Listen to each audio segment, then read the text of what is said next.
Let's see.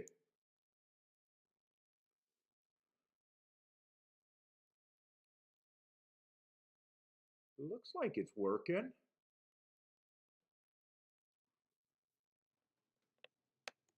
Yeah, I think it's working. Oh.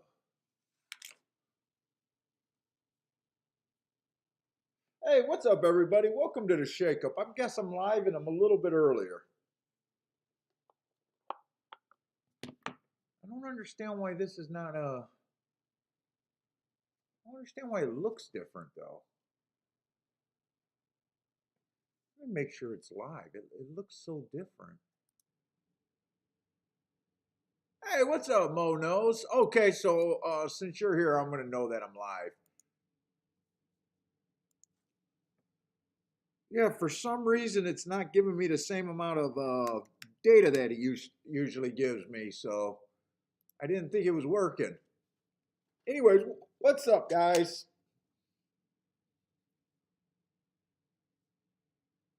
Attilo, what's up? Michael Lester. Man, I do not know why yesterday's show bothered me.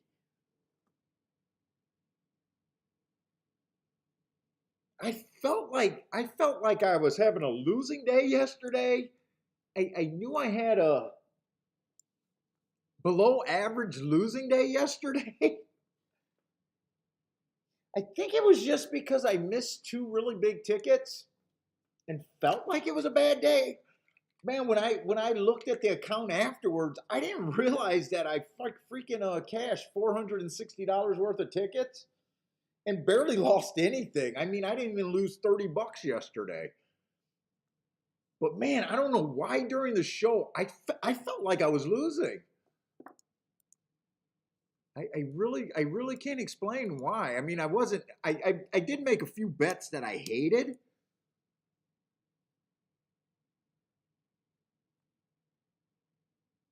but I was kind of surprised on that one. Let's see. I got to get the changes to send my stuff. Mo Knows is ready to play some ponies today. Took a break, but you got the urge today, Mo. Good luck today, then, Mo. I'm going to have Gulfstream and Aqueduct again today. Uh, did not download the Tampa Bay form because I seen that they only had two turf races and then they got scratched off the turf. So just Gulfstream and Aqueduct today. Took me a while to hit something at Aqueduct yesterday. Hopefully we'll get off to a little faster start there today. Let's see. Let me just get these scratches and send the form over. Let's see.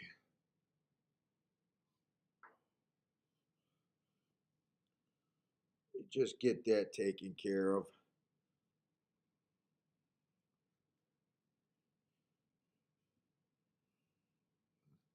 Let's see. Fourth race.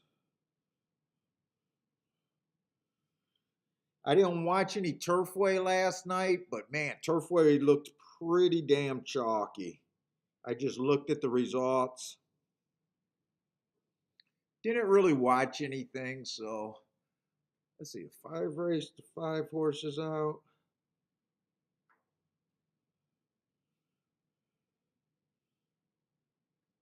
Let's see. Six race is good. Seventh race to three is out.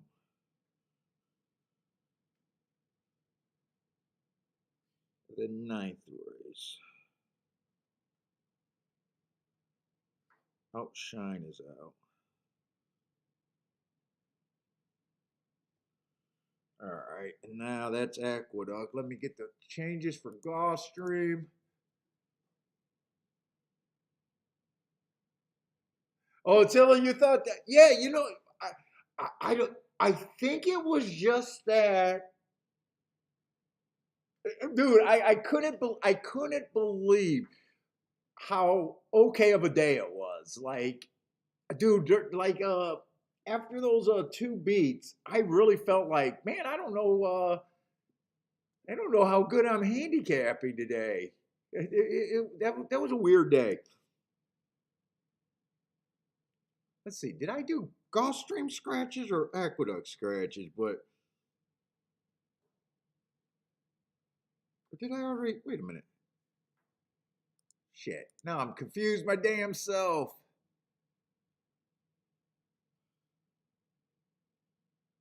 Oh, I got to get Aqueduct scratches. I can't remember nothing. I can't. My memory. Let's see, Aqueduct scratches. Okay, the 2 is out in the first race. All right. 2 is out in the first race.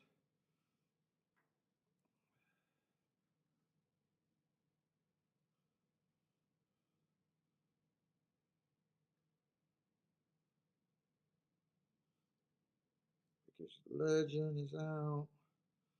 Let's see who else is out. Fourth race. Just the one.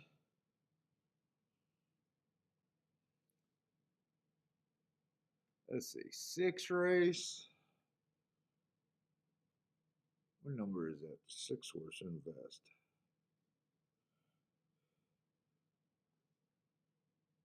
Seventh race, the 2 and the 4. All right, just one more minute. Eighth race, the 6 and the 8.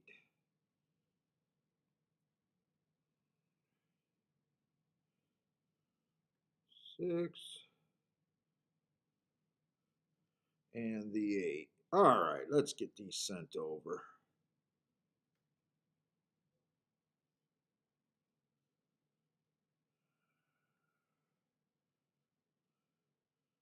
Come on, come on.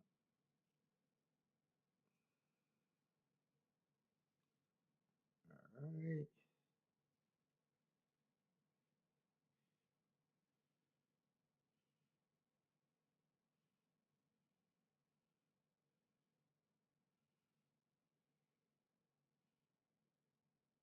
There we go. All right, cool. Who else is here? Hey, what's up, Snapping Finger?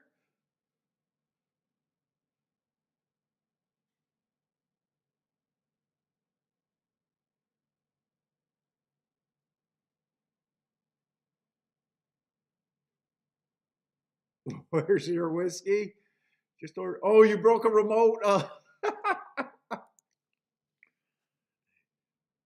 Dude, at least it was a remote, man. I broke a freaking iPhone and a computer monitor the same day.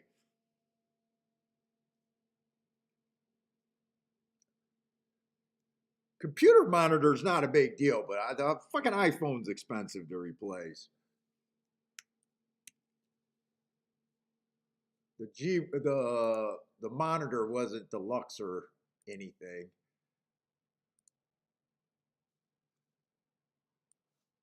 But I've been known to break things after a race.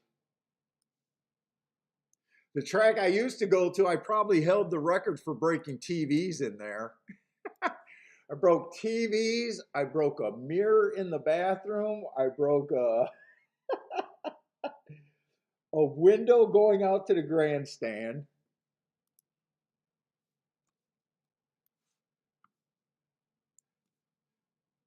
I broke a lot of stuff at that track. Hey, what's up? Rent is due. All right, now okay. So what do I need? I just need my betting account and the video, and then I'm all set up. Okay. Dude, I woke up early today for me. I already walked 4 miles, got a cigar, even walked extra. I tried a new way home and had to use my compass to make it home, man. My subdivision, I'm still trying to figure it out. We don't have straight streets. It's all winding with a freaking whole bunch of freaking just dead end circles. So I took a new way home and it added to my walk by a lot. Let's see, I need Gulfstream and Aqueduct. Then I even woke up so early I was able to cook breakfast.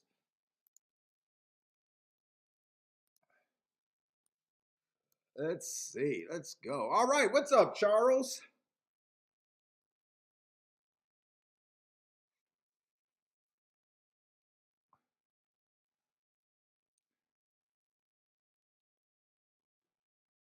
Let's see. You want to know what? I didn't get caught on a single thing that I did break at that track either. Dude, half the time it was they had the cheapest little TVs, flat screens. They were like 19 inches or whatever, and I'd like tap the screen. Not every one I broke was out of anger either. Let's see. Charles says Gulfstream looks like a chalky day. Let's hope not.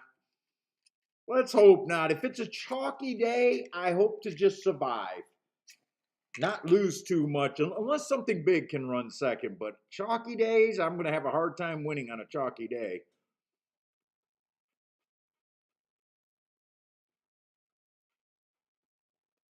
I already know that tomorrow is the Gulfstream Big Racing Day. Unless I'm really convinced on a bias or something, I don't know how interested I want to play in tomorrow. I'll download the form, but I'm not sure how interested I'm going to be in playing Gulfstream tomorrow. I never know because what I see going on might trump everything. Just like the Holy Bull this year, I wasn't excited about that race until I was convinced it was an outside bias, you know. So a lot of times I never know what I'm going to do. But in general, I know I don't like stakes days, just in general. Maybe if I have a monster hit like I did last Sunday or Saturday, I could just freaking take the day off and not even look at it, is what I'm actually hoping to do. Let's see, what's up, Sent? Rent is due, what's up? Yesterday was just okay, not enough to pay the landlord.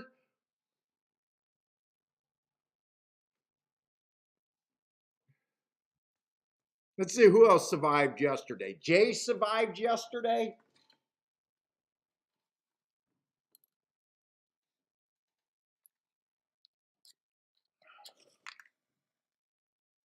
And someone said they're not running on Sunday at Gulfstream. That probably makes sense. I think I believe that. I don't think they're joking with me.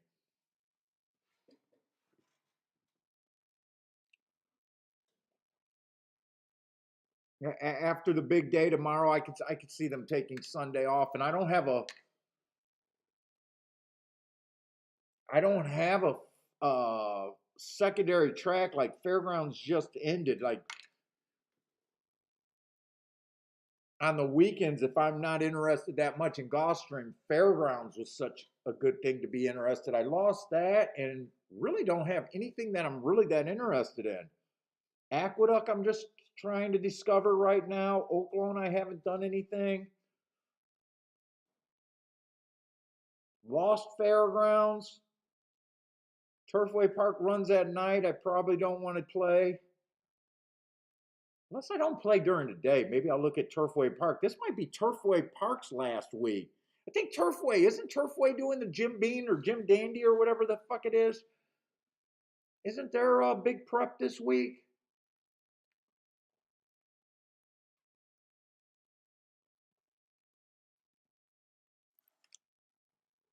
Yeah, these end of meets.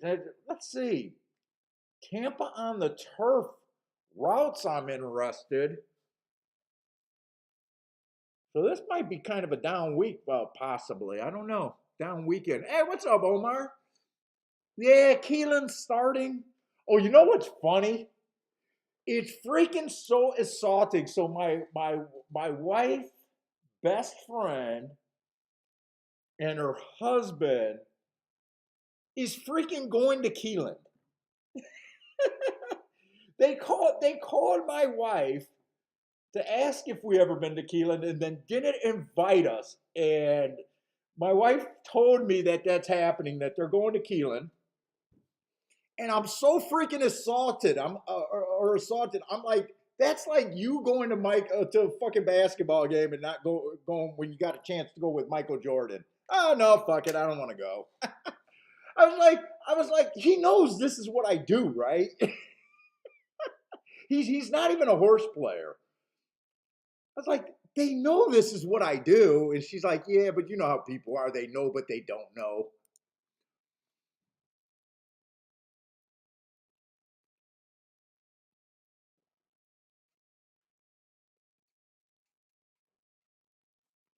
What's up, Stephen Marshall? Oh, it's a Ruby. Jack Ruby. Who did I say? Jim Ruby? Jim Dandy? I don't even remember what I said. Yeah, Charles, I should just invite myself and go and try to get the table right next to them or wherever they're sitting. You know what? If I did that, he'd probably out handicap me anyway. Dude, it's been probably more times than I want to admit that I, went with a new person and they just completely out handicapped me doing whatever the fuck they're doing. I mean, it happens. It happens a lot. Ah, Jack. Jack was the guy that killed Harvey.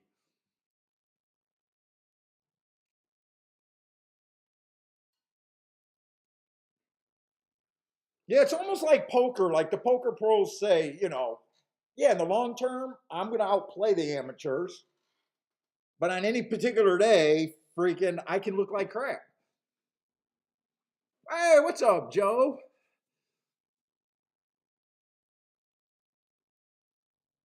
Oh, Attila says there is racing on the third at Sunday.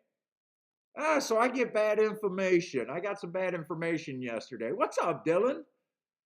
Dylan, that looks like a new name here.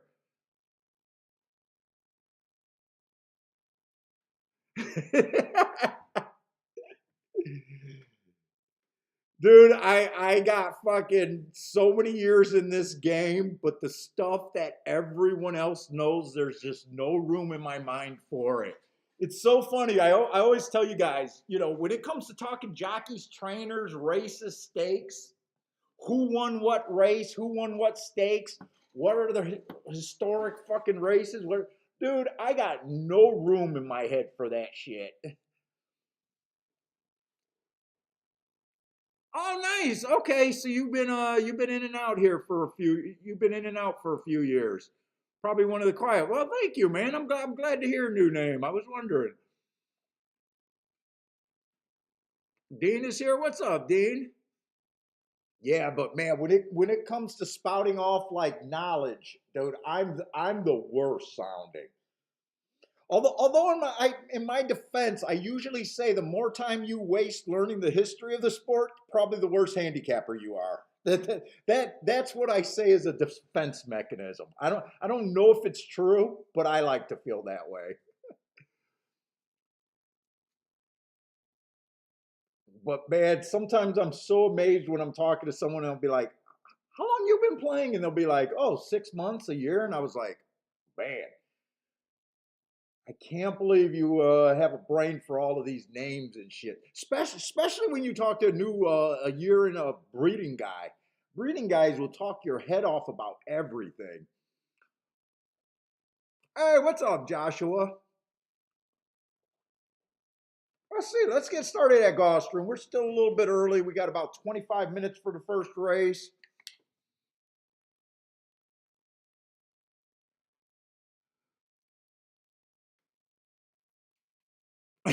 Joshua says, even when I red board, come on, I don't think I'm a red boarder, man. I think I'm just a good racing review guy. Joshua, it's just a skill I believe in, man. You got to evaluate yourself.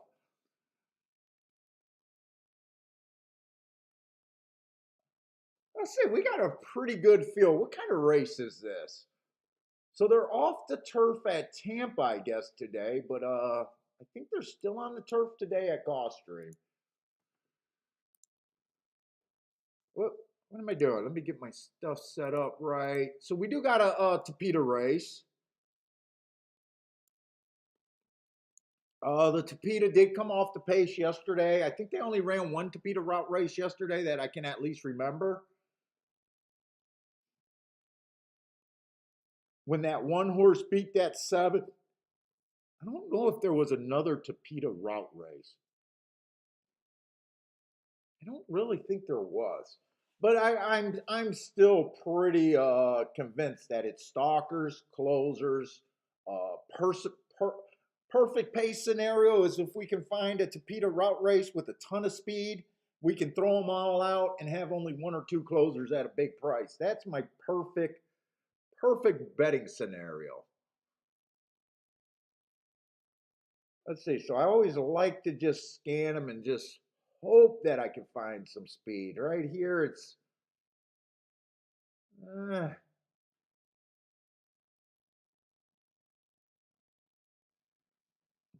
there's quite a few horses with only two races. That does make it a little not so cut and dry about who really gets the lead here. So I'm just going to look at this like I normally would. Let's see. This is a maiden claiming 12.5. So in the yellow, we can see that the one is recently off a class drop. Let's see, 4 races back, it was a stalking closing day. He tried to go wire to wire. I do like that race. I just don't like his running style for this race. But I think that race, 4 races back, was good. Uh, 3 races back, it was a stalking closing day. He technically was a stalker. I got him as average slow, match strides with the slowest winner. So that is a race where that was the slowest race of the day, especially at the second call. So those are usually sneaky good races, but if he was trying to go to the lead, it wasn't a good race. It's kind of hard to tell because he's a horse that usually sits 2-3. I'm going to say that since he's usually a stalker, he probably wasn't trying to get the lead, and that might be a sneaky good race. You know, a lot of this game is just how you're interpreting the same information that everyone else got. And it's how you make calls like that. I'm going to look at that race, you know, where it's reasonable to look at that same race 2 different ways. He was trying to get to the lead. It was a super slow pace of the day. I don't like it. And it's also just as reasonable to guess he was a stalker chasing the super slow pace of the day. It's a sneaky good race. And there's not really a right or wrong answer. You got to use value and everything, the whole picture. But I'm going to side to the that it was sneaky good. 2 races ago, he got a bad rail. He was on the rail. It was a stalking closing day. He was a stalker, but I thought the rail was bad. I liked that race. And then last race, it was a stalking lead, but he was up dueling. He got some interesting things if he stalks here. But there's 2 races where he's trying. Man, it's a 50-50 call. I like him a little bit if he stalks. I think I hate him if he goes to the lead, but that's basically where I'm at with him. 7-2. Well, we'll see what the other horse is. I already wasted a lot of time on him.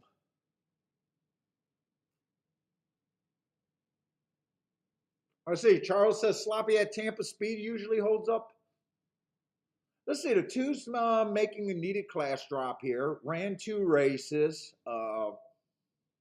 First race out, I gave him an excuse. It was a speed favoring day. He did improve off of that asterisk and off of his first race out, but he was just average, average, average. I mean, he's taking a drop. Who knows? I know. I just know that I can't get to him. Uh, would he shock me? No. He's lightly raced and can improve, but right now I don't think I can bet him.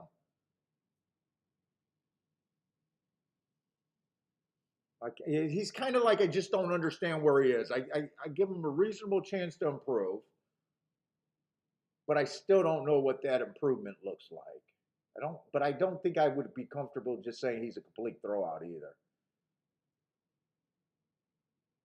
Let's see, three's making a pretty big drop. He's ran a few races at sprints. None of them look any good. He finally, 2 races ago, went to a mile route. He ran off on the lead. A lot of times I always say sprinters do that, even when the sprinters had no speed in previous races. Then he went back to a sprint, running at the back end. I mean, he got a big class drop. I don't know what type of horse this is. I'm going to guess that there's a chance that he can go to the lead. If there's a chance he can go to the lead, I don't want anything to do with him. But he's making a fairly big class drop. Relatively lightly raced. But other than that, I can't say I really understand what he is. I'm guessing. I'm leaning towards he's going to try to go to the lead at a route, but there's no way for me to really know that after just with the running lines that we have now. It's just too tough. Let's see. Hey, what's up, Lanier? What's up, my man? N is in the house. What's up, N? Jay is here. Let's see. Jay's sort of interested in the 5 here. We're almost at the 5. Let's see, the 4 horse. I think I remember this horse being on a show. I said I guaranteed he'll improve from that minus 22. But I can't say how far it improved. That I guaranteed. I wouldn't have been able to say he could have ran 3rd, but that first race out, it's hard to be worse than that. And 2nd race out was probably the first race he ever ran. Is he a stalker? Is he a horse that tried to get the lead there, being 1 length off the lead? I don't know what he is with only 2 races. I mean, would he surprise me? No. If he won, would he surprise me if he didn't really run? I mean, I just having a hard time understanding what these horses are in this race.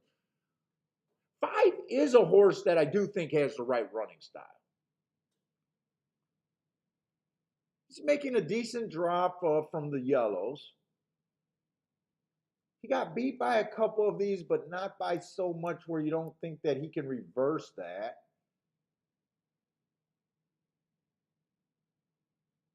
But his last 2 races, both of those days, he got the track in his he kind of got the track in his wheelhouse. Both of those days, the last 2 races, they were both bad rails. He was on the far outside. They were both stalking closing day, so I mean that looks like his running style. He managed to be average at the 6 furlong point. But then at the same time, with the track like going in his direction, he still he did not get in position at the top of the stretch.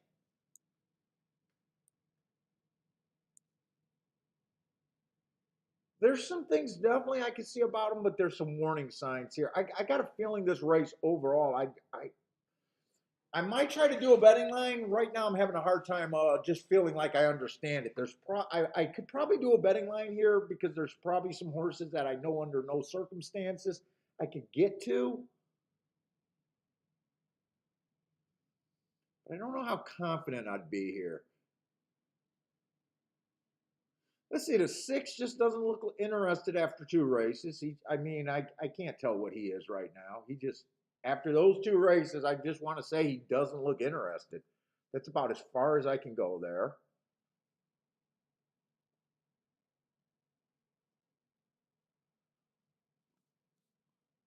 The 7 horse. Let's see. First 4 races ago, bad rail, stalking closing day. He did have a bad rail. I gave him an asterisk there. He did improve off of that asterisk. Speed figure wise, he improved by 20 points at stalking closing day, just average. Another race, stalking closing day, slow, slow, slow. He's kind of like, I think the 5 has more upside, put it that way. I think the 5 horse has more upside, but he kind of falls in that same category where he's had the track in his direction a couple times. 3 of the last 4 times and still have not been able to get in position at the top of the stretch.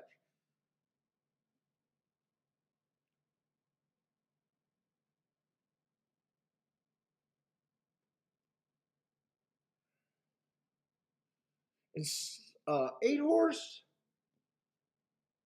I'd say coming off of 2 okay races. His first race out doesn't look terrible. Plus, I can excuse every first time out.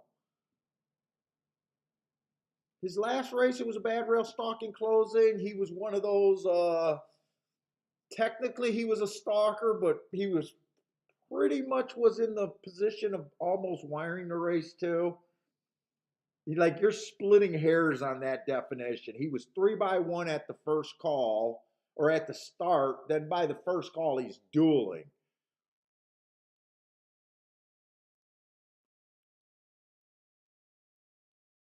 I might even want to give him a. You know what? I did want to look up something because I remember someone asked me something about it on a video, and I had an answer for it. So on my one video about running styles, sometimes I dip between the stalking call and the first call thing. And someone asked me why sometimes I was doing stalking and sometimes or the start. I'm sorry, the start call. And sometimes I was using the first call.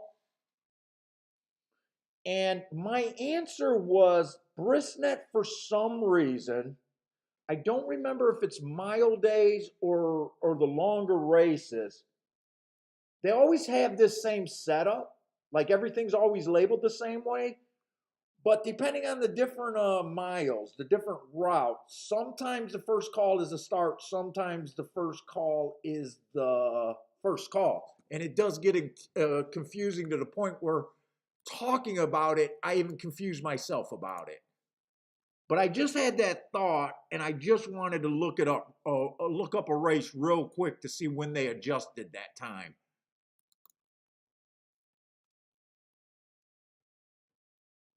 Let's see, March 12th.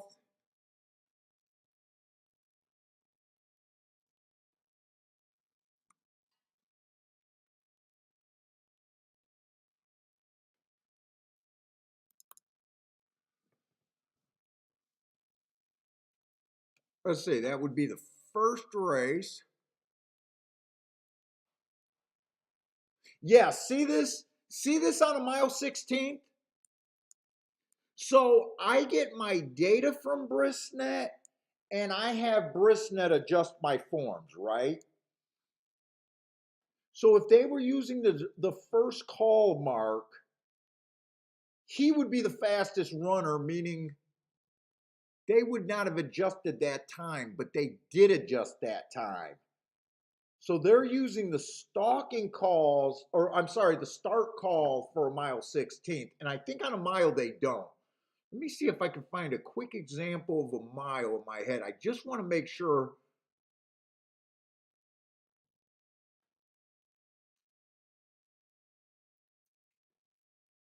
I just want to make sure that I'm right about that.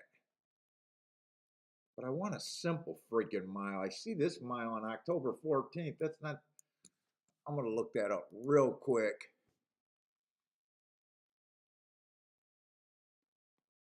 But I don't really need to worry about it that much because like I said, they adjust the times.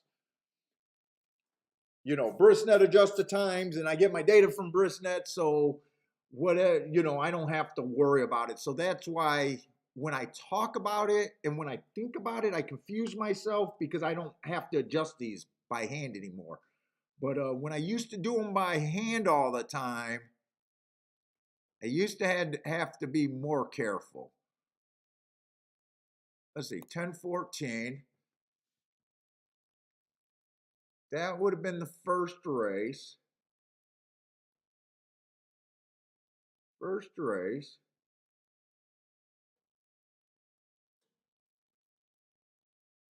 So the first call was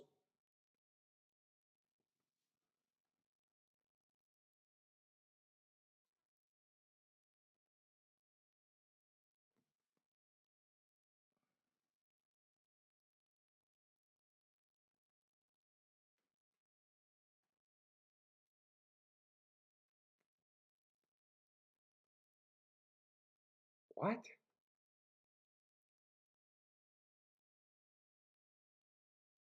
Oh, I'm looking at the okay. I'm looking at the, oh, Jesus Christ.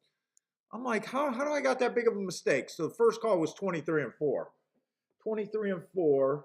So they adjusted it to 25 and 4. So they basically added 10 lengths. Oh, so they used the start call there too. They used the start call, not the first call.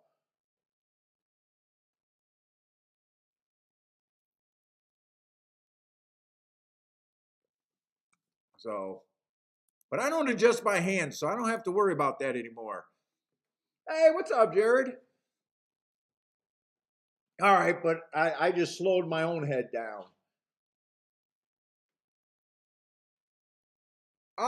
Bender, I think Bender's going to be MIA for the next week or so. He wasn't able to get me what I needed last weekend, and he said, I guess these are the last two big weekends for his ski resort for the restaurant. So he's been working like crazy. He wasn't able to play last weekend, and he already said that he probably wasn't. So I don't think we'll see Bender until probably next week or maybe the week after.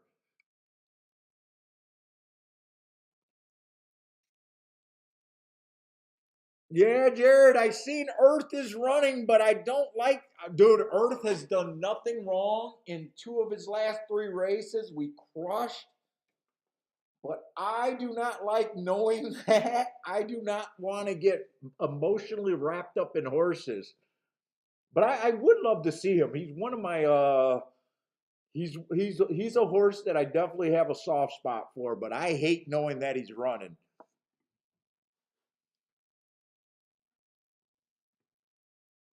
Kevin, what's up, man?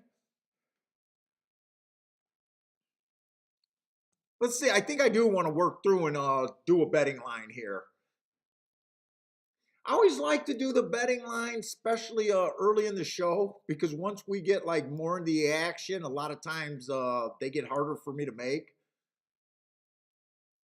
We're working with less time and stuff, so the new players, I think it's more important for new players and some of you guys that have been playing for a while. You know, it was my goal to be doing them about 70% of the races I play. I haven't kept that, but I've still been better about doing my betting line. Chester, what's up, Chester Johnson?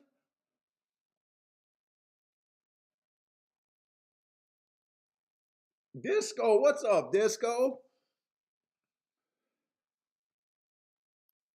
And the more we do them, the faster you're going to get. It's just kind of hard to do during the show and everything. It's also if you're a new player. I don't know if Saturday's here, but if you because he's been asking a lot of questions lately, you'll find if you keep doing this, you should get better, even if you're practicing on paper with the betting lines and just seeing how they run. Let's see, everyone got a 15% chance at the start. I'm just going to really take a lot of points away from the horses that I know I can't get to. Doesn't mean that all of them I think can't win. I just know that I can't get to them. So I'll take odds away from the horses that I can't get to. See where that leaves me with, and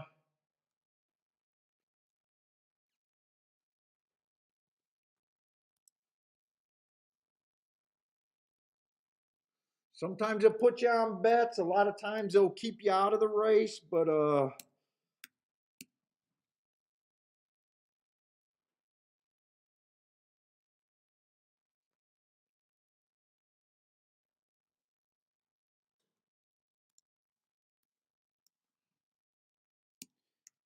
By the way, I think these are supposed to be 17 to 1, about 5 to 1. I don't know why I'm all of a sudden writing 15 to 1. I'm thinking 17 to 1.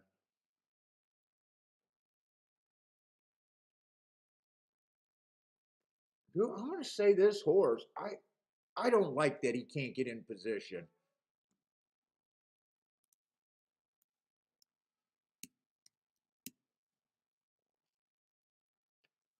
So 17 to 1 is like 5%. 1, 2.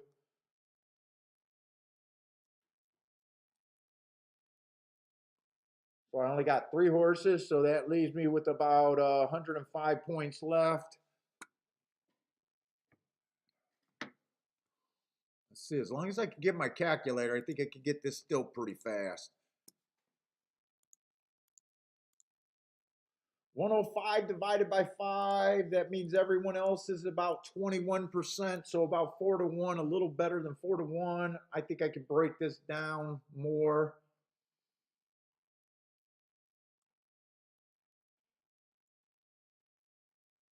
Oh no, I wanted this prick at wait a minute. I wanted him at 17 to 1 too.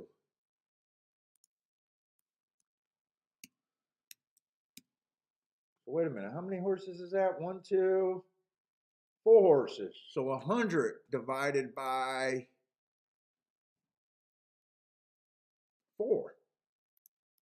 That's 25%. So that leaves the other at 25%.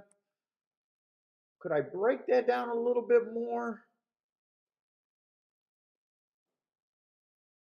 Let's see. I think 5 got a decent running style.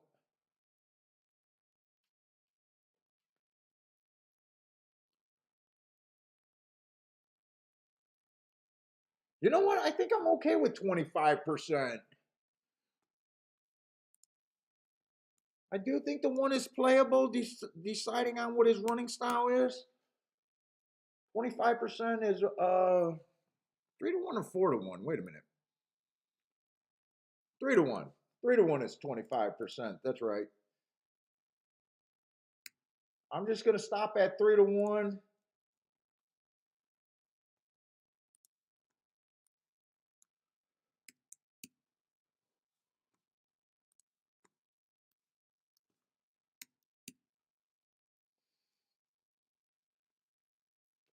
And then I'm interested in only the overlays, so I think 8's a little bit overbet. Now I do think 8 has a better shot than 5. I think 8 has a better shot than 4, but it's close. And I already know in my head that I'm not trying to get to the 8 at 3 to 2. So that's why I stop it. Like, is it necessary to break it down? Could I get to some horses I play? You know, kind of deal. It's not an exact science. I'm just educated guessing, trying to figure out some tickets that make sense. So the 4 is barely extra. Actually, the 4 right now at 3 to 1 is just fair value to me. I always want to get overpaid, so the 5 is kind of the only horse that's overpaying me that I can really get to. I think 3 to 1 is the price. 9 to 1, you're getting quite a bit overpaid. He's the only one that look attractive. Let's see, the 1 horse is not enough value on him. He's being a little under. Technically, if you saw something on the 2, you could bet the 2. 3's overbet. 6 is still considered an overlay, but some overlays you can get to early, easier than others. He's not one that I can really take. 7 is still playable and could, I already say he looks like a long shot, but 70 to 1 on him actually is kind of playable. But of the reasonable horses, only the 5 is an overlay in my book.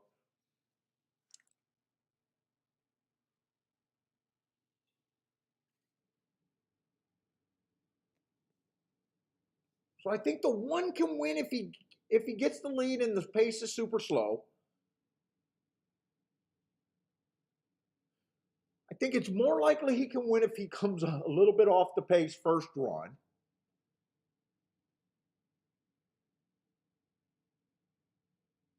3, I'm guessing he goes to the lead, and I don't want him on the lead. Let's see, the 4 horse, it just depends on if he's a stalker, I think he can do it. If he's one of the horses battling on the lead, I think I am going to bet this 5. I think 9-1 is enough of a price for me to bet.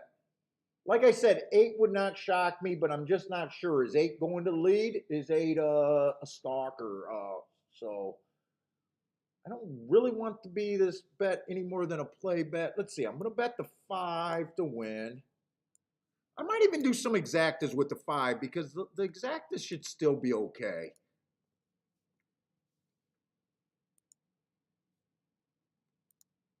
Let me see. Get that 5 to win.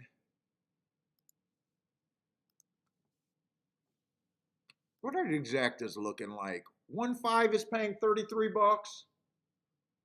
8-5 is paying 20. 4-5 is paying 31. I think I'm going to play those horses on top of the 5. Actually, I'm going to do the key box. So 5 first and second with those horses. I could get away pretty cheap here. What was it, 148? We want that to look pretty. We want that to get our box. We need a big old sheet of paper for the tic-tac-toe board here.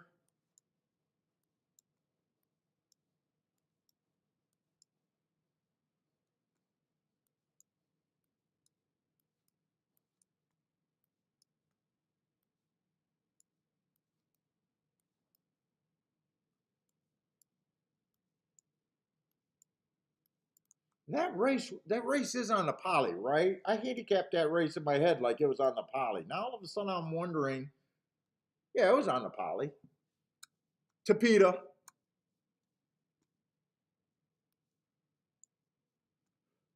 What's up, Frankie Tubbs? Frankie Tubbs got a 4-4 double.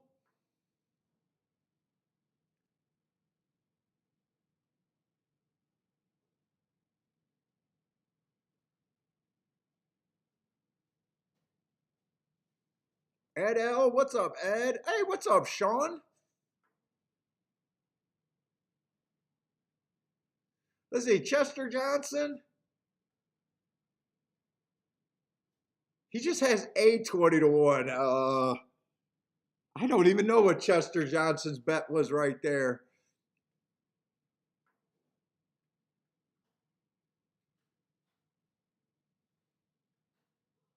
Man, oh, Mac and Company, what's up, man? Cheers. Let's see who gets the lead here. Ah, so the 1 or the 8 did not get the lead there. 3 was the horse that we thought could get the lead, though. 3 was a sprinter that the only route race he had a 4-length lead and tired. Let's see, where is the 5? I can't even find is the 5 not even running? Or is this the 5 running neck to neck with the 1? I can't tell who that horse is just with the 1 horse.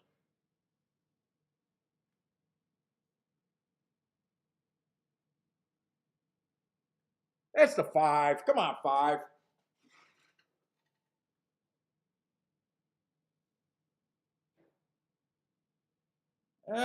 Don't get squeezed. Why did you get squeezed, you dumb bastard? I need you to re-rally. I need you to re-rally. I need you to get 3rd. There might be a reason to put an objection there. It was all the freaking horses that we had, but I needed 5 to get 2nd. Maybe if the 8 and the 4 squeezed them, maybe there's a reason to disqualify 1. I'm just hoping to start off with a ticket. Other than that, I really don't care. I had all of those horses at an equal chance, and it's just the price. But did the 8 cause this 5 to check?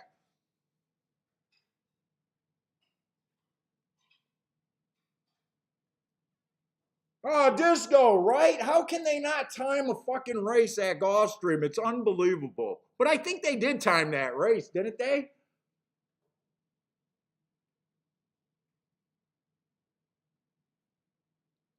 But whether they time that race or not, they're not able to time enough of them.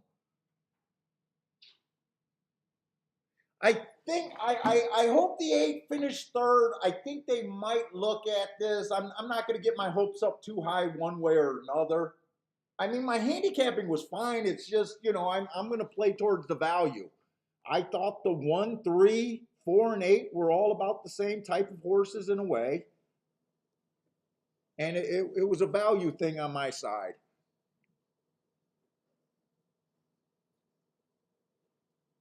There might be a chance that the 8 caused a little bit of problem there. But like I said, it's not the end of the world whether they take it down or not. But doesn't matter. The 5 couldn't beat the 1. Doesn't really matter.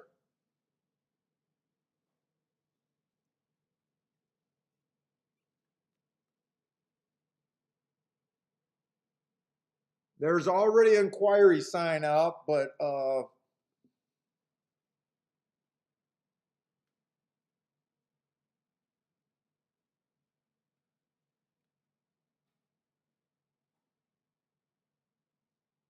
I I thought this horse ran second. I knew it was close, though. I knew it was close.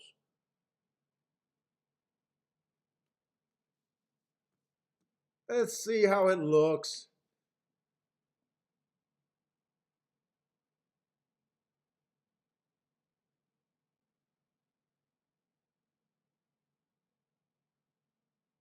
Let's see.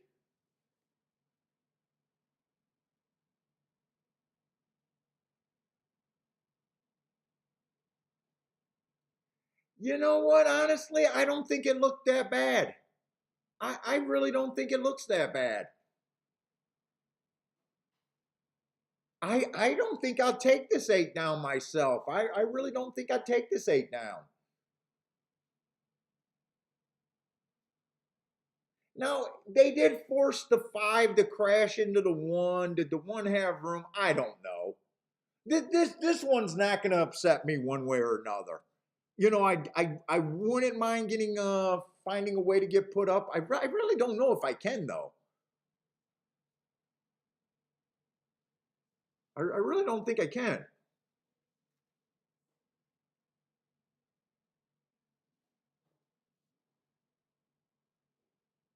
Yeah, I mean, we could have played the try. We could have played the super. I'm just not sure. I'm sure with my handicapping and the way I look at value, it's not one that I would want. But I always say every handicapper is different, and what they take for what they consider value is going to be different from mine. I know I could not have took that try if even if I was a try player. I would have needed the 4 or the 5 to win with those exact same horses. Now, someone else might have thought that this 8 horse should have been 3 to 5 and 7 to 5 was a skit still, but I still don't like it. But what's up, Lloyd?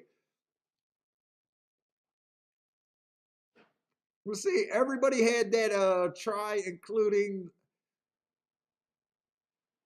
yeah. That's the worst. Well, the worst way for that try to come in would have been 8-1. 8-1-4-5 would have been worse, but that's probably the second worst way it could have came in.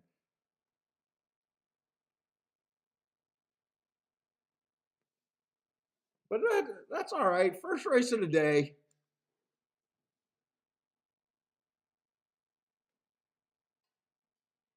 Wait a minute. On the pan view, when the 8 cut over, did the 5 horse clip heels? Wait a minute. I thought I seen a little clip right there. When the 8 horse comes over, did the 5 clip? It's hard to tell. I can't tell if the 5 was just gumpy or he lunged forward like he clipped. I'm not sure. I'm not sure on that one. All right, let's take a look at Aqueduct. Aqueduct, I hit the late double. It wasn't anything too great. but it was the first sequence that I felt like I really understood. There was another race at Aqueduct that I could have sat out with that I sat out when that 21-1 ran that I wanted to do something with.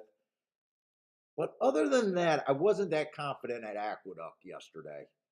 This is going to be my second day playing it in a row, and I haven't played it for a long time, so we'll see.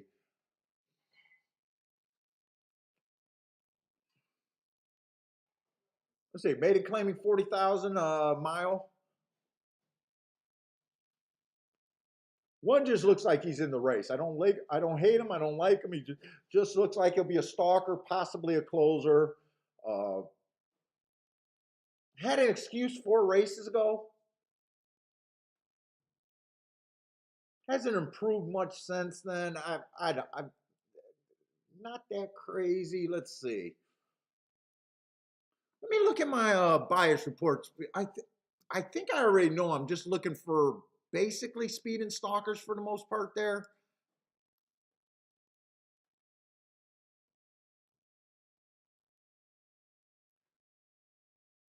So they left that up. They left it up. Wait a minute. No, they did make a change. Wait a minute. Didn't it come in 841? So they did switch the 1 and the 4. Wow, I didn't see that.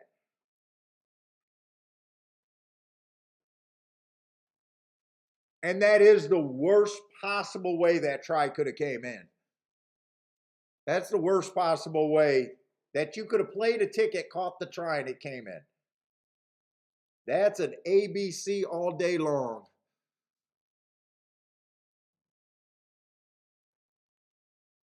Oh, I thought the objection, so it must have been the 1 was claiming on the 4 also. I wonder if they were even looking at the 8 on the 5. They might have never been looking at that. It might have been on the 1 and the 4 the whole time. Huh, interesting. I kind of missed that.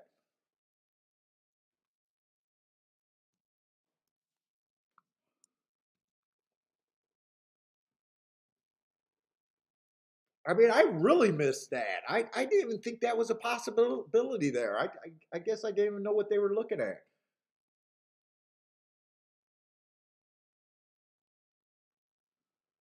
Let's see, the 2's out, the 3 horse just looks not that excited either way. Well, 2 races ago, if I had time to watch the video, but I don't think I'm going to have anywhere near enough time right now. There might be up, some upside on him. That race 2 back, I got that the rail was bad. He was in the 4 hole, but he had the lead. I would have liked to watch that video because he's a long shot that might have a little bit of upside. Let's see, the 4 horse had 2 excuses both races, kind of a running style of excuse. I don't like him or hate him. He's 4-1. Jesus Christ, they got a 1-2 in this field, huh? A 1-2 in this field.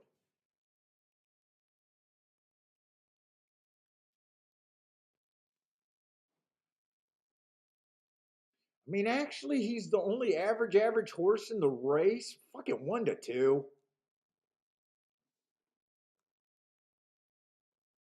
He ran against a couple biases. He looks like he could be a stalker or closer. As long as he's not too far out of it. Fucking 1-2 is insane. 1-2 is insane. For all the wrong reason, it's insane. If he wins by 20 lengths, it's the wrong move.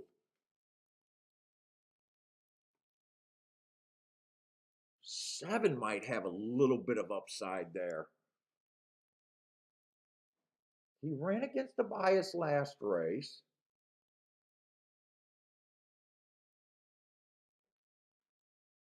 There's not a lot of speed in this race. 7 looks a little interesting to me.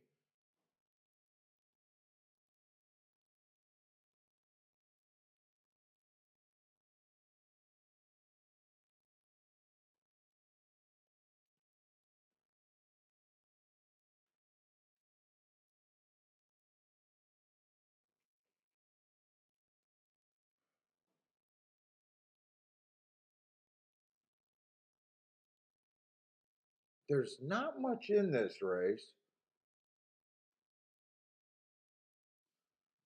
Who did he race on February 25th? Is that connected?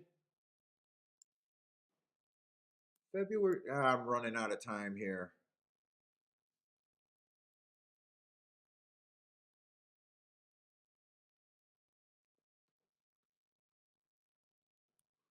The one ran the best.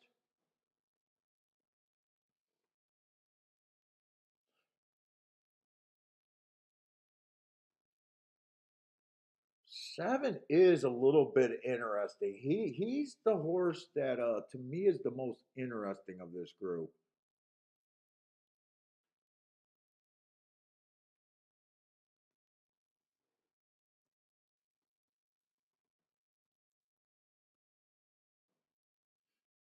In really any of the horses coming out of that February 25th race. The 7, the 6, and the 1.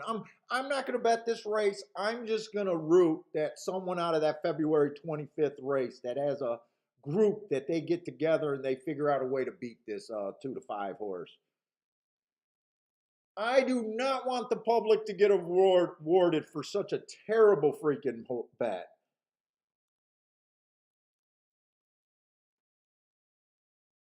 2 to 5.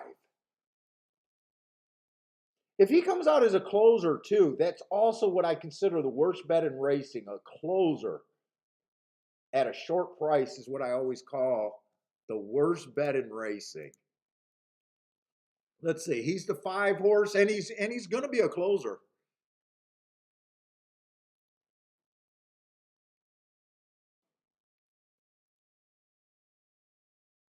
Although he kind of got in. He did kind of cut into the lengths pretty quick. He made sure he wasn't. That's actually a pretty smart move by the jockey there by not letting this get too far out of hand. Come on, 7. Make me feel soft as jello right now. Come on, 7. Put him away because I think someone bet this horse. He's kind of getting hung outside and kind of looks like he's stalling his move on the 7. Come on, straighten out and go. Straighten out and go. Straighten out. Aim him right to the fucking rail. Aim him right to the rail. Or fuck, middle of the track is good. Just keep him going. Keep him going. Beat this 5 horse. Don't let them get rewarded. Beat this 5. My instincts, okay. Okay, I feel okay about that one. I am soft as jello by not jumping in there and betting. But I kind of want to wrap my head around freaking Gulfstream right now. Or I'm sorry, Aqueduct right now. So call me a little soft. It's okay. 11 to 1. If you guys got 11 to 1 on him, great price. 2 to 5 on that horse. Get out of here. No one in the shakeup wanted that. PDT got off to a nice start. Mizzou man, cold try.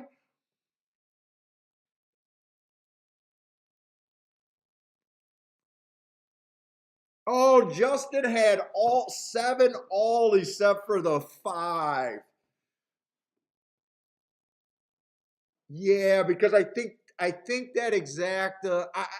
Look, I don't think you're going to get a bump for him in second. I would like to hear you say you at least had a win ticket to go with that.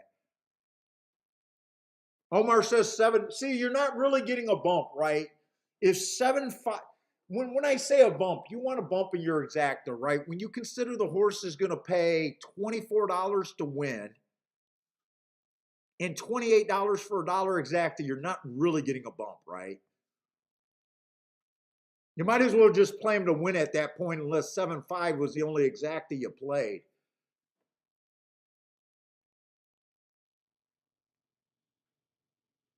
Hey, what's up, Grandma? Okay, I feel good about the handicapping so far today. Like I said, I might be a little soft as jello sometimes, but I understood that race. What's up, Superman?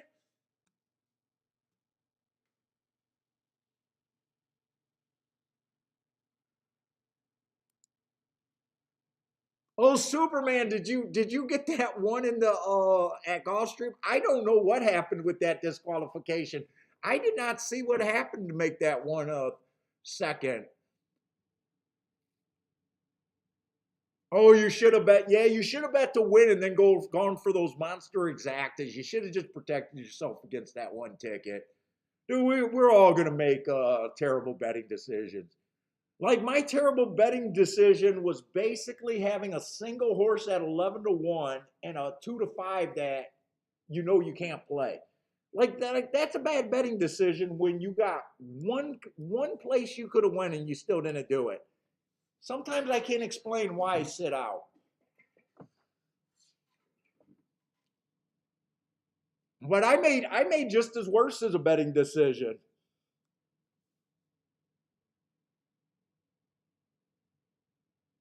But my wife always says there'll be another one.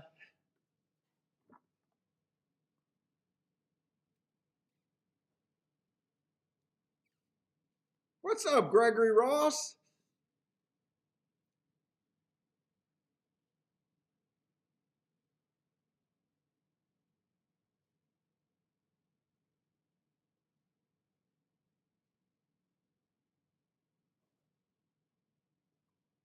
All right, we got to speed up. I'm just trying to enjoy my. I got my regular undercrown today.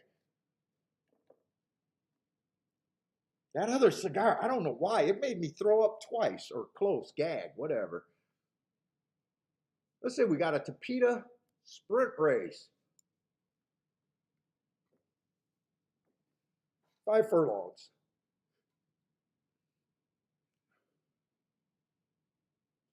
Oh, I want to disco. I want to play with top secret shit right now.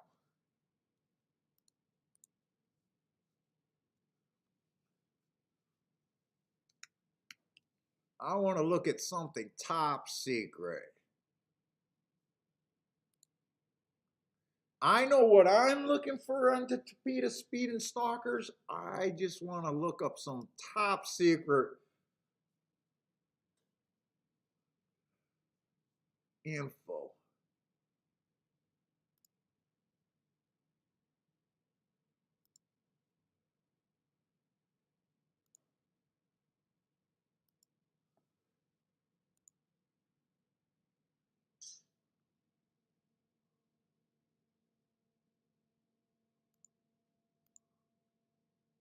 Oh, I can't look at the top secret info. All right, I can't. I can't. I thought we could break it down in distance on some disco shit. All right, but I know I'm looking for speed and stalkers. Let's say the one horse. 4 races ago, early pressing day. I like that race. Anytime a horse earns a heart, I think it's special. Comes back very next race, 3 races back, gets a speed favoring track. He was a stalker, so I like the asterisk there. That one race sample was annoying. And last race was just okay. Usually I like to see my heart win within 3 races. I always say if they're gonna win, it's gonna be within 3 races.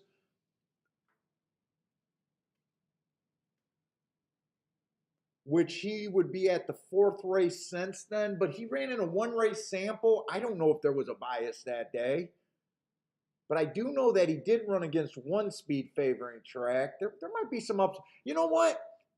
Look at it this way. That race that I thought was special, he earned a 68 speed figure, right? He did improve running against the bias on a speed figure wise, right? 73. He runs on a 1 race sample. I don't know if there's a bias or not, but then he hits close to his top in 82. So I think he did get a bump off of that heart, and he might still be in good form. 8-1 might be worth the. Let's see what else is here.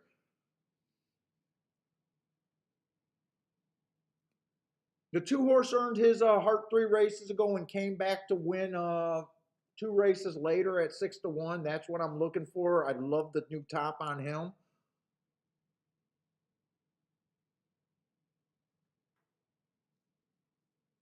Well off inside on a bad rail too, so he kind of got the benefit of a bias with a slow second call and no pressure whatsoever. So kind of on my radar. Let's see. There's a lot of speed in this race, though.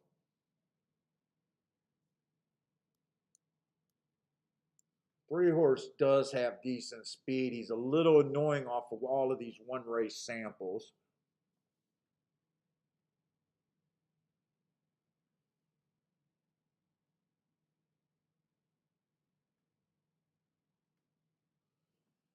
Four horse will benefit if there's a fast pace. I'm noticing we got a lot of class moves in this race. There's 6 or 7 horses in this race.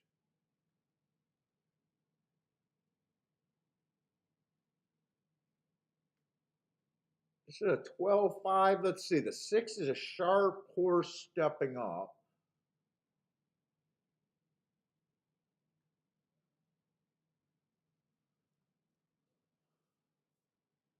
7, bad rail, early pressing. I like his last race, but that was at the basement. He's a sharp horse stepping back up. There was a lot of, let's see. I didn't mark up the class in this race.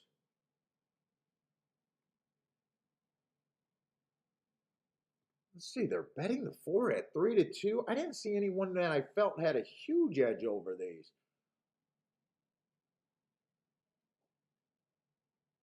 4 horse at 3-2. If this pace is hot, he should benefit from the pace. He should benefit from the pace.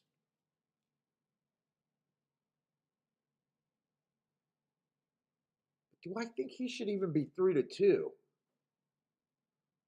I mean, this 5 horse is going to benefit. Well, he's second choice. I mean, both of those horses are going to benefit for the same reason if the pace is hot. Both of those horses are going to benefit, and there's not much different in price. So if the pace is hot, I think the 4 or the 5 is the winner.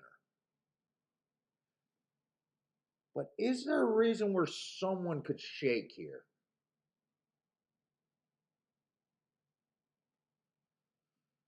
I do like the 7's last race. I do like the 7's last race. But it was at the basement.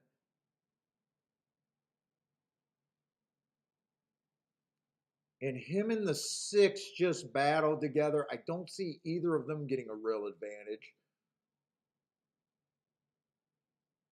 3's probably faster than both of them anyways. 3 is probably the more likely horse to get the lead over those 2.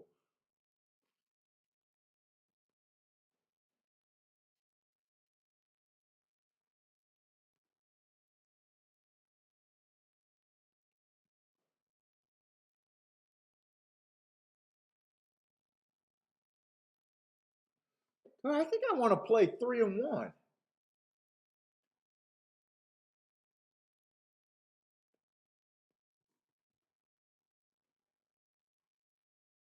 And in fact, I might even want to do a little bit of a 1-2-3 here.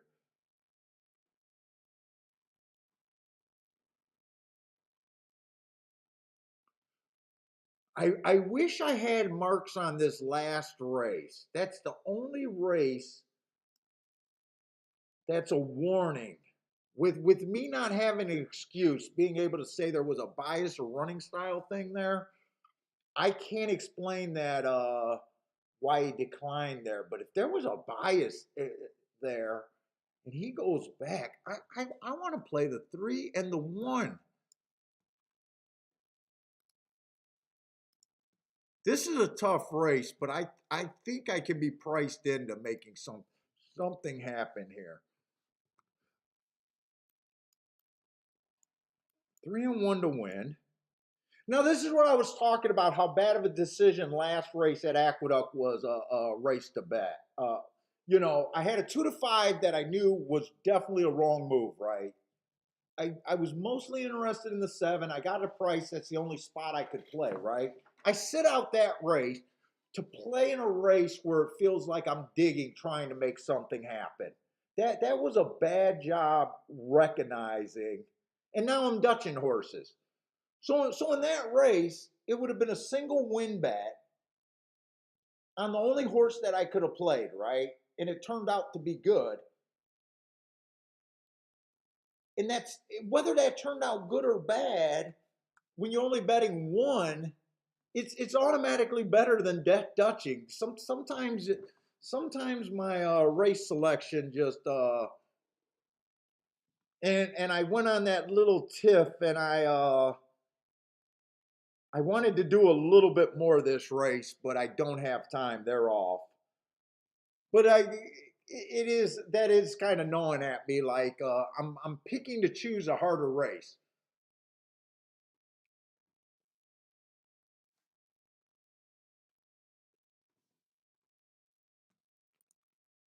Hey, what's up, Mr. Hobby?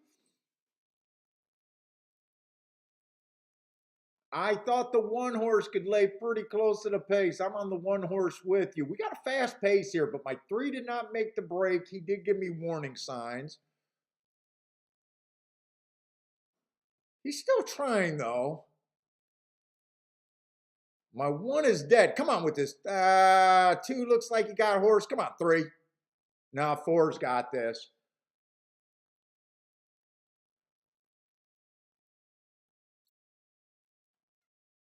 4, 2, 3.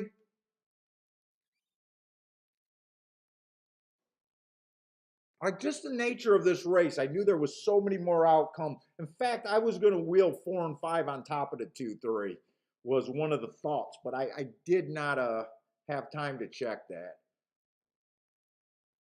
And I did want to do something with the 2. That's right. I wanted to use the 2 because I said I want to do 1, 2, 3, something like that. What did 2 go off at? 2 only went off at 4 to 1.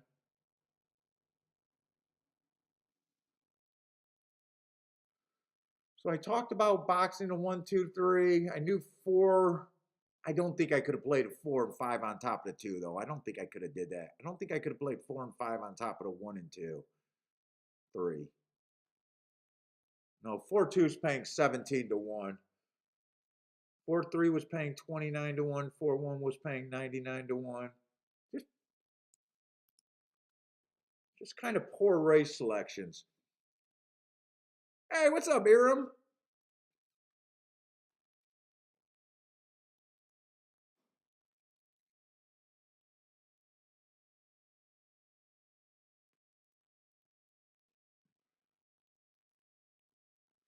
Let's see, Lloyd says I need to make a video. Dude, we pass on races all the time. Really, I'm only making those videos hoping that more people come and watch the live stream.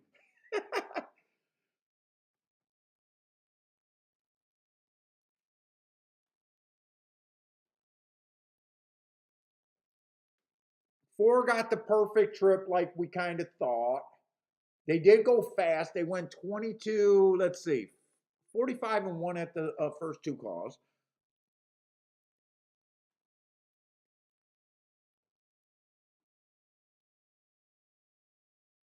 Let's see, Jay says he passed on 3 races, was on the right horse in one of them, might be seeing things right today.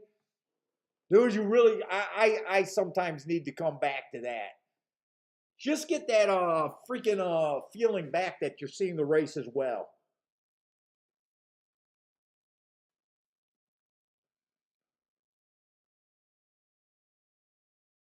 My real opinion was the 6 and the 7 weren't going to be good enough that race. And the rest of the horses could all be used, and it was just trying to figure out which combinations made the most sense. And I tend to to the horse that I think is going to give me the most, the biggest bang for my buck. That race, I thought it was the one in the three. The one didn't run. The three ran okay, but he was never going to win that race. Let's see. Joe got a $10 exacta. Nice start.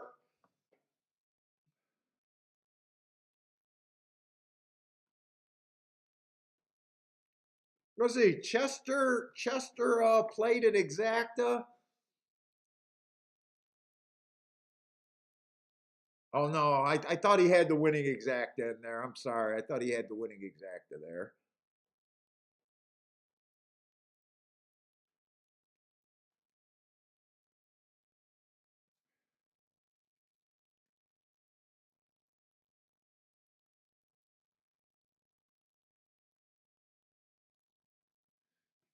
Charles was. I'll have to watch the race on the 5 because Charles is mentioning there was a big stiff job on the 5.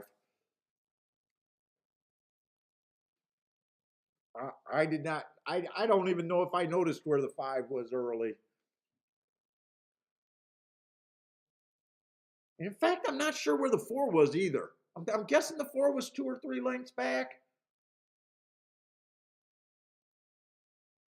I think I was spending all my time watching the 1 and was wondering why the 1 was so far back. I think that's where my focus was. And I thought the 1, whoop, I'm circling the wrong horse. I thought the 1 or the 3 could get the lead there. Let's see, is that the 3rd race or that's the 2nd race? Am I marking up the wrong? Did I handicap the right race? Wait a minute.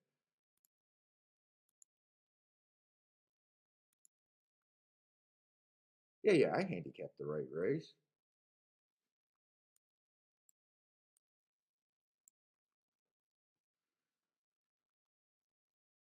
Oh, I don't want to put it there. Okay, 1 and 3 to win.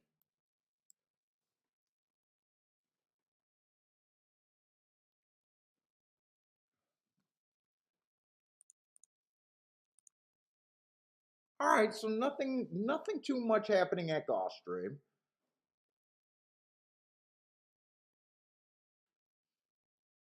Let's see, I drew the tic-tac-toe board, but I don't have either of them in. The 8 stalked the first race. That was a Tapeta route. I didn't put him in.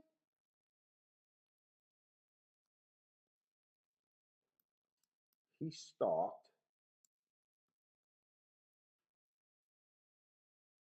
And I'm pretty sure the 4 horse stalked, but I'll try to watch that replay to see. I'm pretty sure the 4 stalked in that race.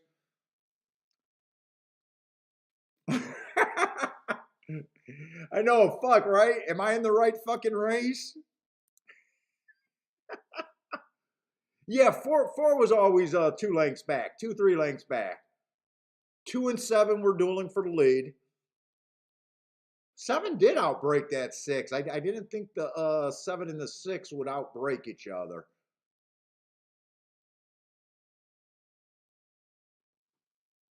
I thought the 1 horse would be closer. Did the 1 horse just not run, or did something happen at the start?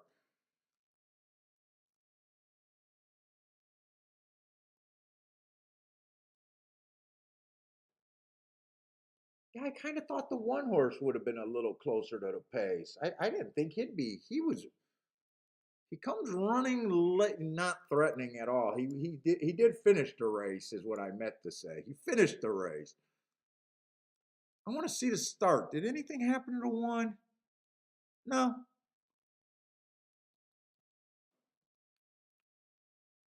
No, he broke with the 2. Two got the.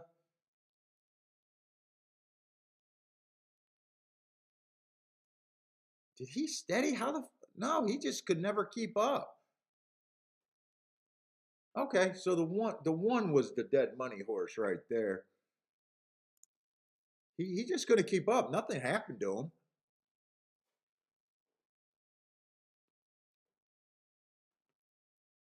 All right, we got the 2nd race at Aqueduct. We got another mile over there. What we got? Claiming 25,000 non-winners, a two lifetime there.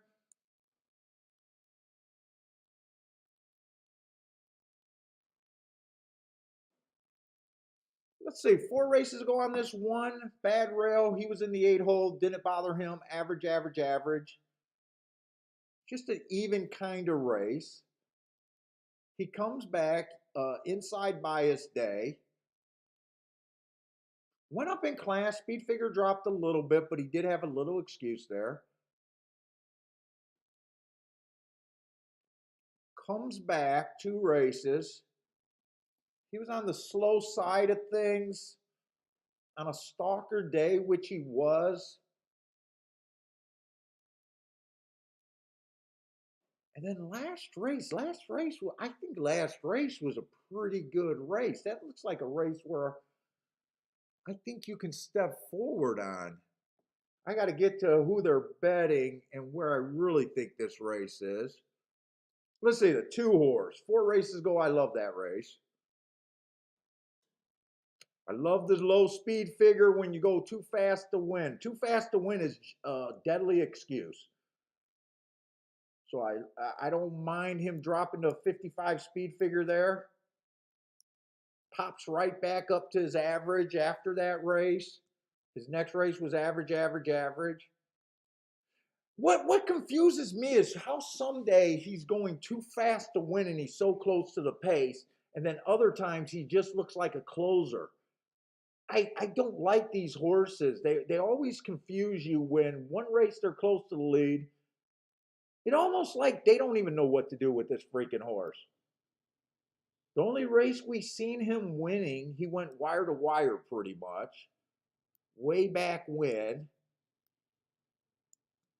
But I love that race 4 races ago. I love his last race. I think he's in good form. What kind of price is he? 5-2 is not the prices that I'm looking for.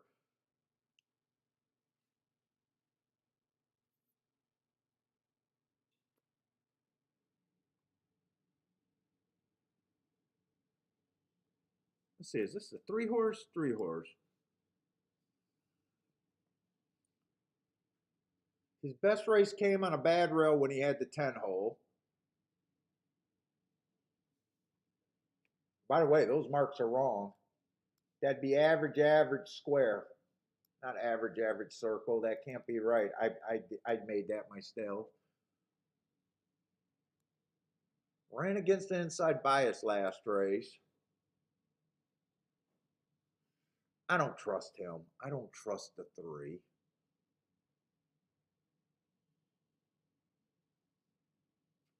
I don't think I trust the 4 horse.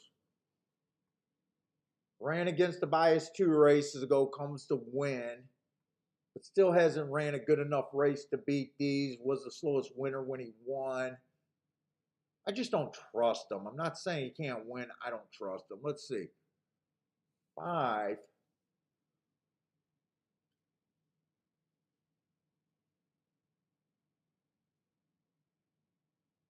5 is a little interesting to me. He's been running against a few biases. He'll be coming from behind.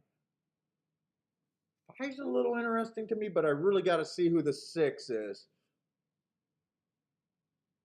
6 came like a freight train last race. After coming off a year layoff, God, I don't know what to do with this fucking horse. He feels overbet to me. He really has not done anything wrong. He won his first race out. They laid him off for a year. He misses his second race by three-quarters of a length from being perfect. God, that's scary, but man, I can't bet him.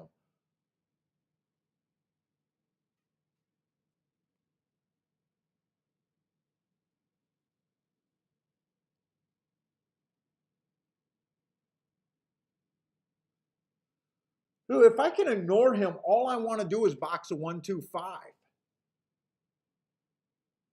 If I can ignore him, I want to play a 1-2-5. I'm just not sure if I can ignore that horse.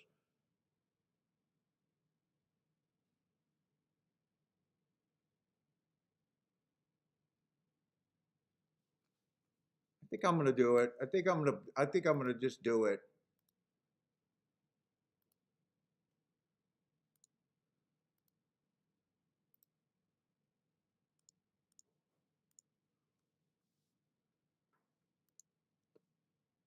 Just to exact the box 125. I'm gonna keep it cheap. The two I can't play to win at 2 to 1. Let's see, 125 is all I'm doing there. That's it.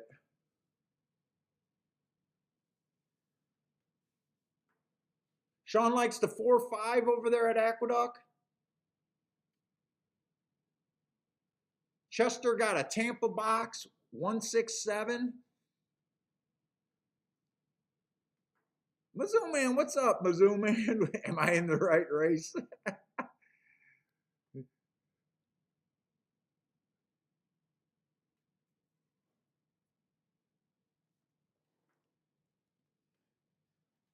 Like, I really don't know what to do with this five. Fact, in fact, if I really knew what to do with this 6, I would go after this race. If I really thought I could just play against the 6, I would have bet this exacta for a lot. I would have really bet this race. So if the 5 wins, I'm just going to have a losing bet, and it's a 50-50 call. Do I like him or don't I like him? That's where I feel with him. But I think if I can beat him, I think it's just a 1-2-5.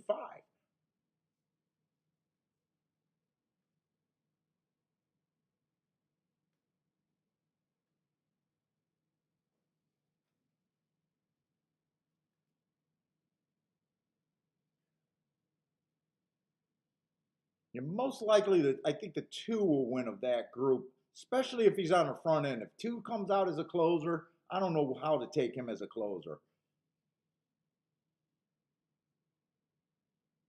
And the 6 got a better break today, so all of us, I'm even more worried about the 6 right now with that nice break.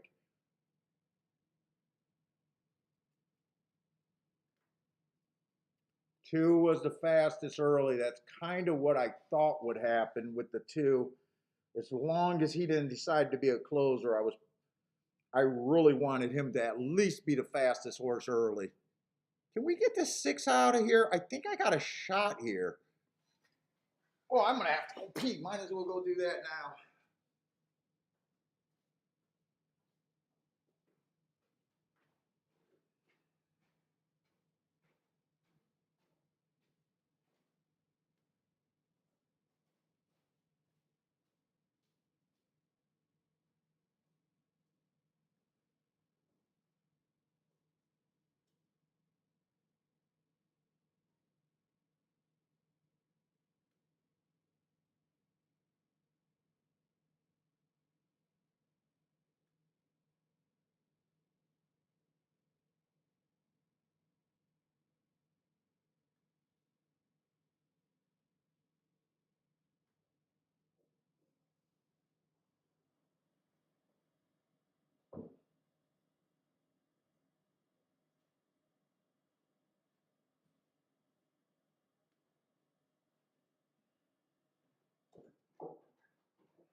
Oh boy.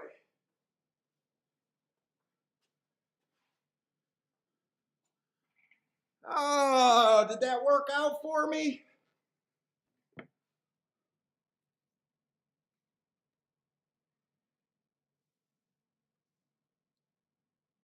Okay, I think that worked out.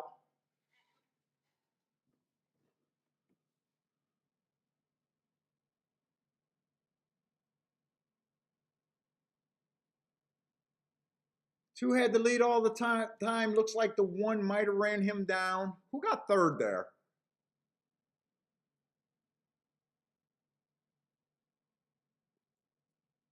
I hope that I hope the exacta pays good, but I hope it doesn't pay so good that I'm going to be irritated that I didn't go after that. I was basically on a 50-50 call to really go after that. I said if I really understood the 6 horse, but I just did not. I just did not. I thought he could have been vulnerable, and I thought there was a chance that he wouldn't have hit the board. But God, I wish I don't think the exact is going to pay so much that I'm going to really care that I didn't play it as heavy as I could have. I had to respect the six in my head. I guess I had to respect the six.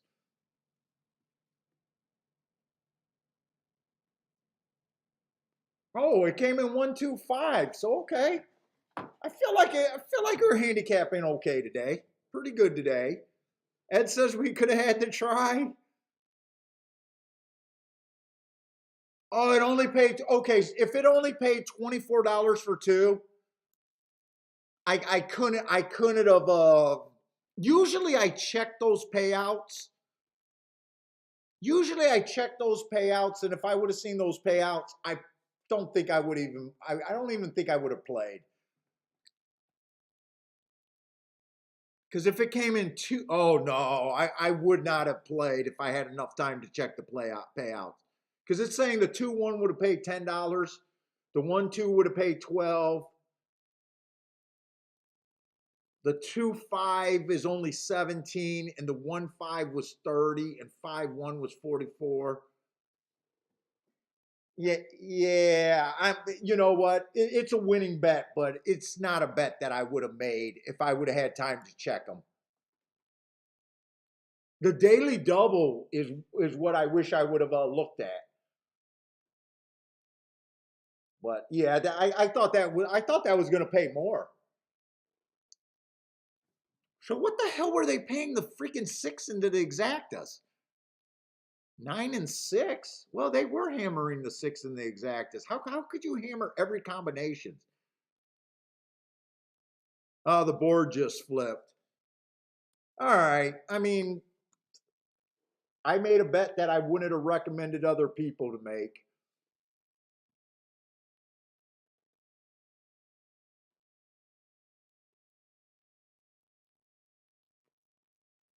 Yeah, Bill, I'm with you. Yuck on that try. You like like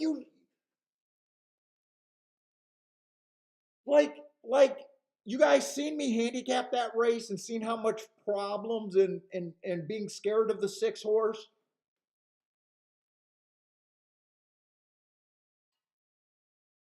I did the right thing. Well, I did the right handicapping to the right bet. But when you consider how close I was to not making that bet, betting it for more and having to respect the six, $12 to me is not the right payout. Like it would have been better to say, all there is the 125. I would have played the 125, but I'm sitting out. I think was actually the better play than hitting that ticket long term kind of thing.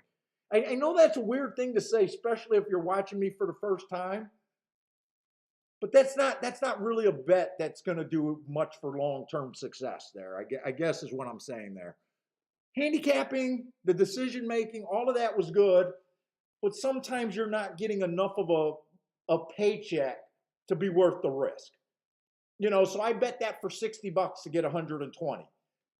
I basically got even money, and I had to fade a horse that really did nothing wrong. I don't think it was a great bet, but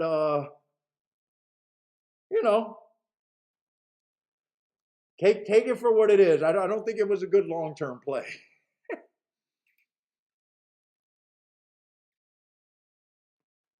Yep, see money. I'll assume the position. I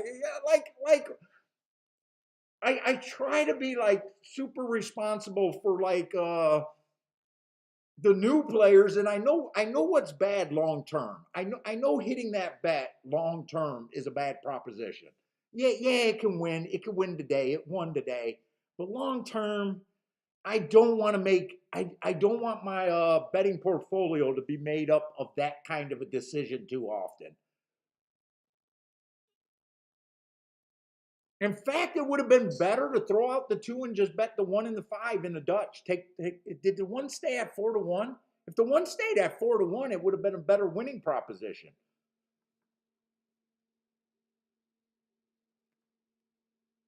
I would have bet 40 to make 100.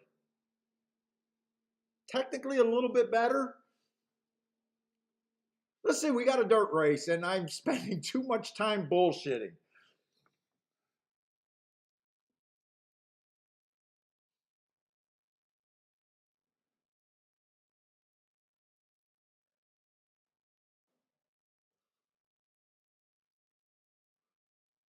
See, 6,000 nominators, 2 lifetime. It is on the turf. Sorry, it is on the dirt. I, for the most part, want speed and stalkers. First 6 post positions. So what we got? We got 7 horses in this race. So post position. Let's see. The favorite is on the rail. He's making a drop, but all he really done is break his maiden at 15,000. That all he did. He's route to sprint. I don't like route to sprint. He's coming off a fairly big layoff. Even money does not sound right to me on him. It just does not sound right. He does have the inside of the track, which is traditionally good at Gulfstream. 2's another route to sprint.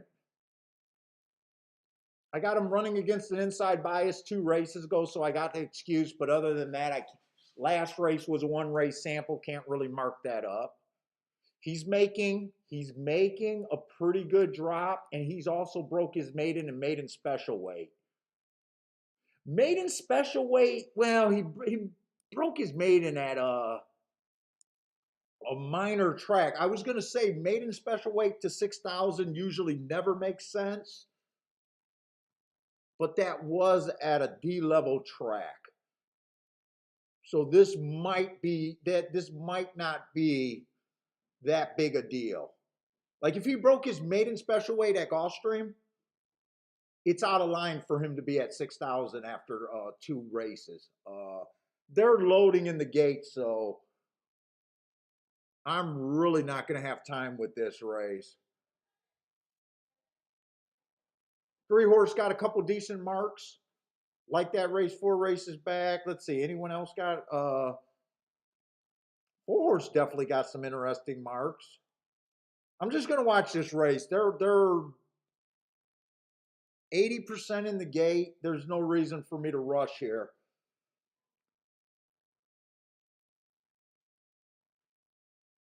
Hey, what's up, Joe?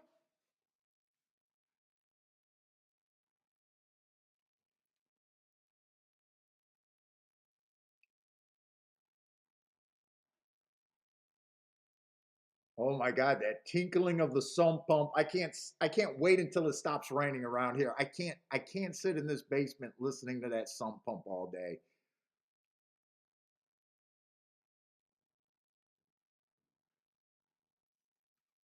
What makes me want to tinkle. And 1 horse did get the lead.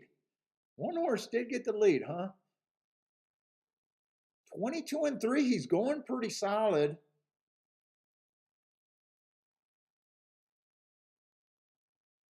I thought if I would have had more time here, I thought there was some horses that were worth taking a shot against him.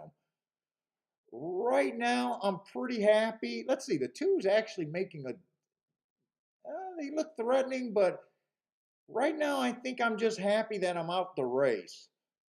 I don't know if this one's wearing down. 2 might be the only other horse with a shot, and he was another router.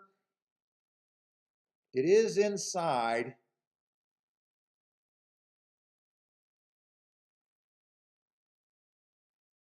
It's definitely looking pretty inside. It's going to end up 1, 2, 3. Four's it came in 1, 2, 3, 4, 5. Super high 5 was super easy. 1, 2, 3, 4, 5. All you got to do is know how to count.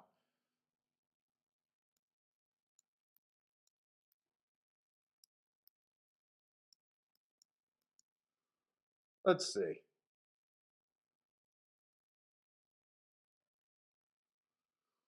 I thought this horse was interesting. Who is this horse? He got third. Wait, no, the 4 got fourth. The 4 got fourth.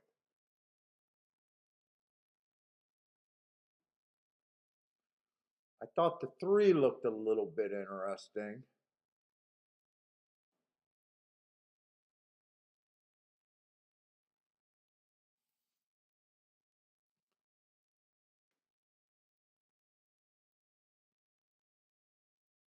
What were their odds? 4 was 7-1. Wait a minute. No, that's Aqueduct's betting board. 4 was 14-1. 3 was 9-2. 2 was 3-1. That's pretty much an ABC ticket almost. Oh no, the 5 was bet. The 5 was the second choice. 5 would have been. That's an ACD ticket. ACD.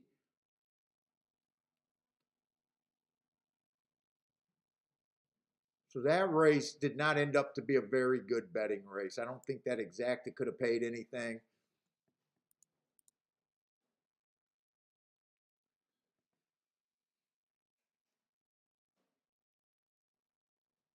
Chester said finally a win or two.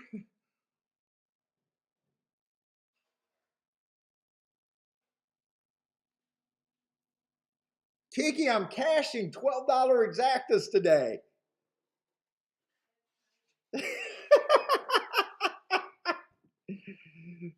She goes, shit, that's tiny. I might have to watch this guy's video on YouTube about fucking value. In my defense, I beat the chalk, but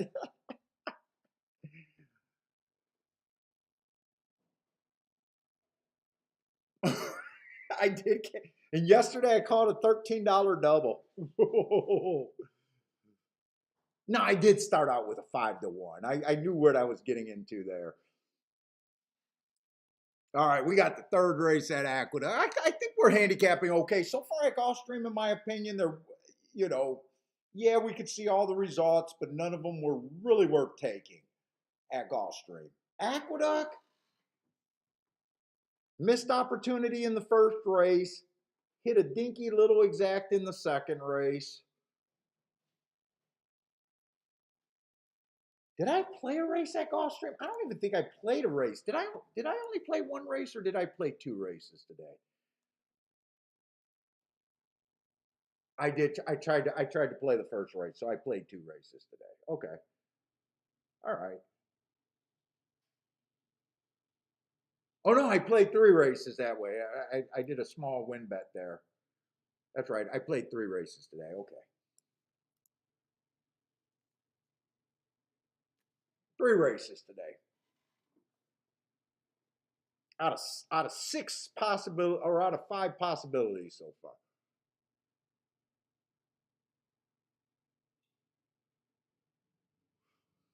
Let's say we got another dirt route race over there.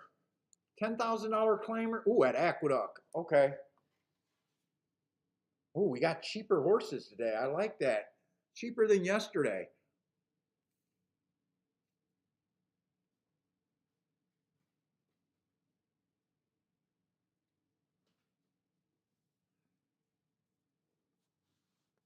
Let's see what this board looked like. So we do only got a 5-horse field here. First thing I noticed, 5-horse field, we do got a solid favorite at even money.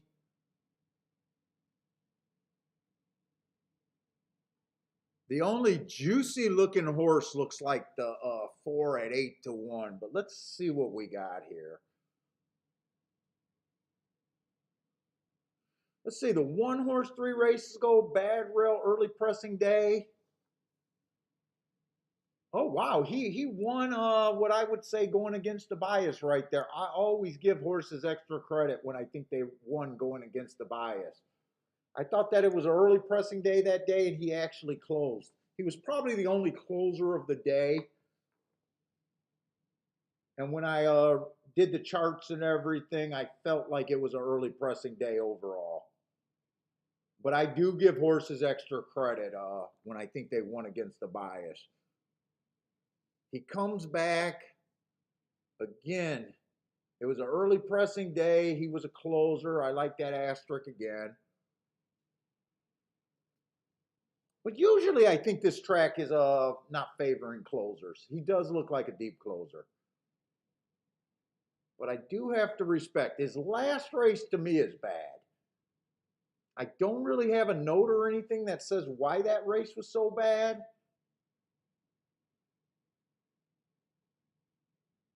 I'm wondering if he probably pulled up. He probably just pulled up. He was bad. I can't explain that other than it just looks like he pulled up there.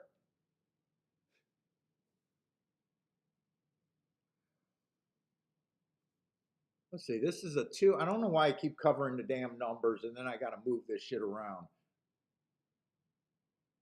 Let's say the 2-horse won on a day that I thought the rail was bad. He managed to get 3 wide on the turn. So sometimes I'll have that with off the pace horses. I thought the rail was bad overall, but he won coming off the pace. He was a big chalk that day.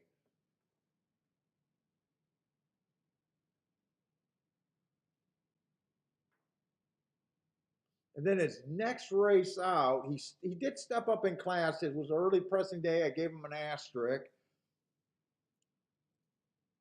He was average, average, average until the first 6 furlongs, and then he fell apart. Bad.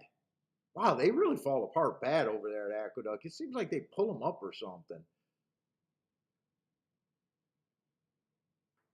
Bad rail, but this horse made it outside. That's not the same race. Let's see. I'm not seeing any speed in this race. Right now, I always want to start with seeing if I can understand the pace of a race. And right now, I mean, 4 looks like the only possibility, but his last 4 races, he's nowhere near the lead. Back here, he's on the lead. 3 races ago, no, he wasn't. It was a bad rail, but he wasn't on the rail. 2 races ago, bad rail, but he wasn't. I can't explain why he's been so far back.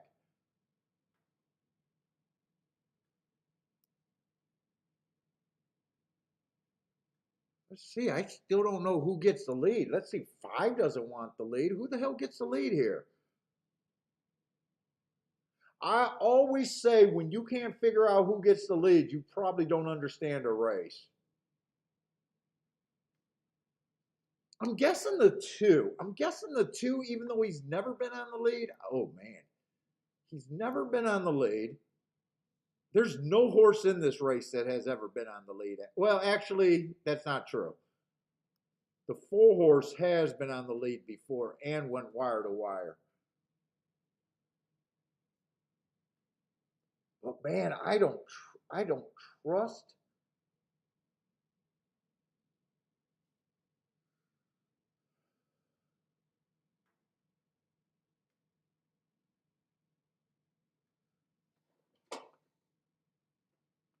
I mean, we got a race. I guarantee someone's going to be on the lead.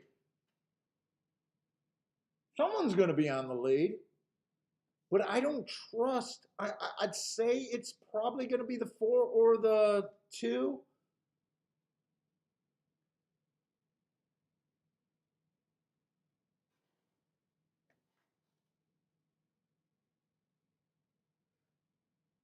Two's the horse at 4 to 5.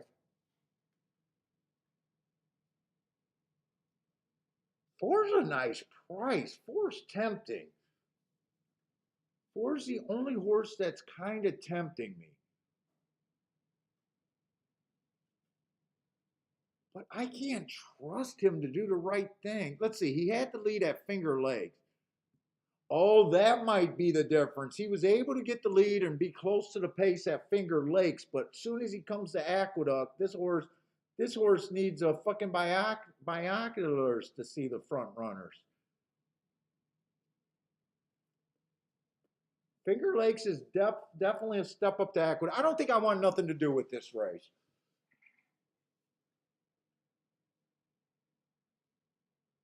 I don't think I want nothing to do with this race.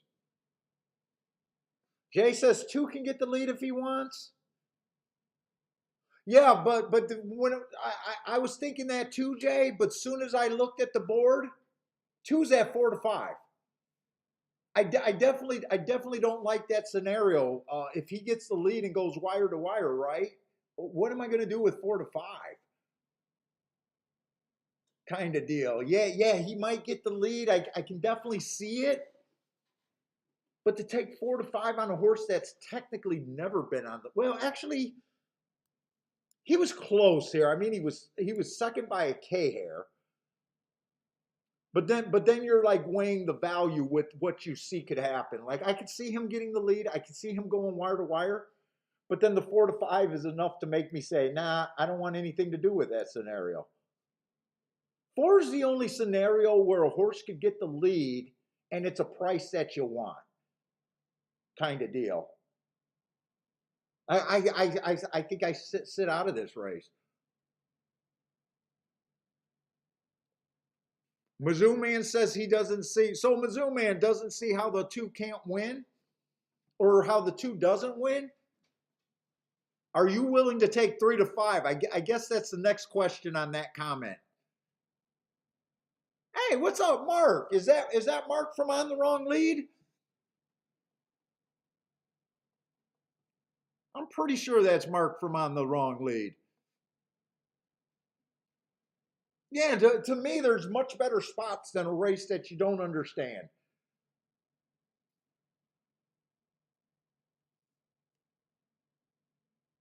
And let's see. And let's see if you're only going to bet win bets. Like let's just say you could get to 5 at 7 to 2. Yeah, I mean 7 to 2 is not the worst price, but in a paceless race, does it sound like any great value? To me, the answer is just kind of no. I think 4 is the only horse that you really want to get alive to here. Maybe the 3, but the 3 is kind of the same way. 6 to 1 is a nice price, but is it a big payoff? Like I said, every handicapper will look at a race different and determine his or her own value here.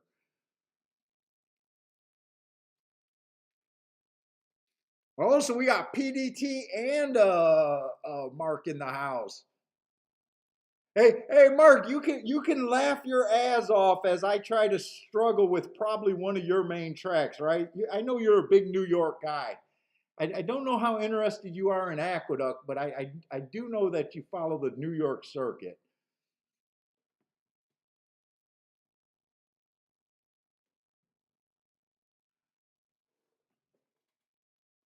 Let's see. Mark's pointing out that the 4 is 0-12 on an off track. Is the track labeled off? I don't even see that. I didn't realize that the track. I guess the track does look like they had some kind of rain there. It's not sloppy though.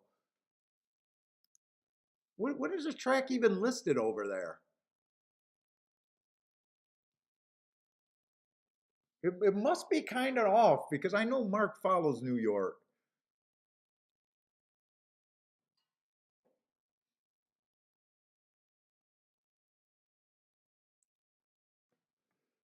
Let's see. Mizzou Man gave me the answer about the 2 at 3 to 5. Fuck no, it's a pass for him.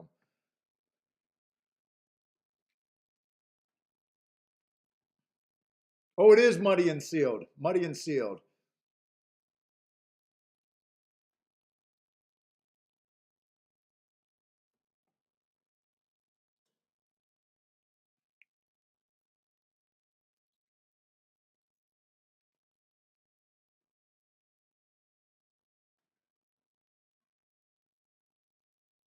Oh, by the way, what's up, Justin? We got Justin here. Who else slipped in here?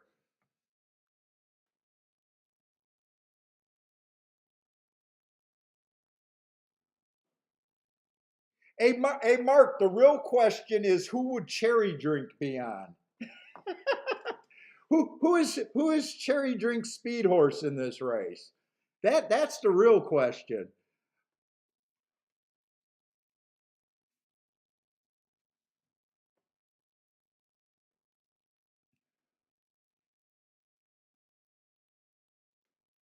Let's say Disco likes the 5-7 double at the duck.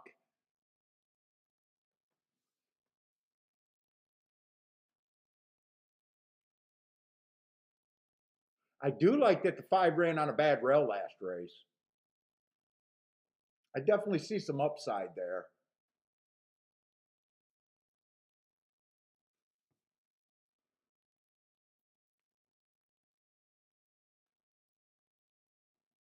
You think Josh lands on the 2?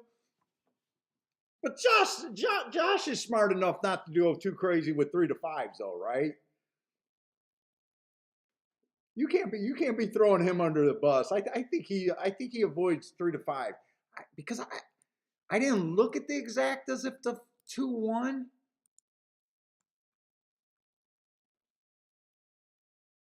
The biggest exact if the 2 wins is to the 4 at 10 to 1. Just tough sledding. Just tough sledding trying to make unless you got a super narrow opinion here.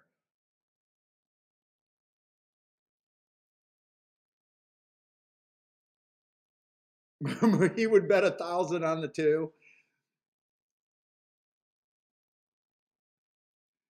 Yeah, he loves the I always know he gets the Brisnets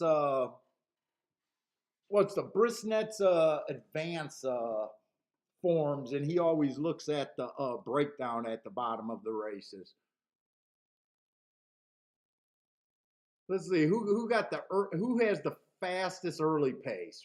The 4 at 80, 86. Ah, the 3 does have a 92 races ago.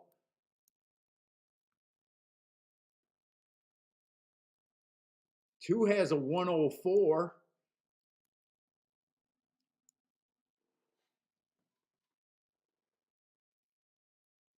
My prediction is I think whoever gets the lead should have a fairly good shot to win this damn race. I can't see this pace being silly. I can't see this pace being silly.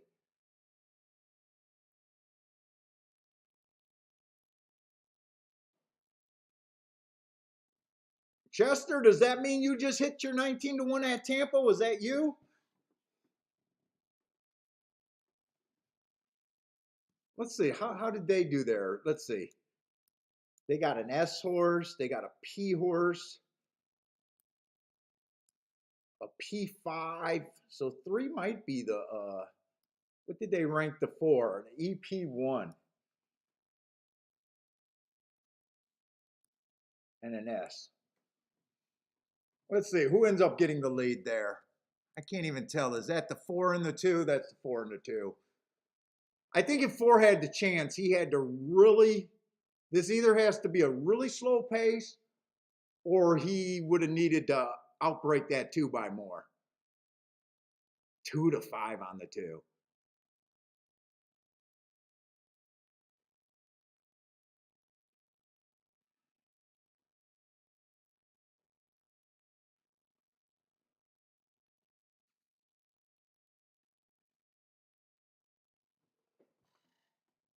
Five is sitting in the gravy spot, but I don't watch a lot of times over there at Aqueduct. I don't even know if 24:48 is considered quick. It doesn't really look like this two is being asked for anything though. Oh yeah, I can definitely see that they had moisture in the track. Let's see, Disco needs the 5, so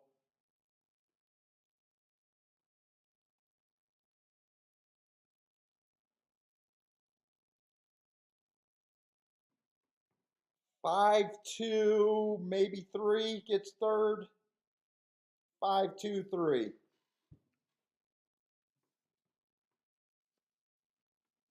Disco will be. I know I seen Disco on the 5 horse. Let's see, 5-2-3. So speed did not hold up well there. And I can't talk and write at the same time. 5-2-3. 5-2-3, no bet for me. No bot. Let's see, 5 definitely stalked that race.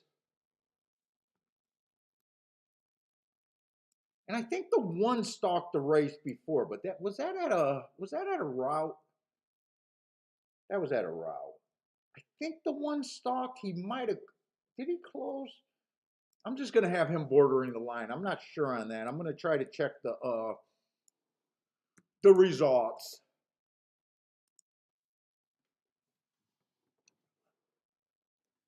Nice, yeah, nice call, Disco. And you got the whole 7-2. I kind of thought that they were gonna come and make him 3-1 or 5-2. Well, I guess when you hammer the 2 horse down to 2-5, it's probably hard for the 5 to take enough money to come down.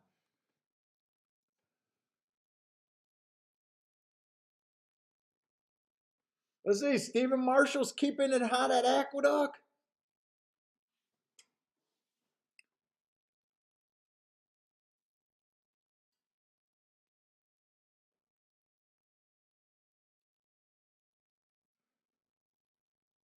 Oh, Chester didn't have that 19-1. he put up 19-1. I thought for sure he had it.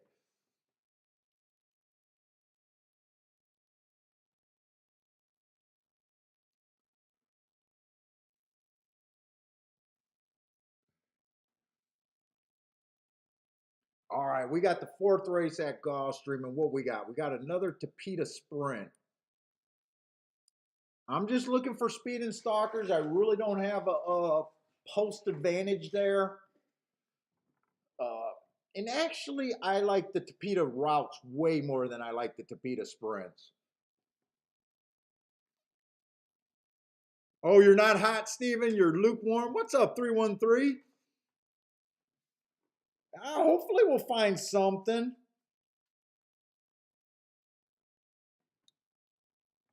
Hopefully we'll find something. So far we had a shot at the first race at Aqueduct that some people took advantage at 11-1.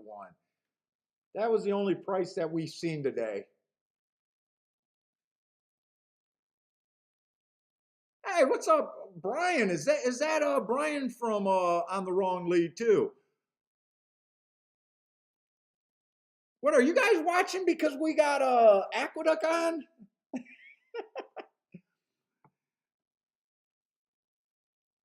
I think this is the first time I've seen Brian on the show. What's up, man?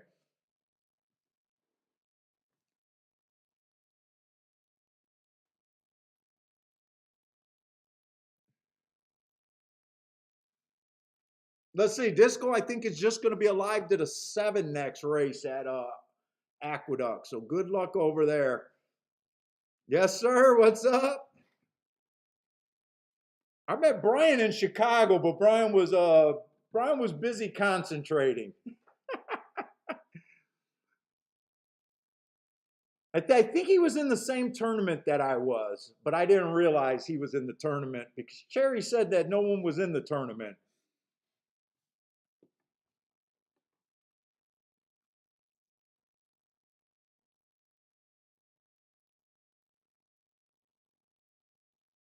Let's see, Gulfstream, what can we find here? Let's see, 3 races ago on this one. It was early pressing day. Didn't finish the race. Bumped at the start. I just gave him an asterisk. There's definitely an asterisk there. He came back and run his same races. 2 races back, average, second average, obviously a good race. The next race, speed favoring track, did a nice job being a closer, running against the bias there. So at the very least, he's in form. Freak, 3-2. Gulfstream, you got to give us some prices because I don't want to survive today. I want to play.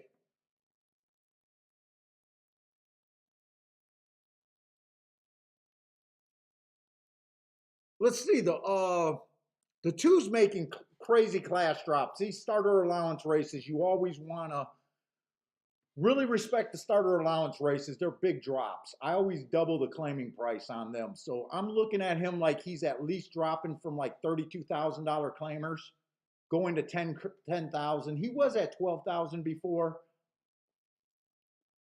But that's a solid drop. Got a couple excuses.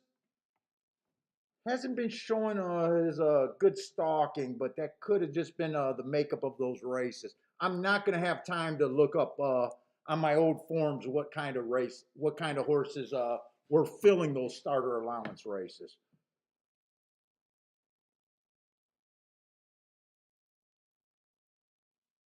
Let's see, the 3 horse stepping up, stepping up. There's a few horses stepping down. Always makes it tougher for a horse that's stepping up, but he is a sharp one. 3 races ago, I got him on a bad rail, so I do like that race. 2 races ago, I got him on a bad rail. That was at a route. He went fast for the first 2 calls. And then last race, I do like, but man, he had to go to the basement to run that race. 8-1. Let's see what else is in here speed wise. 5's making a serious drop here, but he's not a front runner. I'm still looking for speed and stalkers, and he looks more like a closer.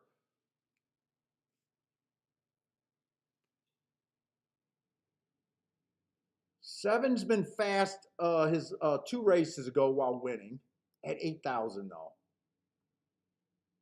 But he has some a little bit of foundation with a little bit of class before that. Let's see, where is he coming from? Laurel. Laurel's okay. Doesn't always get the lead. I like his last 2 races. 13-1 is my range. Let's see, I didn't realize there was an 8 horse in here.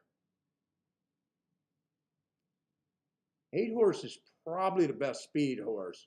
I love that race 4 races ago. Whenever I give a hard, I expect a horse to win within 3 races. He did that at 10-1. And he won again at 9-1, being the fastest winner of the day.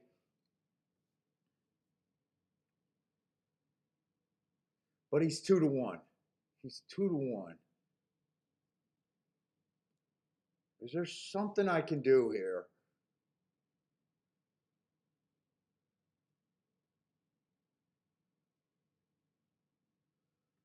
Let's see. 1 horse could be too far back.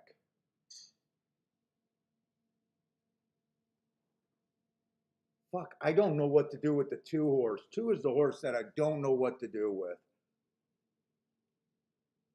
I don't know what to do with him, and I don't know what to do with the 2 sharper horses. Let's see. The 3 is at 10-1. What's the next race? Is there a double? I might prefer to double over the exacta. What is the one supposed to be? I'll just look at the double payouts. Hold up. Let's see. Gulfstream doubles.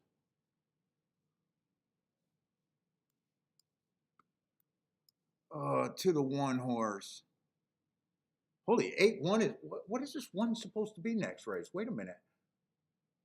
He's 8-5 next race. Next race is going to be a 5 horse field.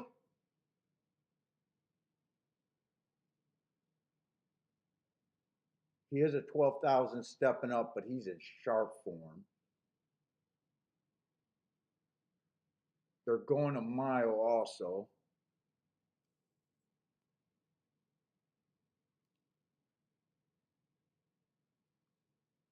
December 4th, everything on the rail's been winning. What is that 4 supposed to be next race?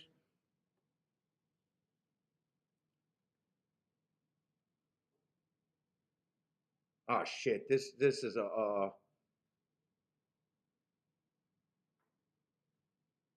next race might not be good double possibilities. Hold up.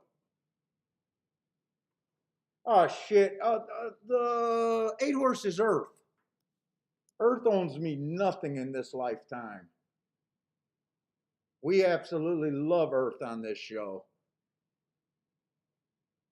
In fact, Jared gave me the early tweet, Earth is running again today.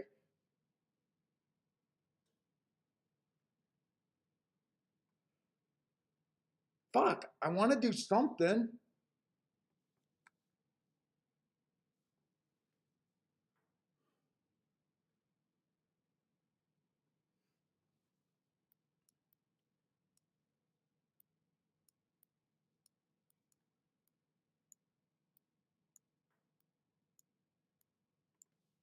They're already getting on the track. 8 on top of the 3-7. What are those exactas looking like? Let's see, I'm in the right race. 8 on top of the 3 is 30. 8 on top of the 7 is 30.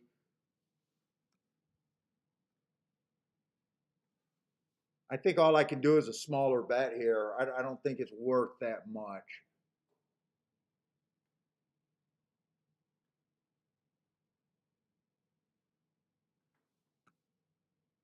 Eight on top of the 3 and the 7. I really don't know what to do with the 1. Other than I think horses are going to be in front of them.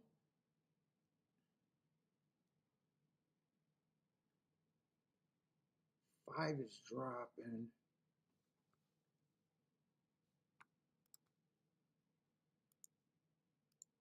I'm doing that 8 on top of the 3-7, but that's only going to cost me 20 bucks. Do I want to do the 3 and the 7 to win?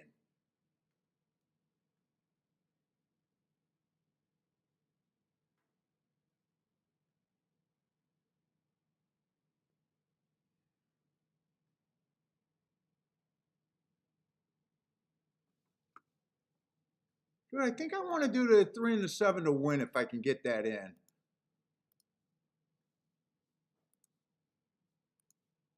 think I'll be able to get that in. Yeah, I got that in. We'll see.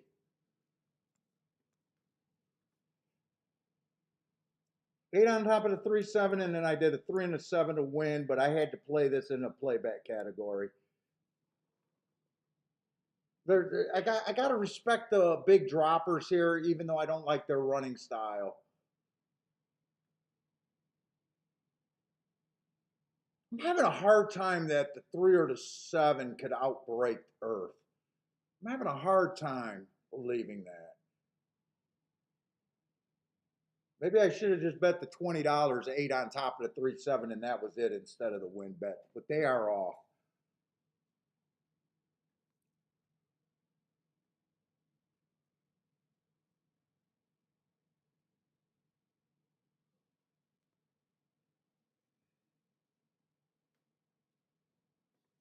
I got to do my walk.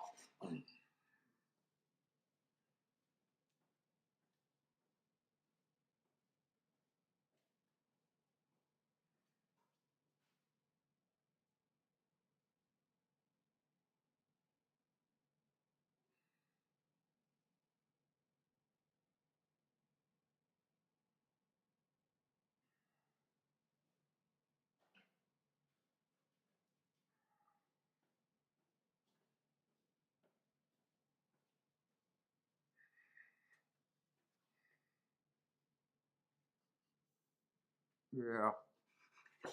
Yeah.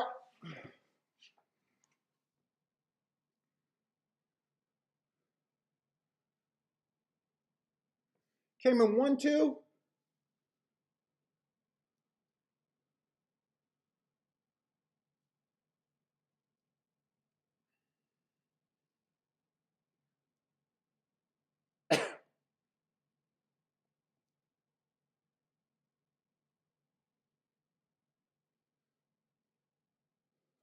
Trying to make something happen at Gulfstream, and it's just a tough thing to do.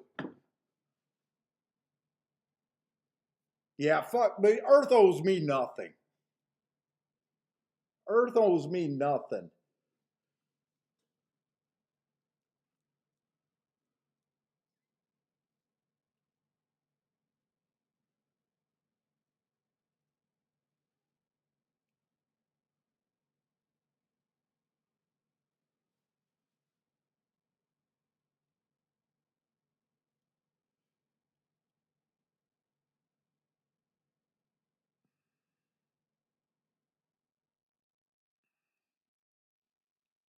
Bet 60 bucks there.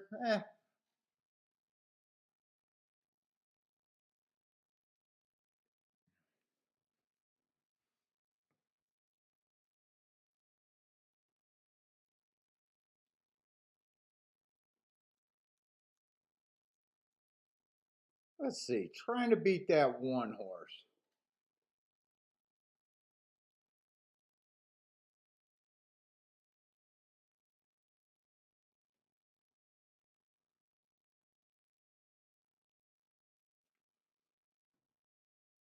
Let's see. Earth already beat him twice.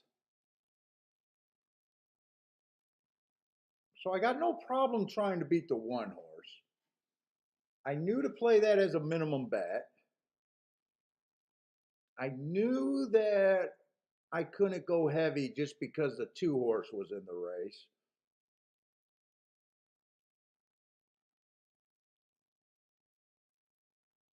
I think really I should have just played the exact and not even bet the extra money on the two win tickets. But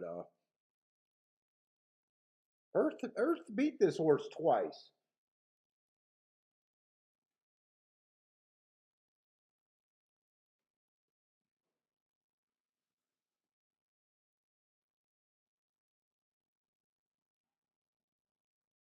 Five got third, three got fourth. Who was a five? So other than the one horse, it was the two big class droppers off the pace. Other than the one horse, it was the two big class droppers.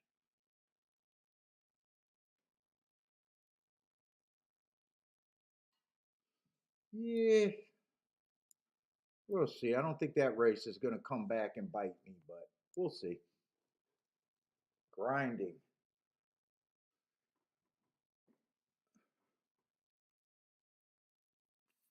Oh, Lloyd, I don't think Earth was taking money just because. I mean, he beat the one horse two times already. He beat the one horse twice. He had to come off the pace to get him. I I don't mind that.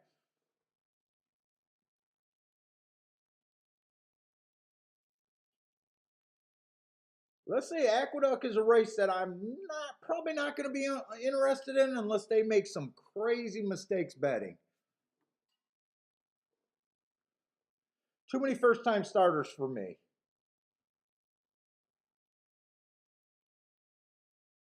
We got a six horse field, only two of them with running lines. I need running lines.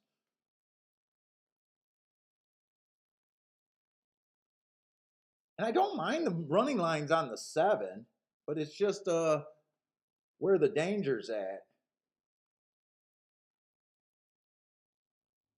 He's been going fast and quitting in his first two races. First race I can excuse. Second race I can even say he bounced. Third race I think he ran on a bad rail stalking closing day. I think he got excuses in almost every race there. First time out is automatically excuse in my book. That's his best ever race. But there's too much danger. The two horse got marks galore, according to me. First race out, can always excuse the first time out, but he also ran what I thought was an inside bias. He went too fast to win. He comes back, he runs on a bad rail stalking closing day. He tried to go wire to wire, going too fast to win. I love that race. You improve the speed figure every time if you like speed figures. And last race, he ran on a bad, well, he was in a four hole a day that the rail was bad. He went too fast to win, so that's automatically an excuse for me. So that's really where I would get to, but I think I seen him at 2-1. I'm just not interested. I do want to watch the replay on him. I want to see his last race just to see if he was on the inside or was he you know, three or four wide that race. I think that last race was a really good race. And I mean, just on speed figure, if he runs that same race, he's forcing all the first time starters to be somebody. That's a pretty decent race. But to me, it's just not worth 2-1. And I don't know what to do with 2-1, and it'll probably be shorter than 2-1 because I already see that he's 8-5. But let's see, he was a four horse in his last race.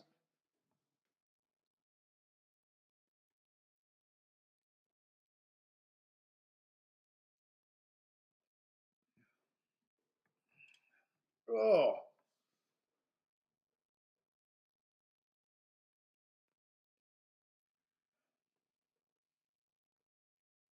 let's see, he was a four horse.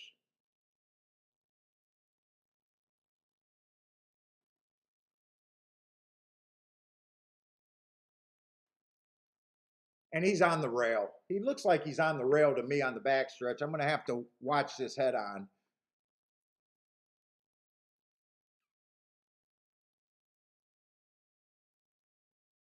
But he looks like he's on that rail during the backstretch there. If he's not on the rail, he's probably too wide.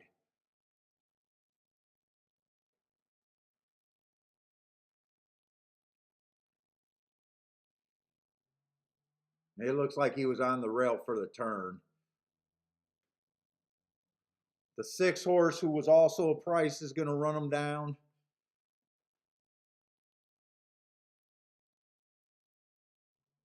He didn't stop. He didn't really stop fighting, and no one other than the winner is making up ground on him. I think, to me, that's just a great race. Let's see him on the backstretch. Starts out 4 wide, but he gets the lead pretty quick. I'm pretty sure he goes right to the rail. He's still about 4 wide here. Maybe he didn't.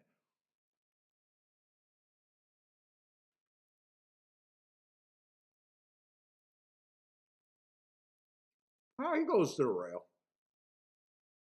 He goes to the rail.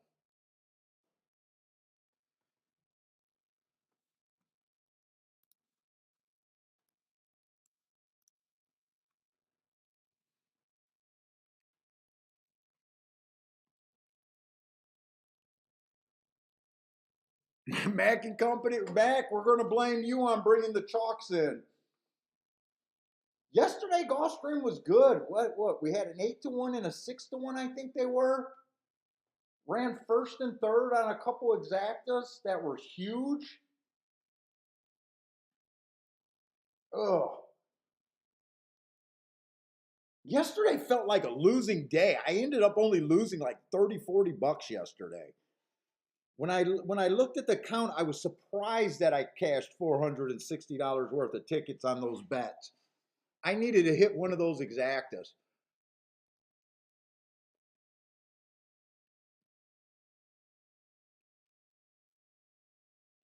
Yesterday, it did feel like, let's see.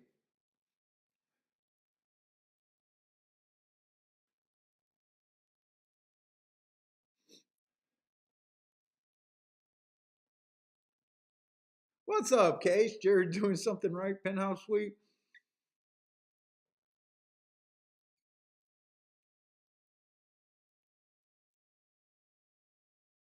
And Jared's here today, isn't he?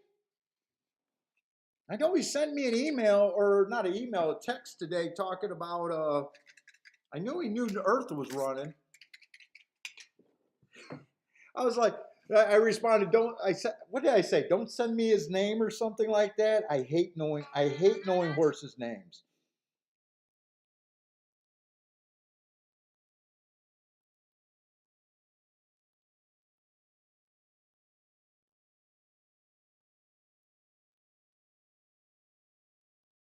Oh, fuck. I didn't notice that Lester sent me a text.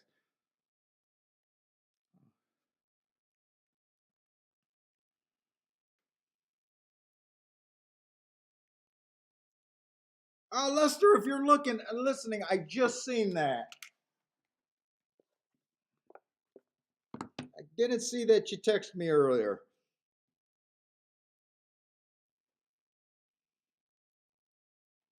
Let's see. Last week after the show, Lester was in first place in one of his tournaments. He ended up finishing third.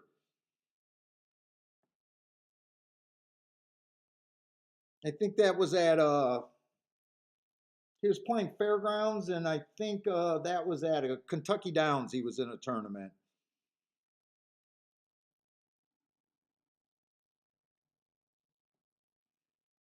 That 42-1 horse, or that 40-1 horse is what knocked him out of first place.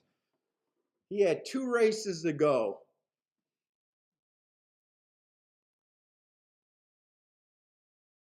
He had I think he said he had 1,000-point lead going into the last 2 races, but that 42-1 shot, I think Jay had that 42-1 shot in his double.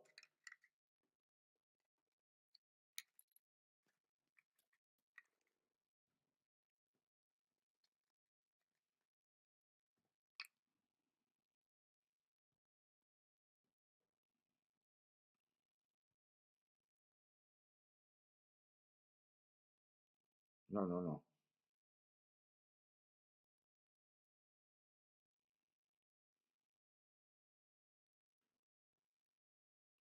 Mm,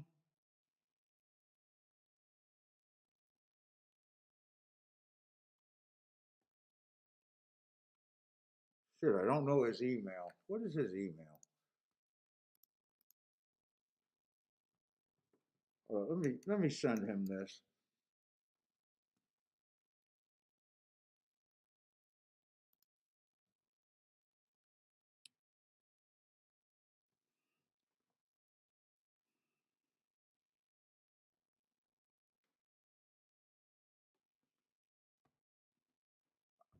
I sent it, but I don't think he's at his computer. Oh, that's right. Disco needs a 7 over here at for his double. Forgot about that. Good luck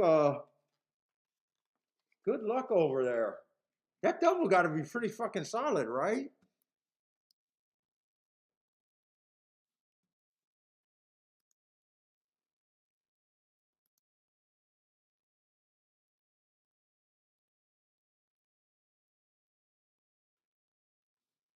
Yeah, pretty solid.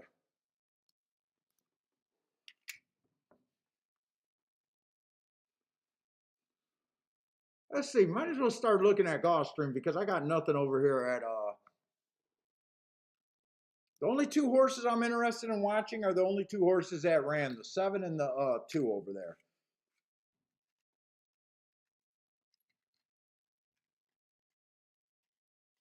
Oh, you're fading the 2. You're starting to roll another double, fading the 2 still.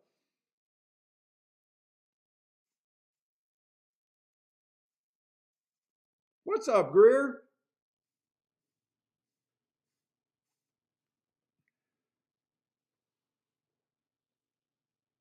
Did anyone play Turfway last night? Turfway was pretty chalky. I just watched the results yesterday.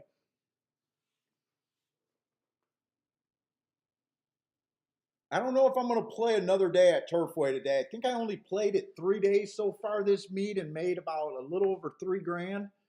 So I'm going to keep my record going there, but I barely played.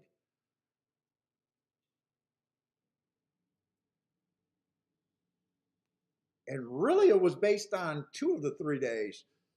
Let's see, they're going in the gate. Let's see, Greer, what question did you got? I'm sorry, man.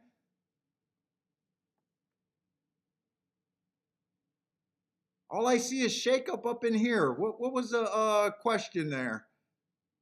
Let me see. Let me see what Greer.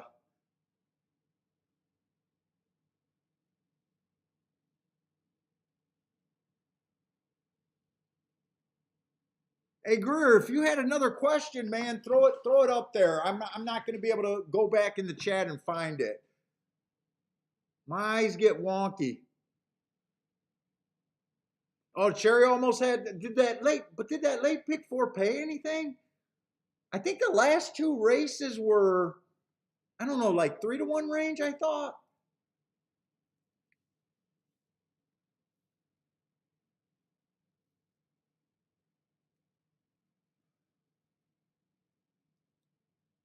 Boy, 7 went off at 14-1.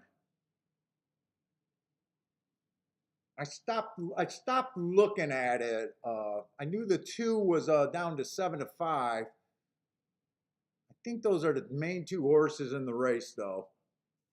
But I am ignoring every horse that hasn't ran.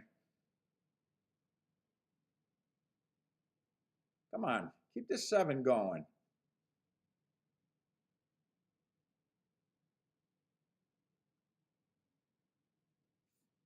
I think it's going to be a first-time starter over there. 7 ran good, 2 ran like crap. In fact, it's all first-time starters.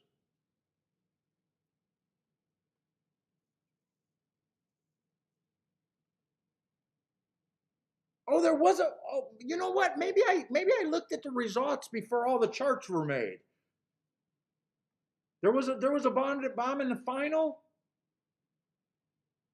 I know Turfway. A lot of times they're really slow on that last race, updating that last race in the chart. Sometimes sometimes it seems like it takes hours. So I might not have seen the. I did not see a bomb winning the last race. So I probably checked it before that chart was made. Did he have the bomb then? He must have had the bomb and lost in another leg.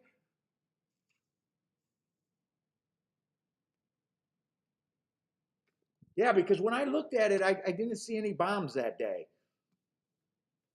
So that must have been before that chart was made. Oh, okay, yeah. So Mark's saying it too. So the winner in the last race was 17-1. Okay, so I missed that. Oh, the bomb knocked him out. Yeah, I don't have TVG anymore, so I'm in the basement now. We cut down on our cable subscription because none of us watch cable, and I didn't realize how much I watch TVG while laying in bed. And I always like having it on in the background, but I hate sitting at my computer when I'm not doing anything. So now I'm just checking result charts. So 10-1, 24-1 he paid.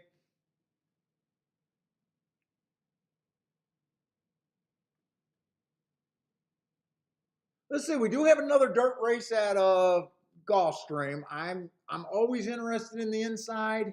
Right now the chalk's on the inside, 4-5. Someone said Gulfstream was going to be chalky today, and so far they are freaking right. December 4th. That was a that was a complete bad rail day. So 3 races ago on him, that rail was bad in the claiming crowns, without a doubt. Every, everything that ran near the rail has come back to win, including him. He's in great form. He has the inside today, but he is stepping back up into competition. Fuck, 1-2. I'll fucking always overbet at 1-2.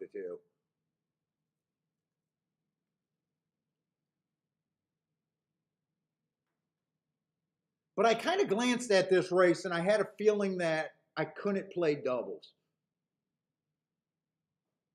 Let's see, the force coming out of that same race.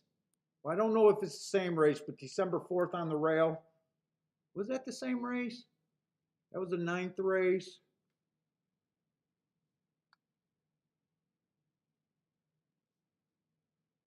It was the same race. Four's at 3-1. Is that even a race? Is that even a race?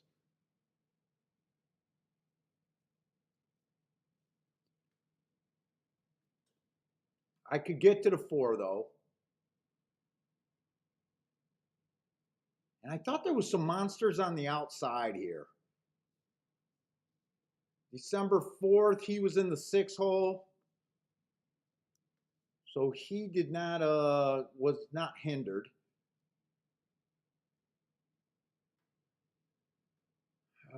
Do I even want to play this race? 3-1 is my. When I was looking at the doubles, I had the 1, the 2, and the 4 in my head.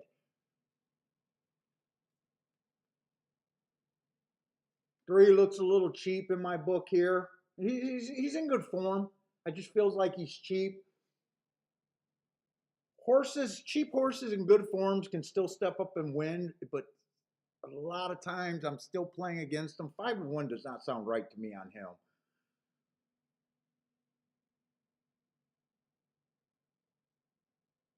I don't know what I can do with a 1-2-4. Unless I just wheel the 2 first and second.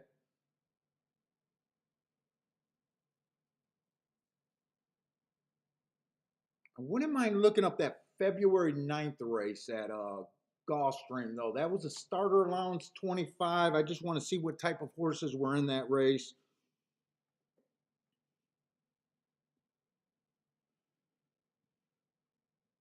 Let's see.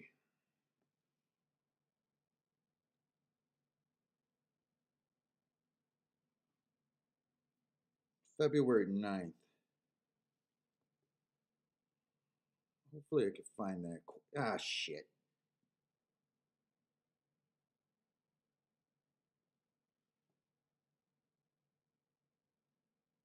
February 9th.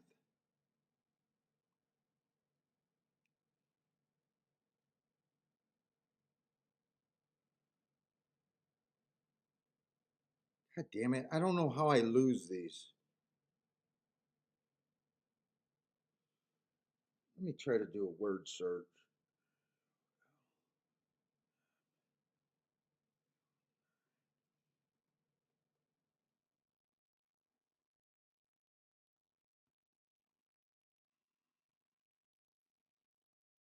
No, that's not getting me it.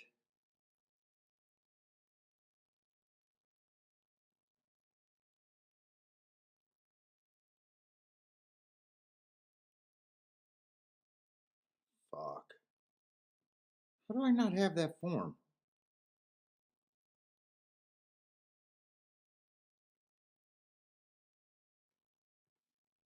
Is it in my cloud? No, it's not in the cloud.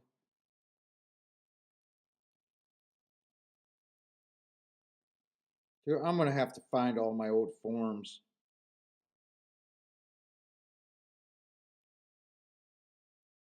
There's two.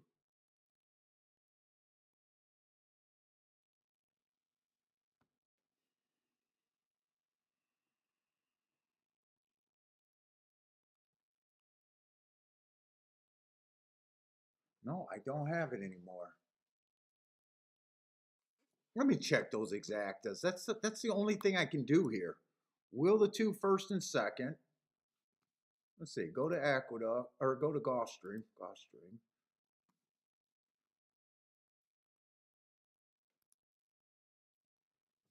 Exactas. It's one two is paying $9.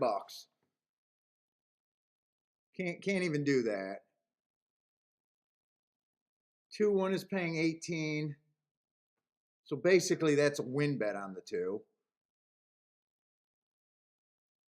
What is 4-2 paying? 4-2 is paying 32.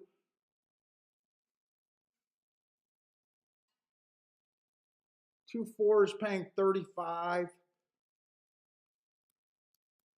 I could box that. I mean, it's going to be cheap as fuck. It would be a nice hit.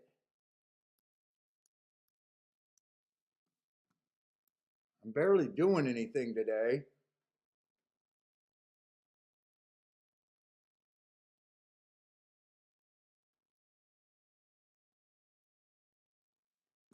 I don't think there's anything I can do with the one on top. There's nothing you can do with the one on top. So I'm either going to waste a little bit of money for a decent hit, or I think I'm going to hit this.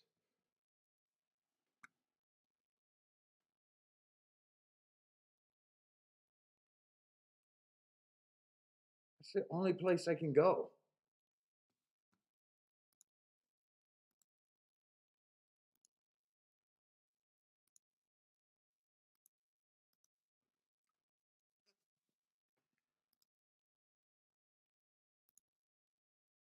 I hate these days where you're like there's more combinations that you like, but because of the way they're betting them, they're kind of forcing you to play part of the tickets that you like.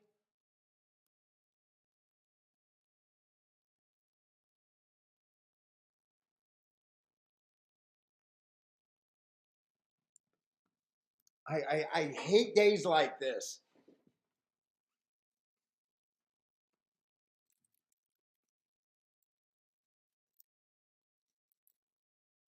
Like you got a little bit of good in your contender price rise. You got a little bit of good, but you got a whole lot of bad in that combinations.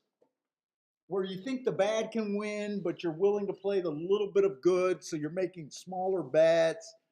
You're throwing out combinations that you normally would like, but there's no value. I always have a hard time playing on days like that, you know. And right now, Gulfstream, if Gulfstream just keeps chalking out, my goal is just to survive, just limit and have a lower than average losing day is the goal then.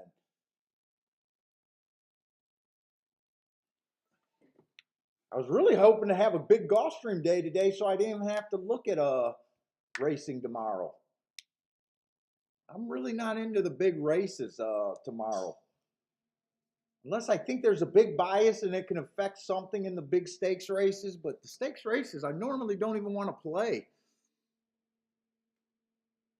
Oh yeah, one is definitely a cherry drink special. I fuck. I mean, I like him. He does have a bit of weakness having to go down to 12.5. Four's at 5-2. I know some people don't mind betting 5-2. I just can't. I just don't bet enough on 5-2s. Even if I bet $100 on them, you're only talking about 250 profit. It's like when they win, they don't move the bankroll, and when they lose, they cost me more than what I even feel comfortable, doing with. Maybe I should have took my time and looked at doubles. That might have been a better spot. Depending on what I like in the next race. It's kind of like that race yesterday. We like that one in the first leg. I like the one in the 7, but the one at 7-2 was just too low for me to play for the win. So the 7 looked okay at 11-1. The 1 wins. Then I have the 7-1 in the next leg, 7-1 or 8-1, and I'm like, why didn't I just crush that double?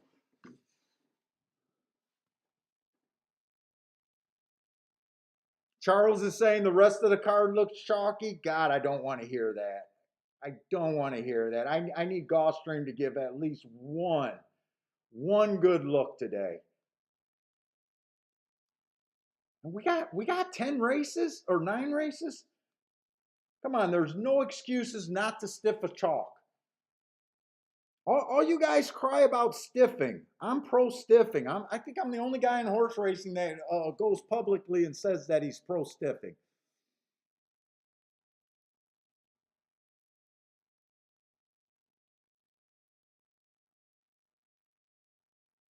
One gets the lead. That's no surprise. Four's pretty close. Four has some class. Four might be able to be enough pressure wise. My 2 is not running though.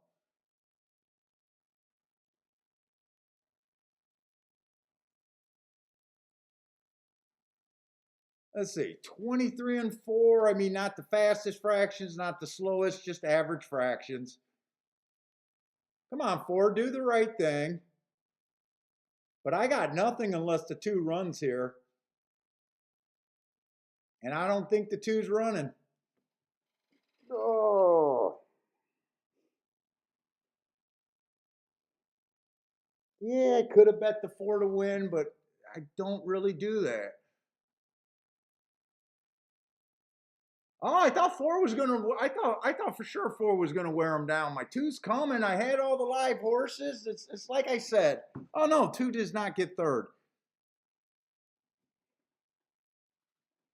I mean, that's a combination that I liked, but I can't play. Probably in the long term, would have been better to sit out that race.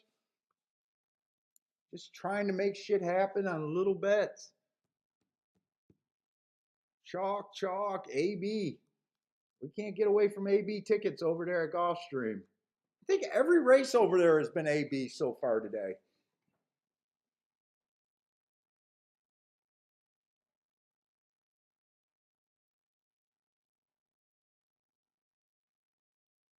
Yeah, four ran his race. One definitely ran his race. I would have liked to see the 2 not go wide, but I can't blame him for deciding that they got to guess whether they're going to get traffic in front of them or not. They got to guess if that rail's going to be open or not. I don't have a problem with that.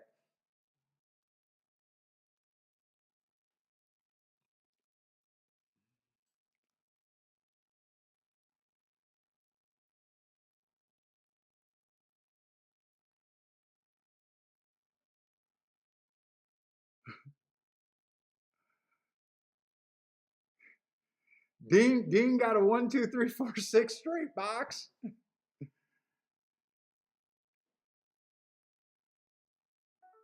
Oh, Jared, you know my philosophy. You're not even supposed to own a pick four ticket like that unless you play it for freaking, unless you go into it knowing that it's a big punch. I do not want to hit $60 pick fours. Unless you go into it knowing that it's going to pay $60 and you're playing it for a big scale.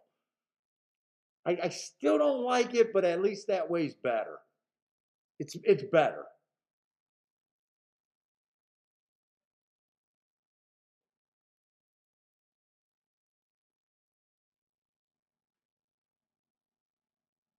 Take it easy, Brian.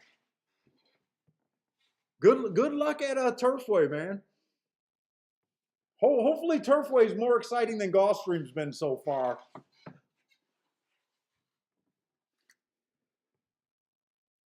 Yeah, if you figure that it's chalky and you declare that it's going to be chalky. I'm doing this for a big punch compared to your bankroll. It's not wrong. It's definitely not wrong. I can see guys doing that. It's against my it's kind of against my philosophy. I don't want to be right 4 times in a row, but it's better. But if you had to go wide to get that, you're not even supposed to own that ticket. It's just how you play the ticket.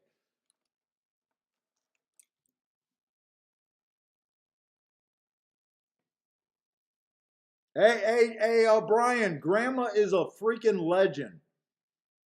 Grandma is a master of the $8 horizontal bets. She took down half the pool over there at Parks a couple weeks ago, maybe a month ago, on an $8 ticket.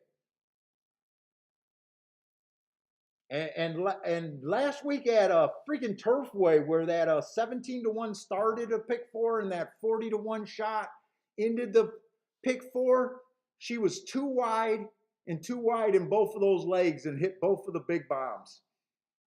She only missed one leg on an $8 tip punch. Grandma is a legend in this chat room.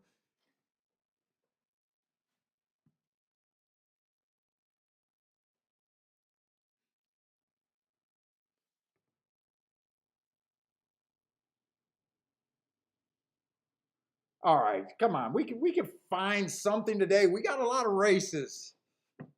We got a lot of races. Got an optional claiming 50,000.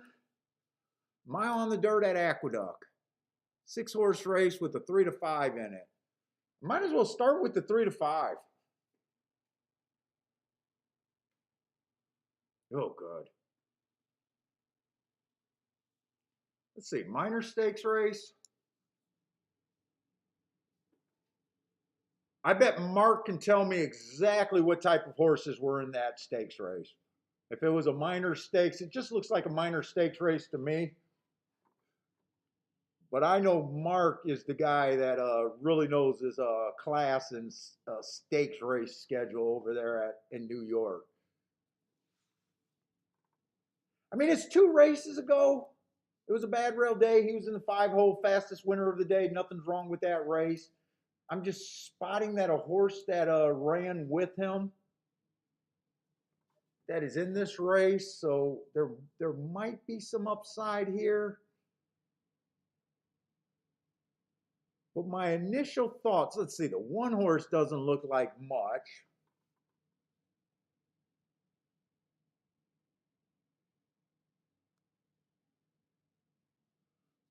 Three-horse doesn't look like much.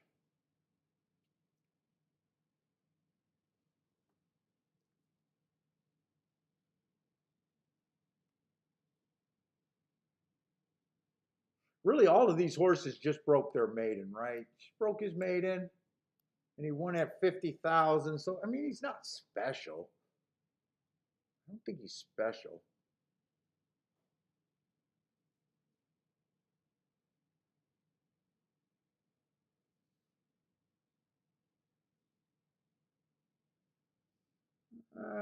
Well, fuck.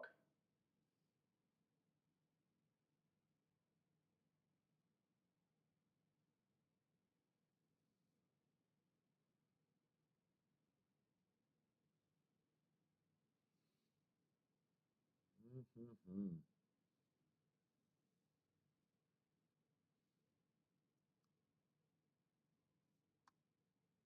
Is that Kingdom Queen? Is that the that must be the 6 horse. Kingdom Queen ran with him. Oh, I wish I didn't see Chad Brown. I hate it when I spot trainers. I hate it when I spot trainers.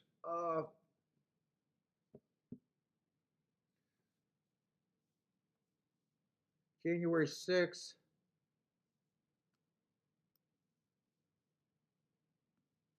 He closed the run with him. He closed the run with him. Yeah, I mean, fuck, 1 to 2. He ran against the bias since then. He ran against the inside bias. I like that excuse there. He ran against another inside bias.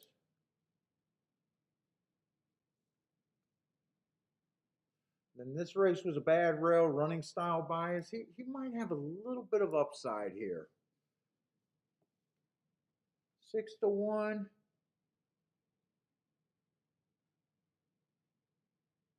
I want to look up these 2 races on this 2 horse. In a way, I don't want to butt heads against them, and I just want to sit out this race. There might be something here. Might be. I think I can only get to one other horse, and that would be the 7.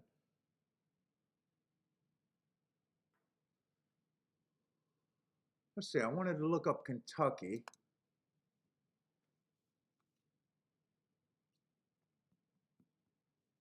October 14th.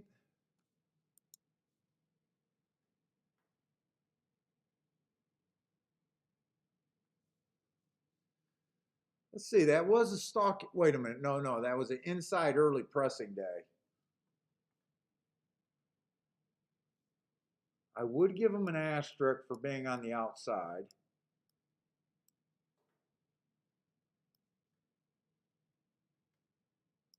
That was a pretty average maiden race. Pretty average maiden race. Let me look up 923rd. Is this really a horse I should be scared of? I got bad rail, early pressing. He was in the 4 hole right running style. I mean, he doesn't look like a world beater. He came from Indiana. He doesn't look like a world beater. See, that race, he was just average, slow.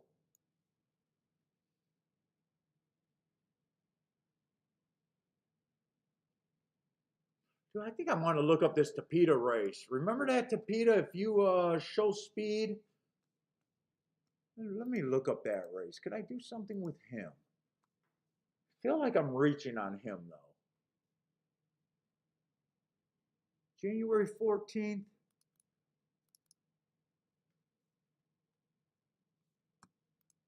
Or I can wait for a much better spot. That was a stalking closing day. He would have got an asterisk there. He definitely improved after that asterisk. I knew that was going to be a good race.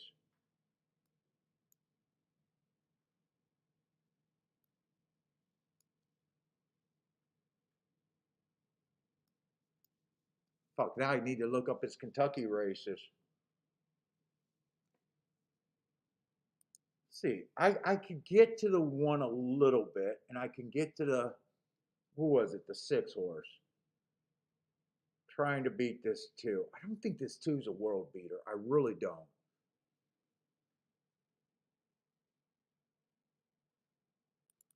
I really don't. December 11th.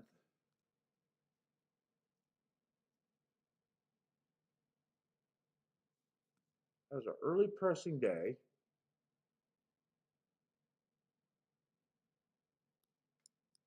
He would have just been average, average, average there. Let me look up his 1124. I might play this bet. I'm on the fence. Do I want to try to beat him, the 2 horse, or not? He was average, average, average that race.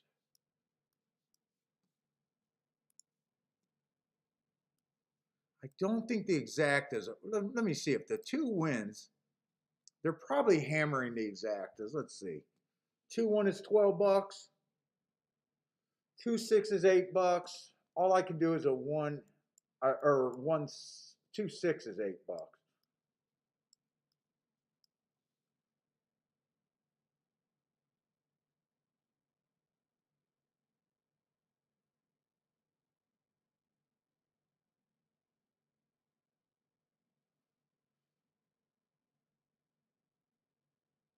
There looks like there's speed. If the 6, I think there's enough speed. I think I want to play that.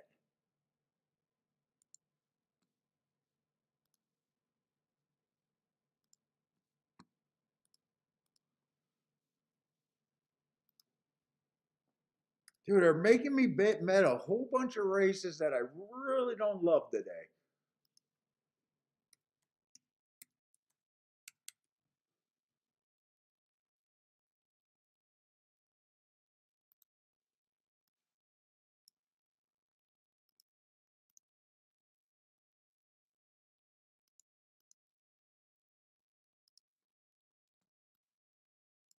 They're just nickeling and diming me. Did I write that down? Yes, I wrote that down.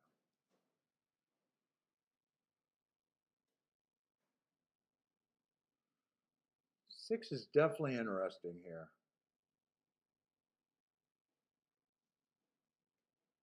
In fact, he had a bad rail when he lost to the 2 horse. Was 2 on that bad rail?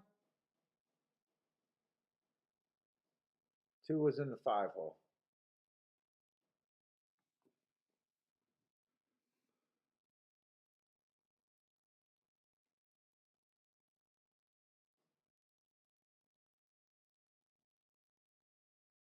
Let's see. Jay's looking at the 3-6 in the double here, starting out with the double 3-6.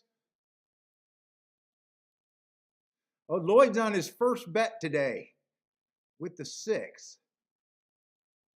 First bet on Lloyd today. Lloyd's been sitting on his hands real good today. Today was a good day to sit on your hand. In fact, my best ticket today, I sat on my hands. I'm going to have a hard time explaining that to myself tonight. That's 7 in the first race today at 11-1. God, I don't know why he sat on my hands there. Only horse I could have fucking played.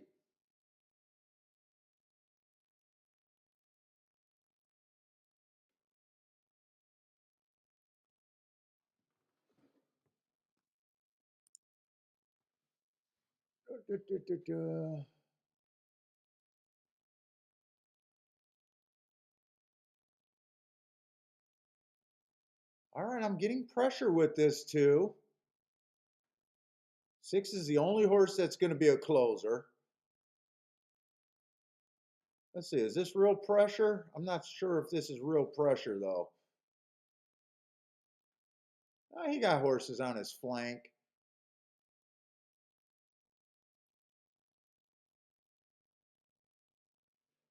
Oh, this race is not even exciting to me yet. One's trying, six. I'm not sure if six is trying or he's just trying to catch up. I'm really not sure. Okay, six is now making an eye-catching move. Wake me up when the six gets to the lead.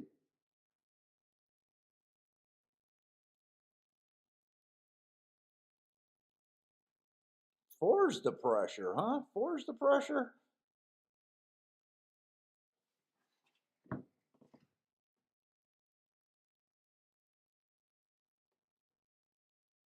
I thought that two horse wasn't a world beater, and I just can't figure out the right horses. Come on, just beat this horse for me.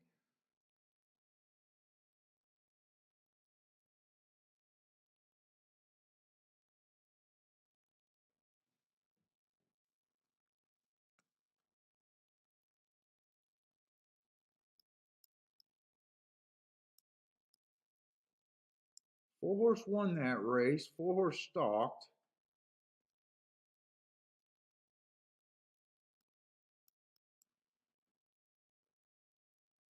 Ooh, is the road not good today over there?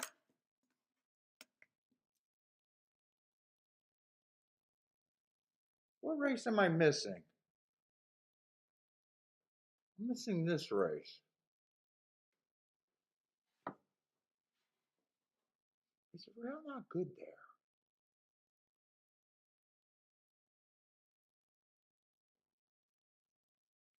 I'm missing, I'm probably missing this race.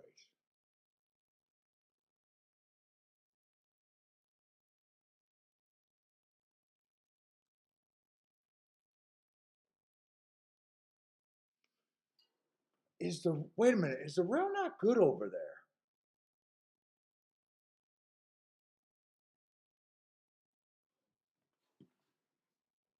That race came in. Who won the race before this race? I might have just got a bit more interested in Aqueduct. I might have just got came in 5-4. They beat that two. That two. Now they beat this two on the inside. This horse won.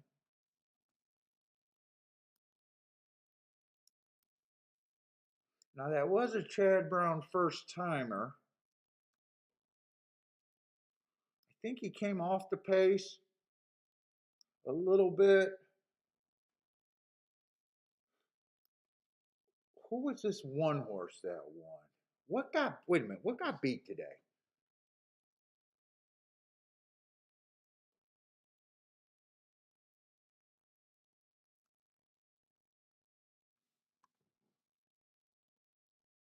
Hold up, something.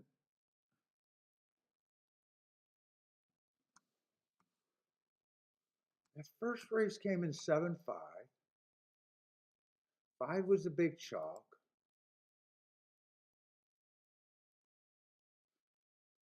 Oh, that they did have a 1-2 hit the board. That was the race that I caught. Okay, that was the race that I caught. Two got the lead. The one came outside of him. I'm wondering if this track is not that good on the inside today. Kind of hard to tell with all of these short prices, though.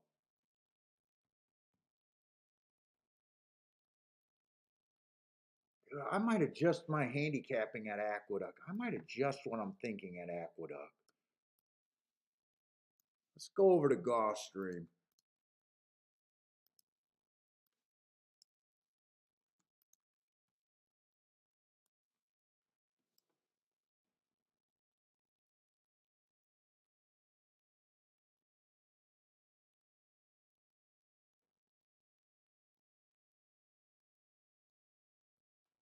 Hey, what's up, Michael? Michael's in first place again in his tournament. Get him, Michael. Get him, man. Michael Lester goes over to Kentucky Downs and plays a free roll tournament on Fridays. I think every Friday, a free roll tournament. And I think he's won 3 or 4 of them. Last week he came in third. So Michael's representing over there.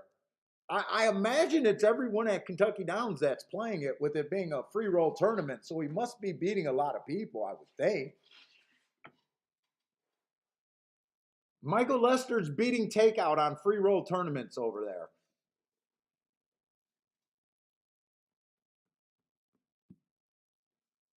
So good luck, Michael. Love to see it. Let's see, we're at 7th race at Gulfstream. It's going to be a mile on the dirt. Inside's been good. Wait a minute. No, we're in the turf race. Of course, I'm in the wrong race. Everyone drink again. We got a mile on the turf, so this is going to be our first turf race of the day.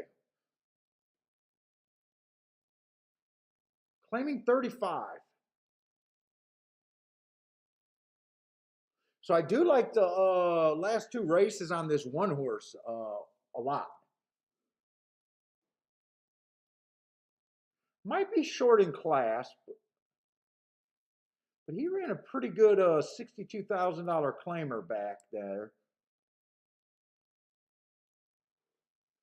Let's see, no chalk. Someone says this race has potential. No chalk.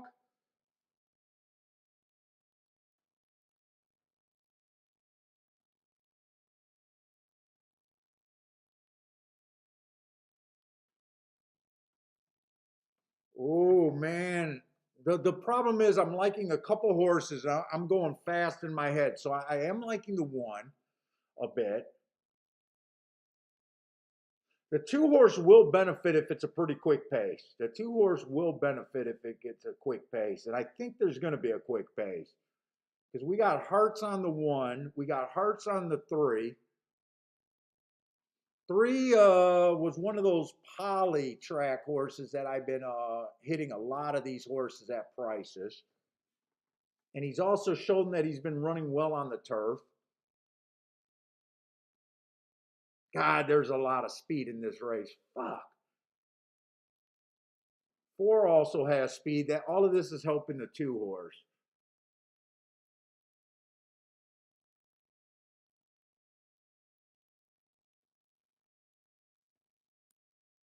I definitely see a few long shots that I like. The 1, the 3, and the 5.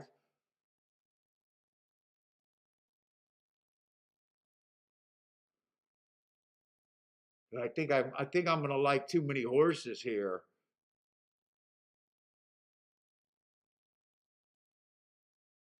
8's going to benefit if it's a slow pace, or I'm sorry, a fast pace.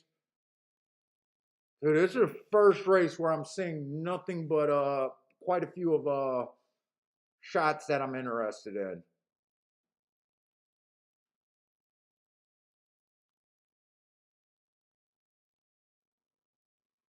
1, 3, 5, and 6.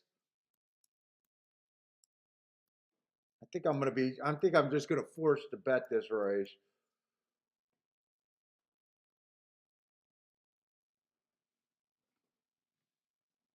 One, 3, 5, and 6. I don't think I want to play exactas though.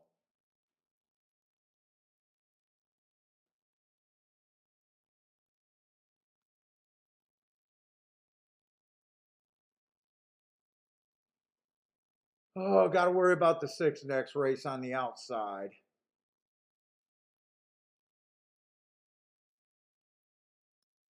Coming out of the Claiming Crowns. God, I'm scared of him. I am scared of him. I mostly want to play just to the 1 and the 2, but there's some class droppers that I think I got to be a little scared of.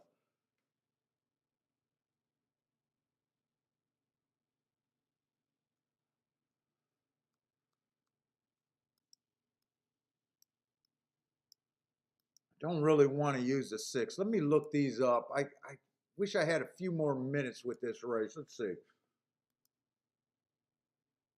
This is the first race today that I'm actually excited about.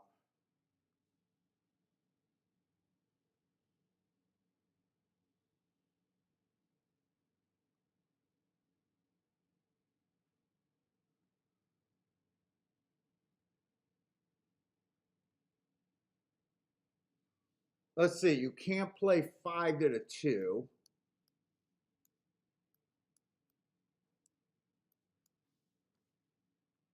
And you can't play 6 to the 2.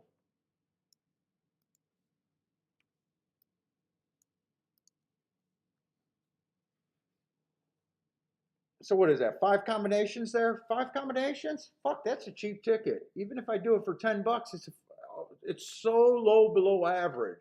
I can even play that for $20, and it's way below an average play. All my plays, I don't think I played a single play over $100 today, and most of them been like in the $40 to $60 range.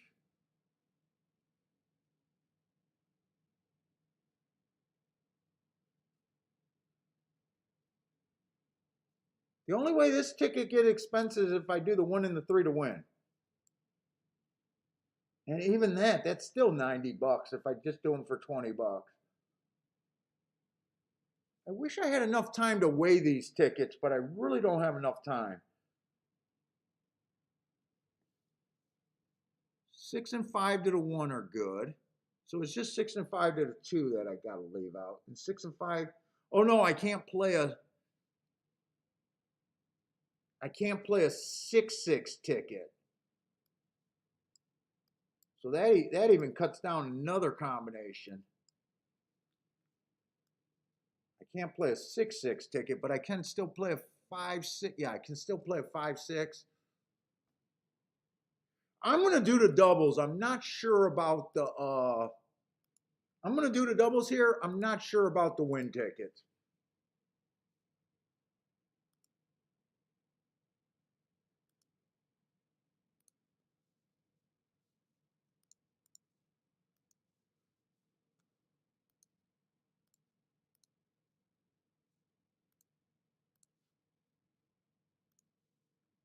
What's the last one? 6 just to the 1. 6 just to the 1.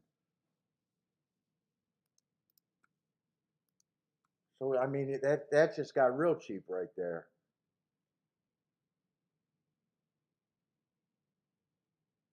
And why did I do the math so wrong? Actually, wait a minute.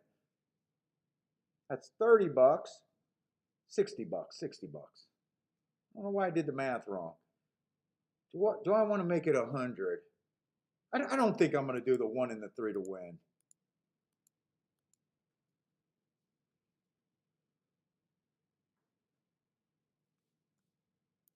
I don't think I'm going to do the 1 and the 3 to win. Chester's on the desperate ticket. 1, 2, 3, 5, 6 exacta box. 1, 2, 3, 5, 6.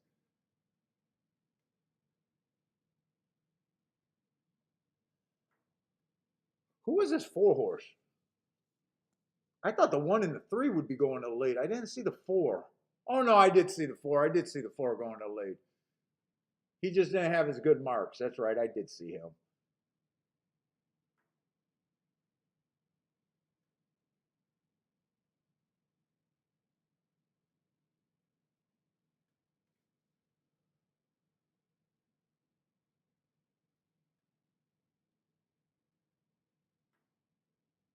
Oh fuck! I was really hoping that the 4 was not going to be able to outbreak the 1.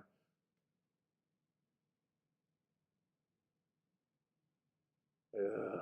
Oh, that's ugly. Is that the 5 and 3rd? Okay, there's the 1. The 1 rebroke. Okay, I thought the 1 should be better than what he was looking like.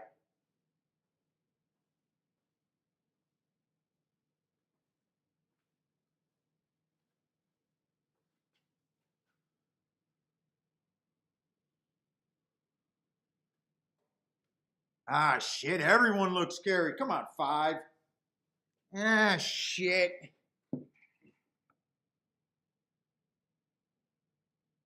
I need the 6. Ah, I got nothing. Another chalk kind of race.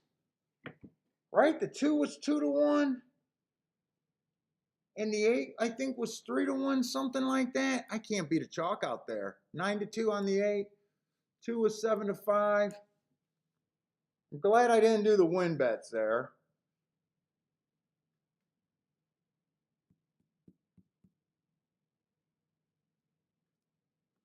Dude, I seen the fast pace and I still played most of the speed.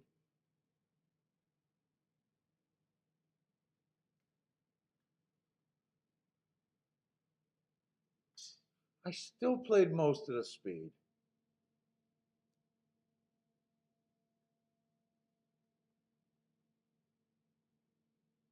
Six was actually the only off the pace horse that I bet there.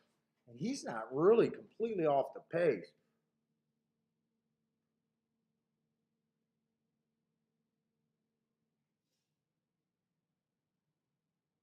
I came in 2-8.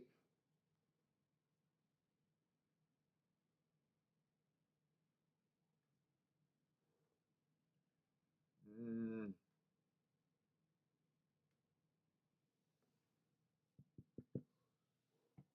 I even said if we get a fast pace, which I thought there was going to be a fast pace, the 2 and the 8 were going to benefit big time. I even repeated it.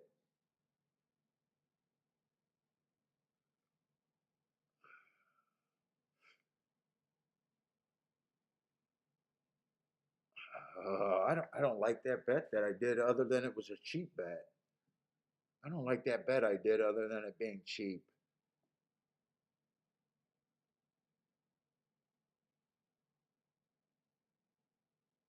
Other than it being cheap, it was crap. I even seen the fast pace.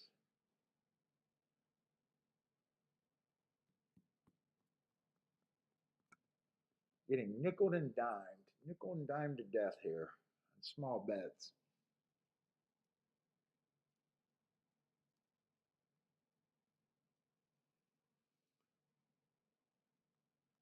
Man, whoever made that call that there was going to be no upside at Gulfstream today, you're looking like a genius.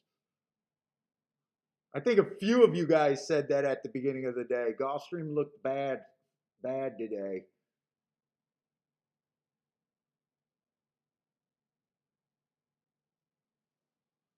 We got 7th, 8th, and 9th race left. We got 3 races left.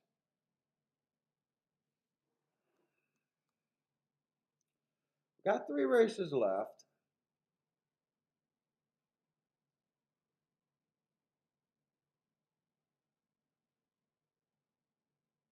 And what was I saying? I put 60 in that. Wait a minute.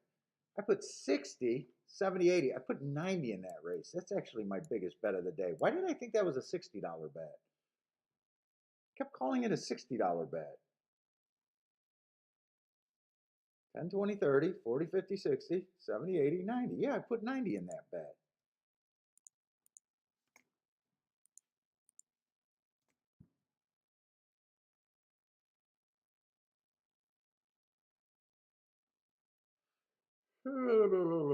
Not happy with that one.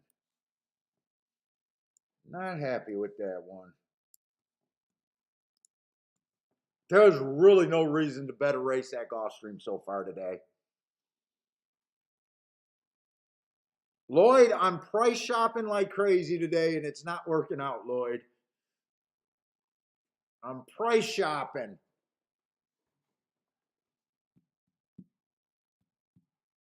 I'm trying to make shit.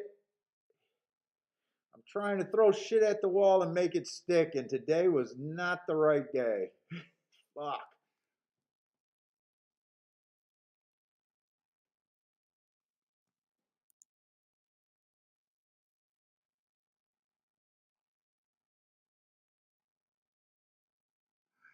Chester Johnson, somehow he goofed. Won a Oaklawn race 4 on the one for 150. Now he's going fishing. Enjoy your fishing, Chester.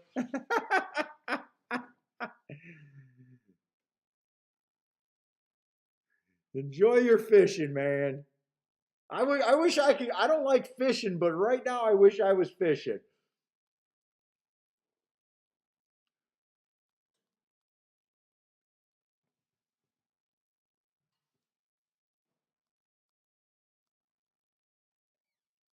Dude, you know what's funny? Yesterday I felt terrible. Yesterday wasn't a bad day, And today I feel happy and I'm just nickeling and diming myself into a losing day. It doesn't feel as bad to me today, but man, I mean, as far as handicapping, other than the race that I sat out, all I hit was that small exacta box that acted as an even money bet for me. Fuck. But for some reason, I still feel good about today.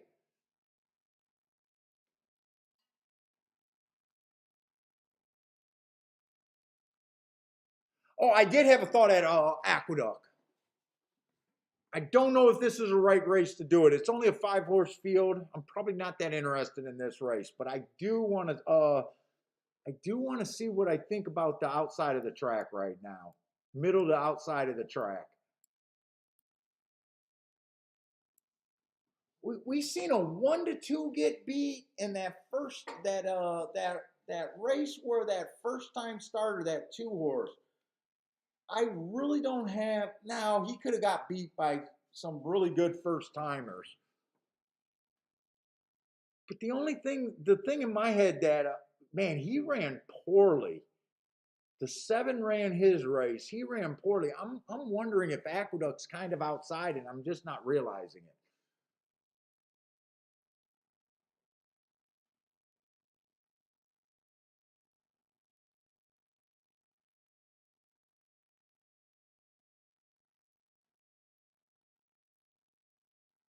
Wait a minute, Gregory says there's only 8 races. I thought I checked the card. I thought there was 9 races today.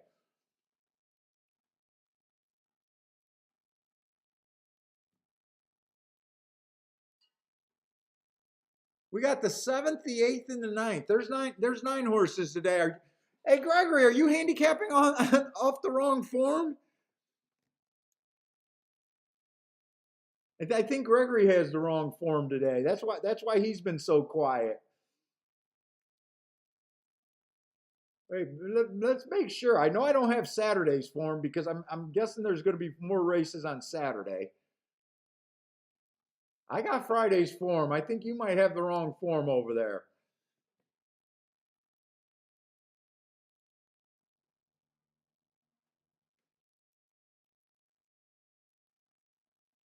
Yeah, the chalk. You're right. The chalk boys are probably having a big day. They're probably having a big day today.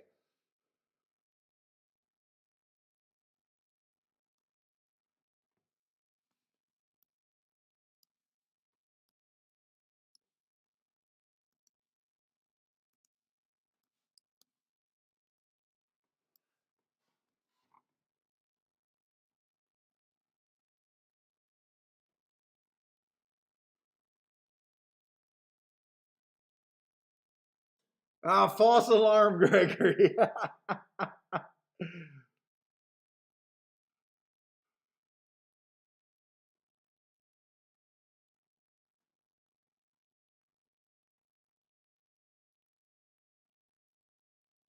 Let's see. They're betting the 5-horse over there at the Duck, who's done nothing wrong other than having a pretty long layoff. But he came back and won off of that layoff, so I can't really say that something went wrong, or if something went wrong, they straightened it out. How about that? If something went wrong, they straightened them out.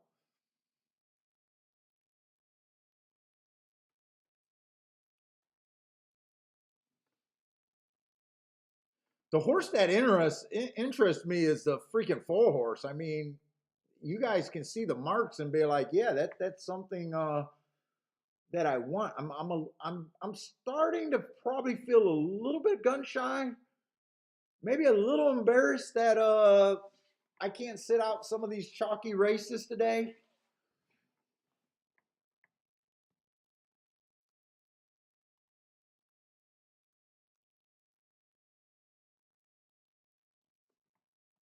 But man, I mean, the 4 at 7-2. What do I want to do here? Let's see. I'm going to go to the next race at Aqueduct. I want to see if there's a double I could have here. Because if I'm right about the outside, if I'm right about the rail, possible, I might be able to find some value in the double. Let's look at the next race. I don't want to do a win bet on the 4 horse at 7-2. I'd rather, if I did something with the 4, I'd rather do it in the doubles and try to find a bigger hit. Next race is a cheaper race. I think I'm going to like next race, or at least the level of next race. They got 9 races or no, they got 8 races at Aqueduct. So we're almost at the end of Aqueduct.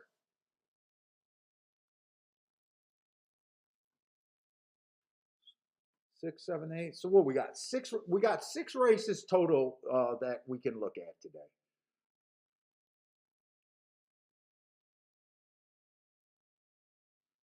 So I do want to look at next race.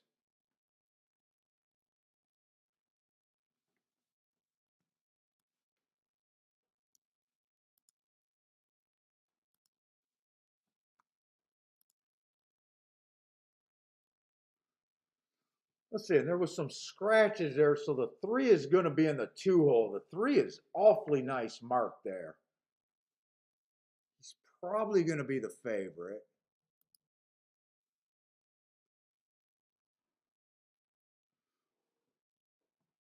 Let's see, even if I play the 4 horse, I can't play a 4-3 because that's paying 12-1.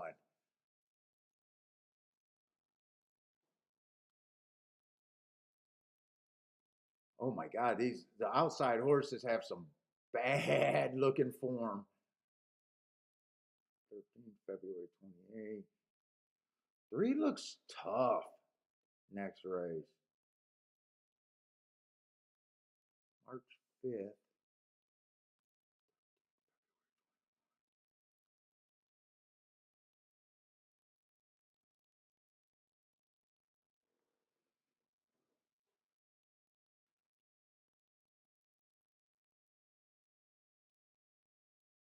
Jesus Christ, there's not really any form on the outside next race.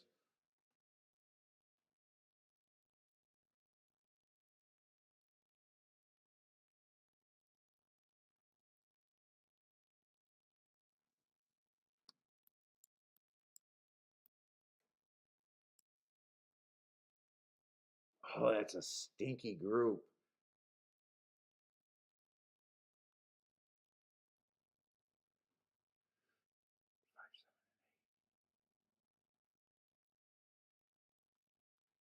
Hold up. I'm confusing myself. Maybe the 5, and then 7 and 8. 7 and 8, and maybe the 5. Trying to get around that 3.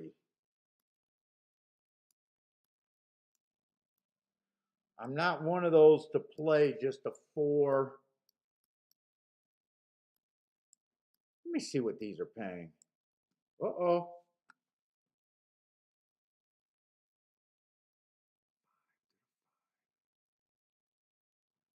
Oh, can't do anything with the 5. Let's see. Do I want to do that just with the 4?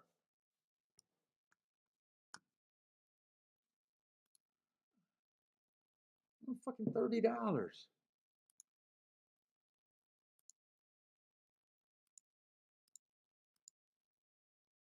In the double, I'll do that bet.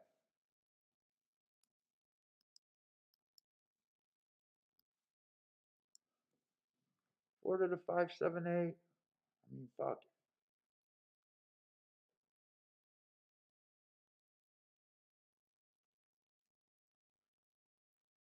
If 3 goes to the inside, come on, 4. Can we stay off the rail? He's gonna go to a rail, but can we keep him a little wide? Don't go to the rail. I want to test this out. Try not to go to the rail here.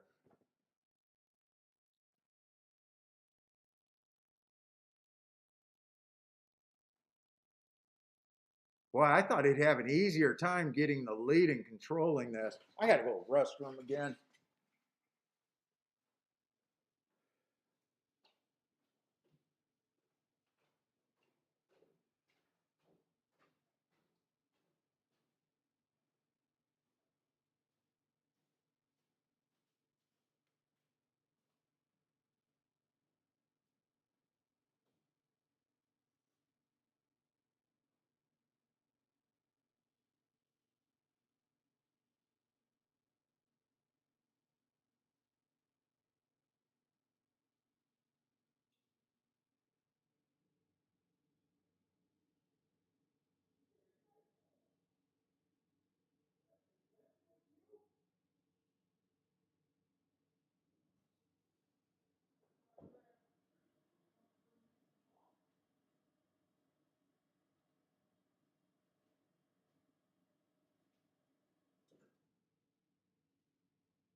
Yeah, I got to bring food out just for you to come and check.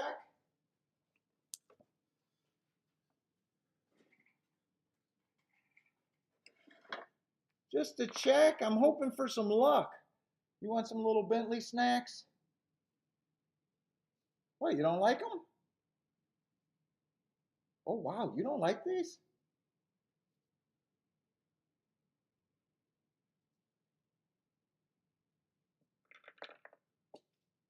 No?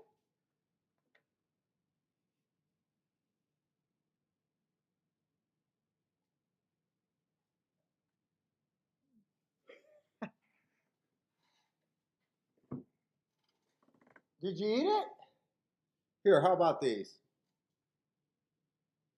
All right, those you like.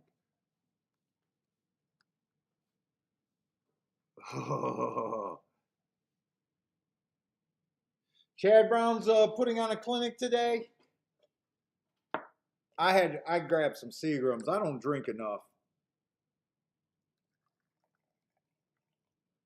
I don't drink enough.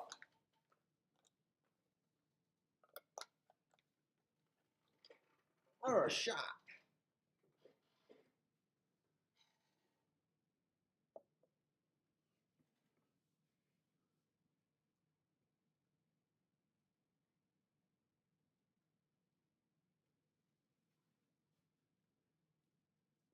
Let's see. Lloyd says easy bet. Should have said yeah. Right now, I don't know when the favorite is to be beat or not to beat.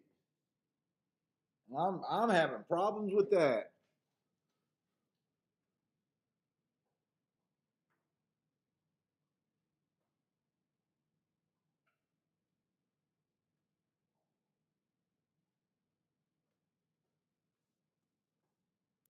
Definitely having problems with that today.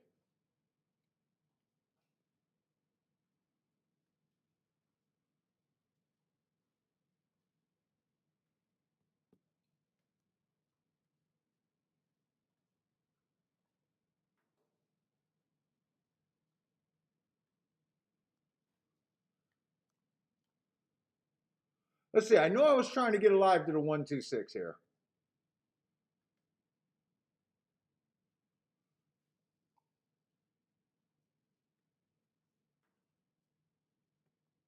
You do not like those, huh?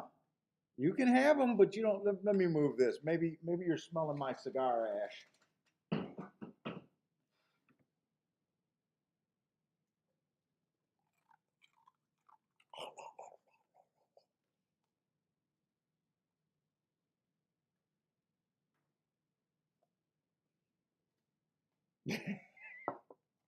I like how he recoils. He just recoils.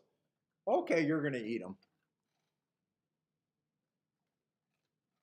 Dude, I wish I had a good rant. Right now my rant would be you gotta know when to beat the fucking chalk and when to sit out. That's the rant I should be doing. Who's this idiot just trying to beat chalk? Some of the chalks I've been trying to beat, I thought I had a reason to. Other ones, I'm wondering why I even tried to beat them.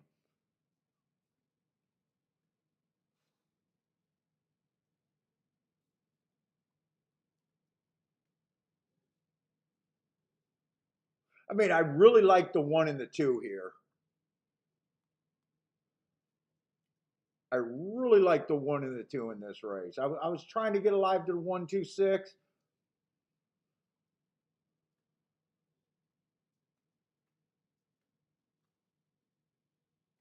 It's just, hmm. Let's see. Next race is going to be a turf sprint.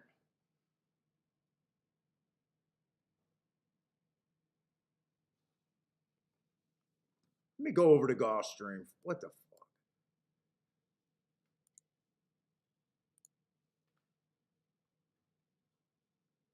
You get them all, B?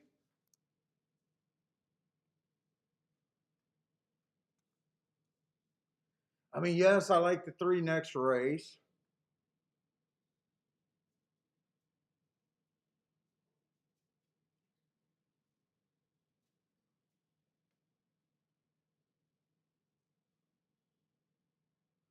Oh, it looks chalky next race too.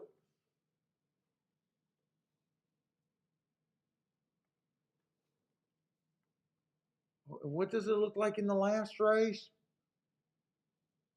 Who's the chalk in the last race? Man, the one at 5-2 in the last race, he fits.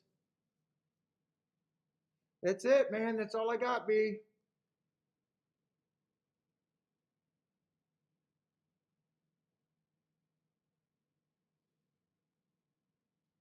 Last race might be the best race today.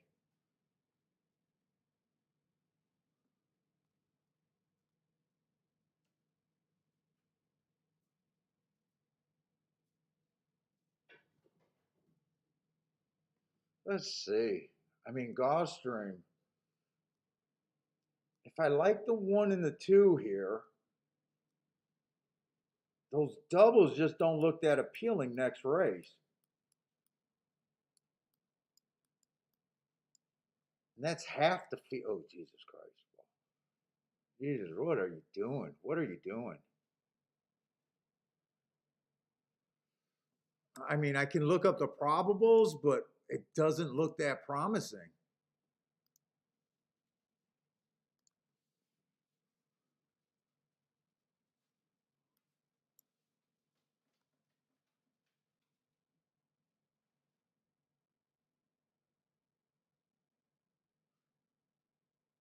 Let's see. 1 to the 3 is okay. 1 to the 4 is okay. 1 to the 6 is okay. Actually, everything with the one is okay. The two to those horses are absolutely garbage.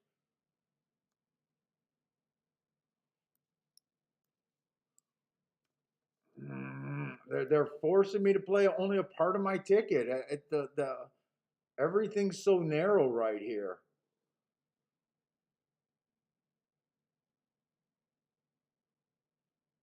It's so narrow.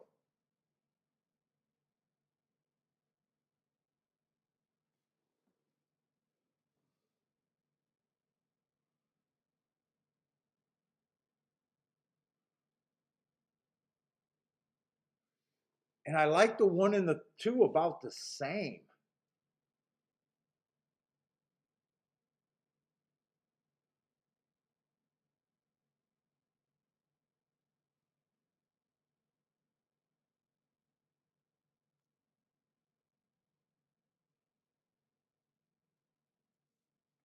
And 6 of those horses are just as bad.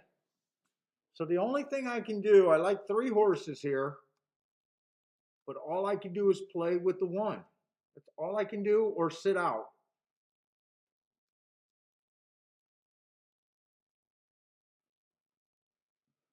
They keep putting me on the exact same thing, and I've been playing them, and I should have just been sitting out. Ugh.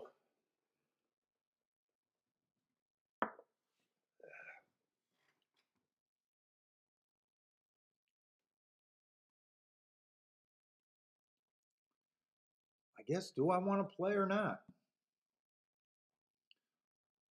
Two just beat the one, but there's not much difference between them. Is two going to get pressure here? If two can get some pressure here,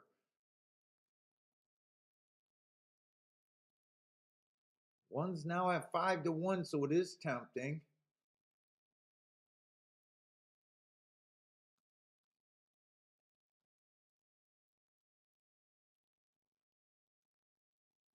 And let me make sure I got the right horses next race.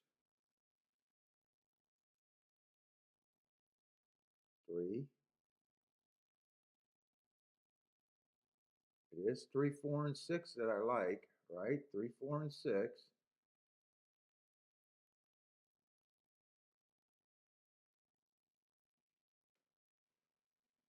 I think I'm gonna do it. I think I'm gonna do it.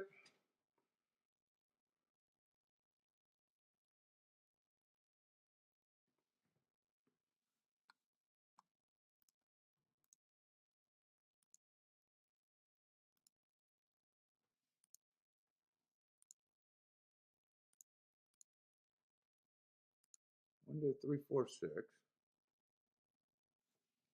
Wait a minute. Did I not see the 7 and 8 next race? Wait a minute. Or am I in the wrong race? No, I'm in the right race. There's a 7 and 8. Oh no, there's not a set. Man, it confuses me when they do that. When there's a bigger field and then a shorter field.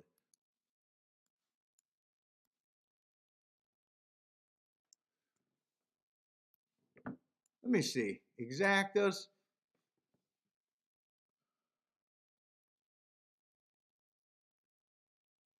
2-1 is 2-1 exacta is paying 13 and 17. God, there's no room. There is absolutely no room on these tickets. 1, 2, 3, 4, 6 is all I got.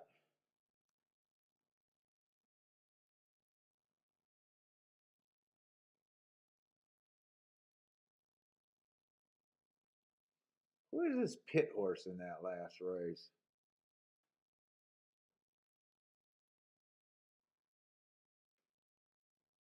Is that this horse?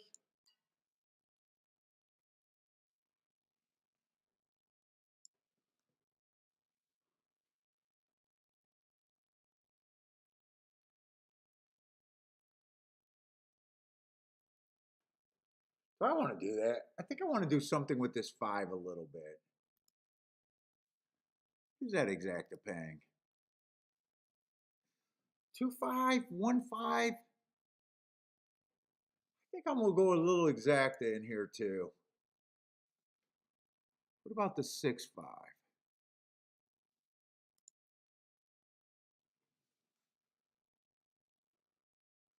5 is going to be in the 4 hole.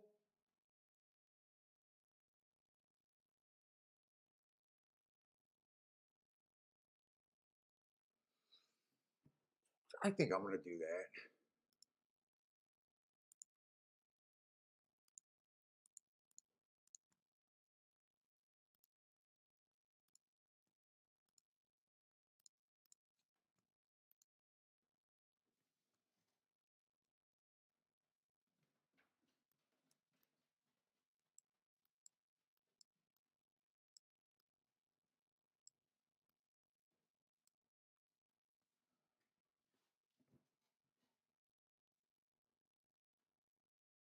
The 3 is Dizzy Gillespie.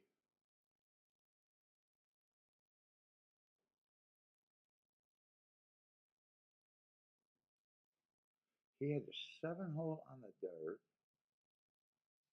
I do like this race a little bit. This race.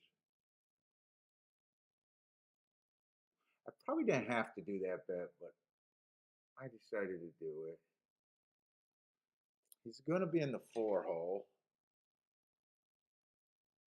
Let's see. Does anyone got a play here?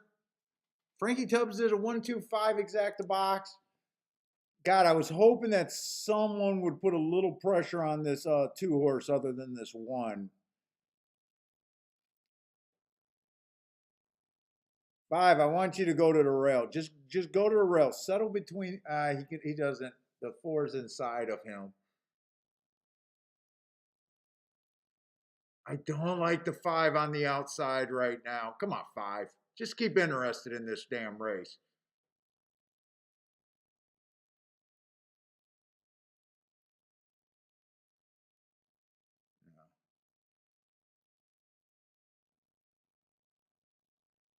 They're not going to beat this 2 unless it's going to be the 7.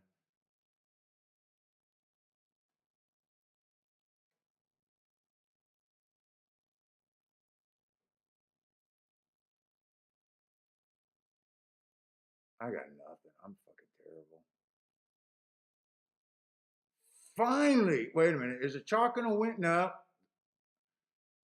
Chalk's still going to win.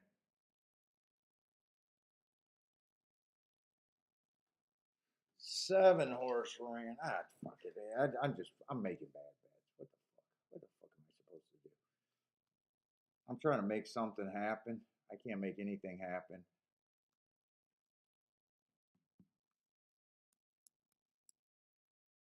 Oh, this is a horse 7.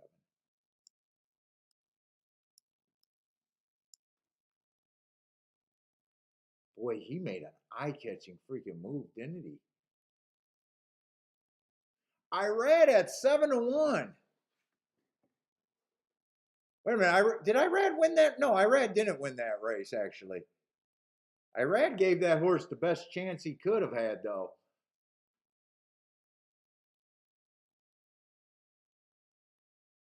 6 won the race. I don't think I could have played the. Could I have played the? No.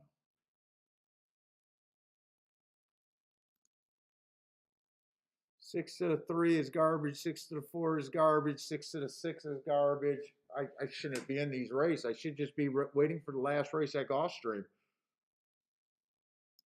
Last race at Gulfstream or the double. Last race at Gulfstream might have some upside.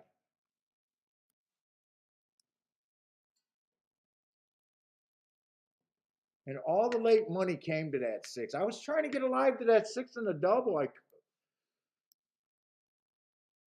Who was the horse in the first leg?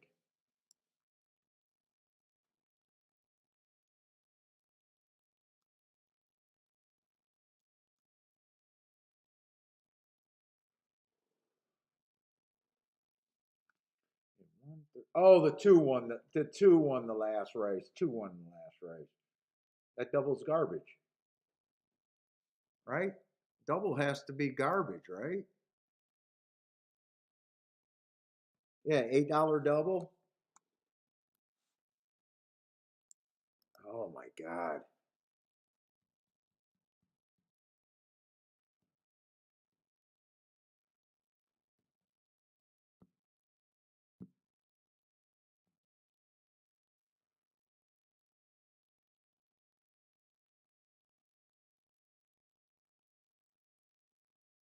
Let's see, Joe hit a $10 exacta box. Oh, I thought the 7 was 7-1. He's 7-2. 7 was always getting action there, huh?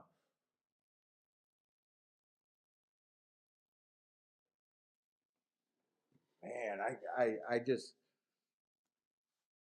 my goal is to survive on chalk days, and I'm doing the exact opposite. I'm actually donating money like nobody's business.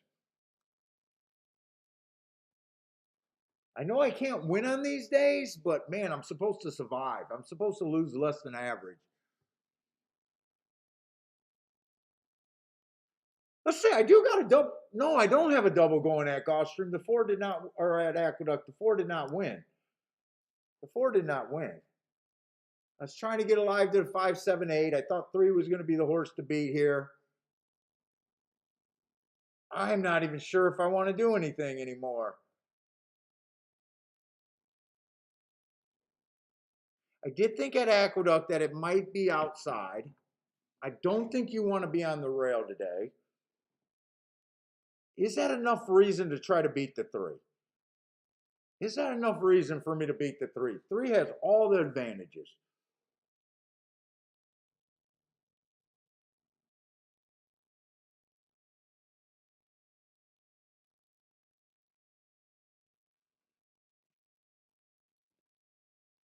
Five is 5-1.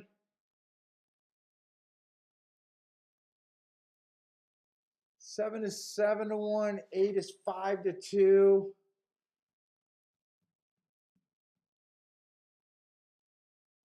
If I'm right about the inside, those are the horses that definitely make sense to me.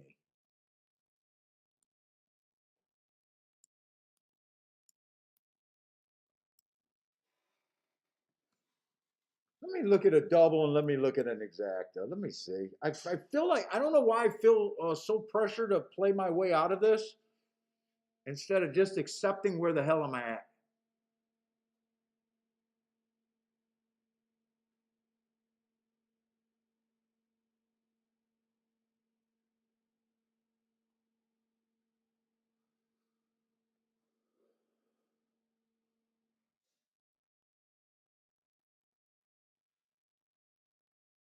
Charles took the late double and triple down.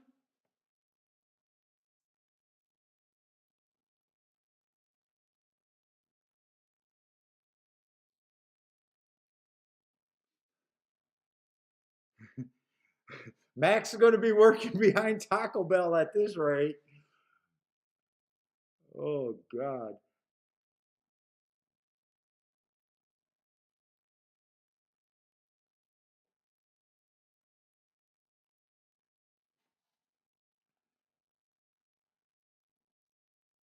Wait a minute. The last race at Aqueduct is okay. If I got to be right about this call, if I'm not right about the inside, might not be good at Aqueduct.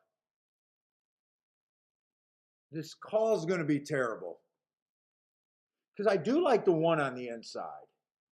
And I thought the one was going to be favored here, actually. I'm surprised he's 5-1. 3's going to be in the 2 hole.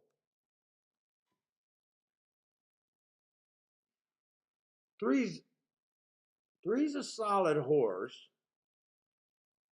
If I'm right about the outside, I know that I really. Wait a minute. No, 3's going to be in the 3 hole. I'm looking at the scratch in this race, talking about next race. I'm confusing myself. But I did think there was some interesting horses on the outside.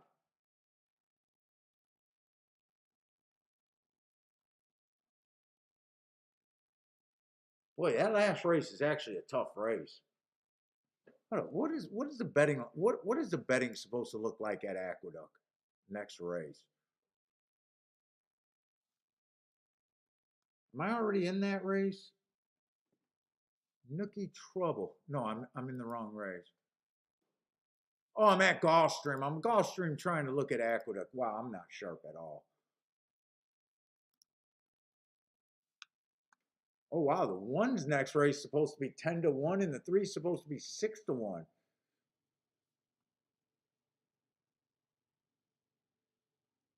So who are they supposed to make favorite next race? The 10 horse? 10 was the horse that I was a little excited about in my head. Okay, he's supposed to be the favorite. I'd seen that Gotham stakes race, and I was like, ooh, if I'm right about the outside. So wow, I really seen that race wrong.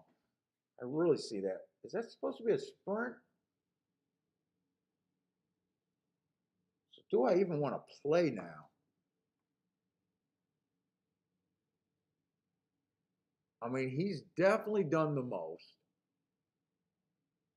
He's definitely done the most. In the Gotham, I think he had the wrong running style. I do like his race in that stakes race.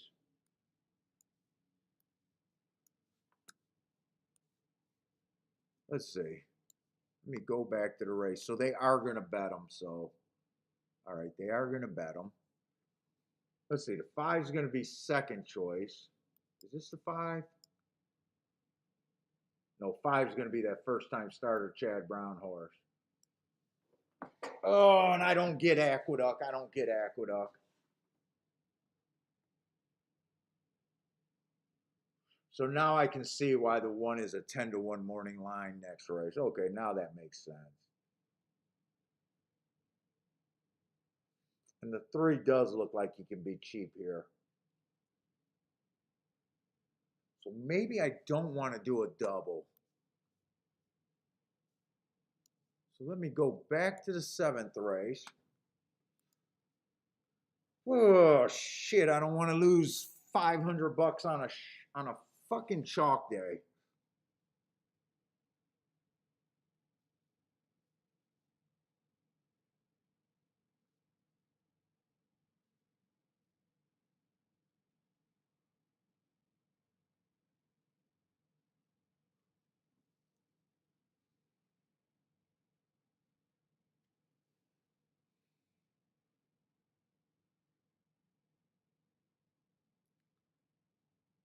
And who did I like here? I think I like the 5, the 7, and the 8.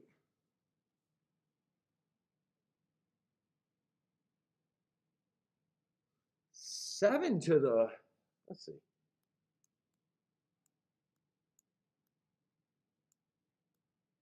7 to 5 and 10, but that's only part of what I like.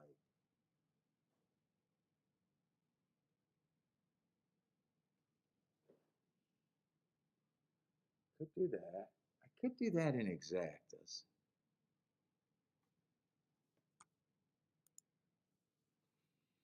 Let's see, I'm playing, I got no edge at Aqueduct. I got no edge at Aqueduct. I'm guessing that it's an outside track, and I will admit I could be completely wrong. I can be completely wrong there. 3 has everything in his direction. Exacta might be the better play.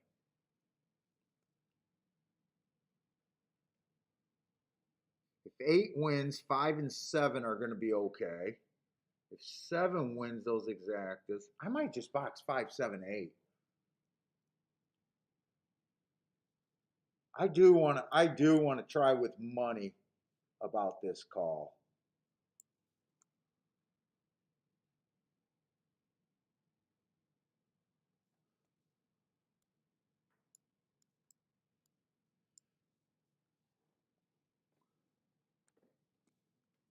Who's the 7 there?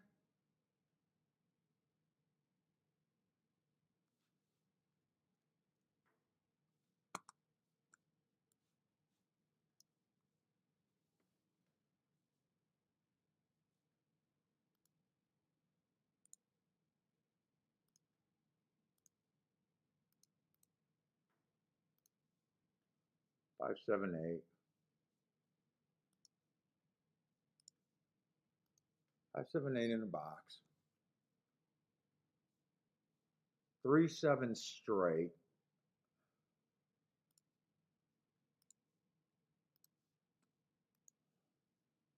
And the only double I can play is 7 to the 5 and 10.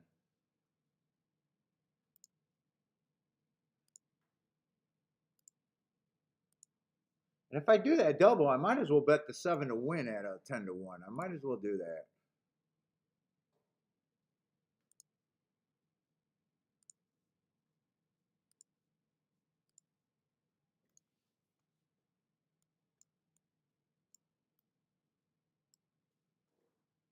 Because I can see 3 winning.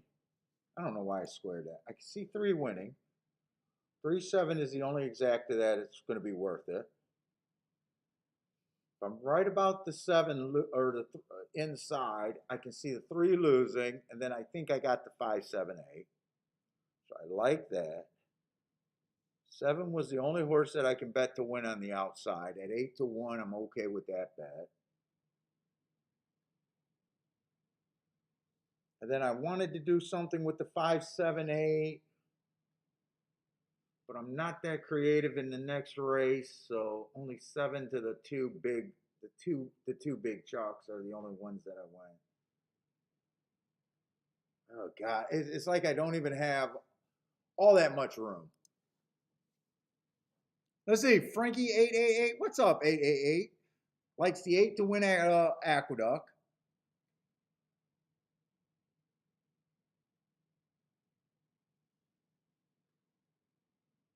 Anyone else trying here? Oh, did Michael Lester got another first place on a free roll. Nice. Michael Lester, you're killing those boys over there. Congratulations, man. What's up, Kim B? Saturday, what's up? Yeah, Saturday, it's not a good day for me. It's been nothing but chalks. Nothing but chalks.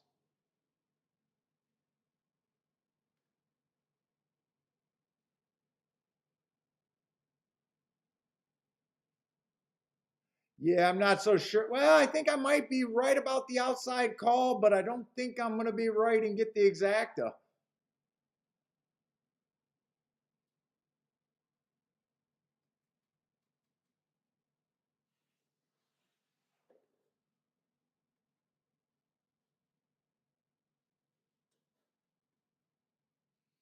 And I think that was a second and first choice.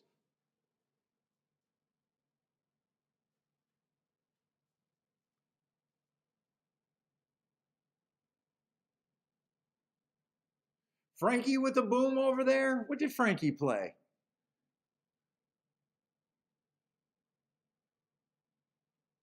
Oh yeah, Frankie liked the 8 there. That's right. Frankie liked the 8 there. Yeah, that's first choice over second choice. Yeah, the only race that I sat out where I had an opinion was the only race that I should have played today. Ugh.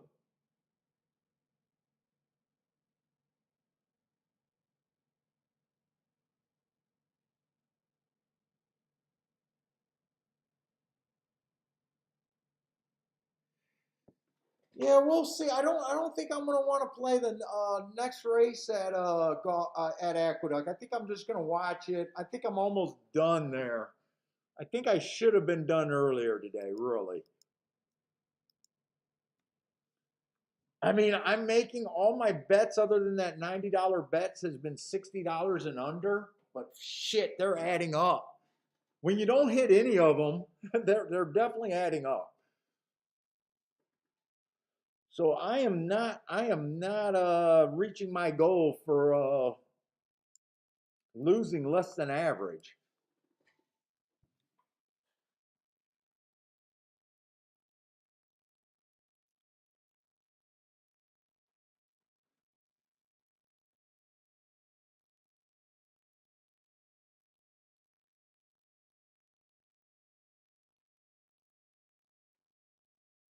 Yeah, and I don't think anyone really went. Did anyone go wire to wire today at Aqueduct? I don't think anyone went wire to wire today at Aqueduct. I might be wrong about that though.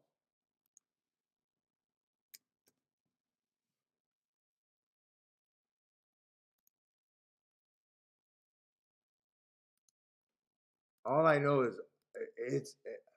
Let's see. Has anyone went wire to wire? Stalked, stalked,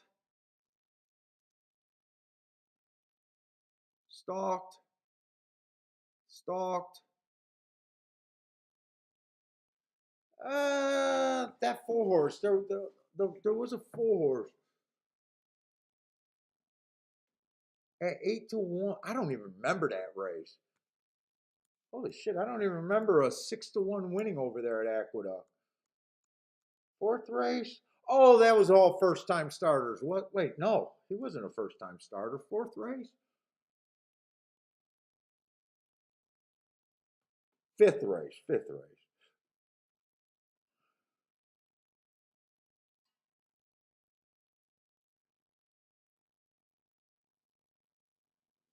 He went closest to wire to wire. He was a half a length off on the lead. I call that wire to wire.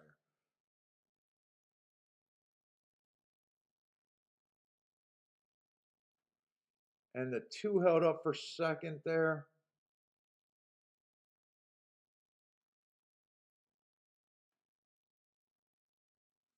think that's the only horse. Let's see. Another stalk job. They've been stalking all day. This last race was a stalk job. Hmm. Man, I told Jared I hope to have a big day today, so I'm not even tempted to play freaking Gulfstream tomorrow. I guess I'm gonna have to get a good read at Gulfstream tomorrow.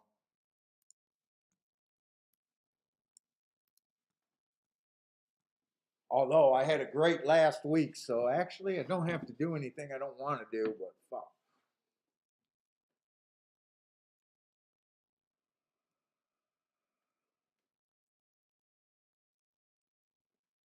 What did that 8-3 play? I don't think that 8-3. I'm trying to go in my mind. Could I have played the 8-3 exact? I really don't believe I could have. That sounds like another 10-1 or less over there. That sounds like 10-1 or less. What did that pay? 8 did win.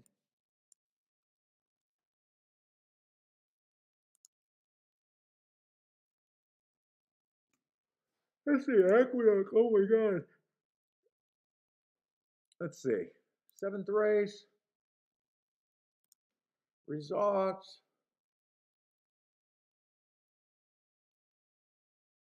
No, yeah, that's another 8-1 exacta.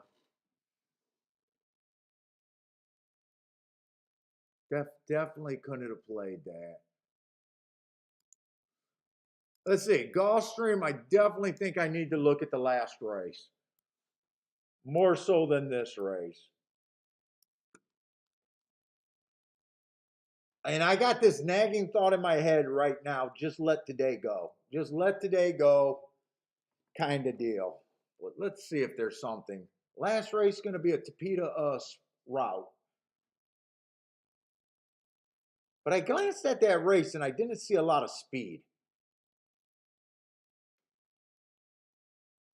Let me see what the betting board's supposed to look like in that last race. Because in this race, I was trying to get alive to the 3-5-6, or I'm sorry, the 3-4-6. I'm scared of the 5. I think there's a lot of speed here. I'm not sure what I would do. Could I play a double? Is there that much speed in the last race? Let's see. The one's supposed to be 5-2, and he definitely fits. He definitely comes off the pace.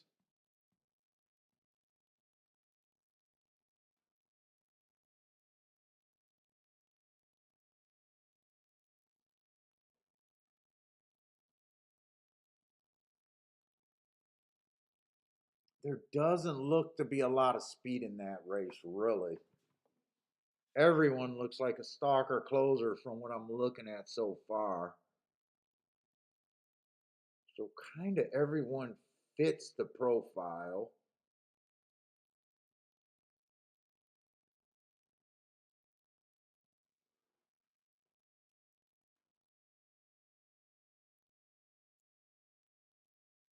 Let's see, nine's probably the most likely horse going to lead. Right? Nine's probably the most likely horse going to lead next race. Although he is capable of stalking. But I think when jockeys and trainers look at a thing, they'll say that there's not a lot of speed in this race. He's probably going to lead.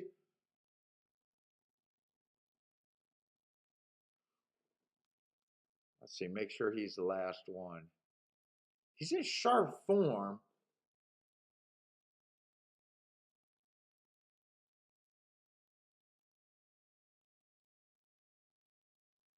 What kind of race is this supposed to be? Starter allowance 16,000. He's been running in 50, 100,000 stakes, a couple $20,000 stakes, a couple $25,000 claimers, 16 claimers. He's been working his way up, working his way back.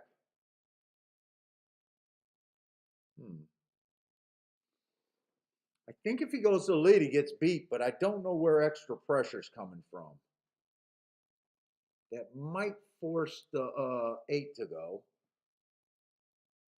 Although 8's a nice price.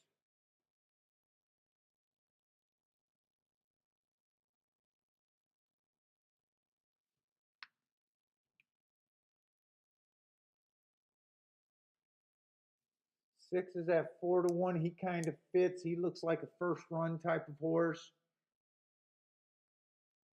Will he be tempted to put some pressure? He might be tempted to put the pressure. I'm not going to have a clear look at this race.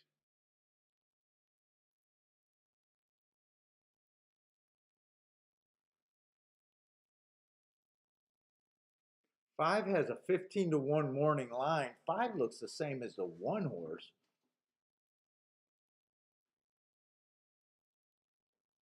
Right? Five looks the same as the one. Yeah, he looks the same as the one horse.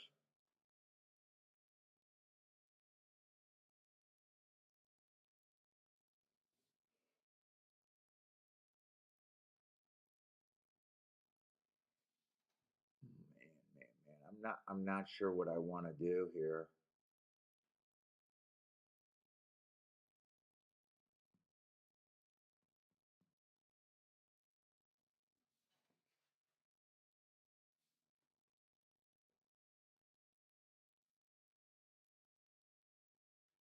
Man, I see a few horses that I like. Let's see, this horse might be forced to go to lead. He might be forced to go to lead.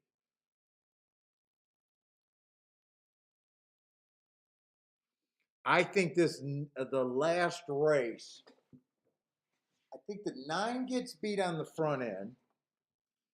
I think one of these stalkers at least are going to have to try to put some pressure on him.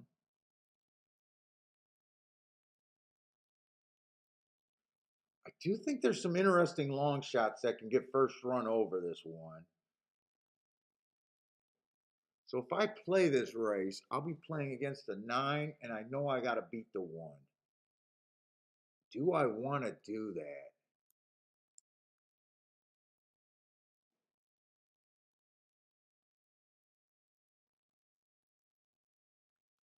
Do I want to do that?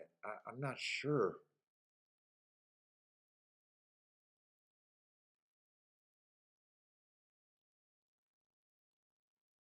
I know one of the horses that I'm interested is the 5 horse. And he's at like 15-1, and he got beat by the 1, but they were close.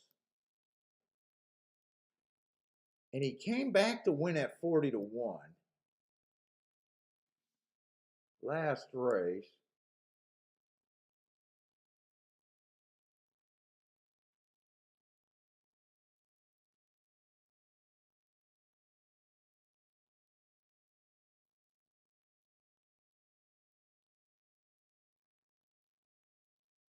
What is his name? Yamamoto? I think the 6 just ran some nice races near him where I can see the 6 horse kind of reversing that.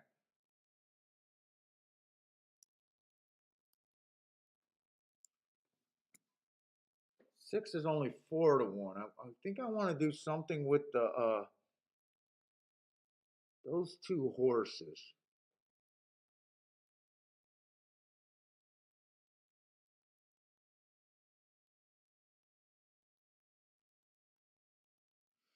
I think that's how I play that race.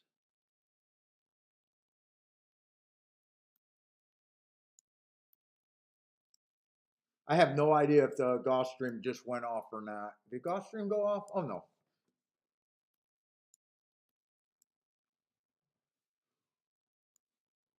Let me see something. Do I want to do this? Or like I said, my other option is just to be like, I'm done.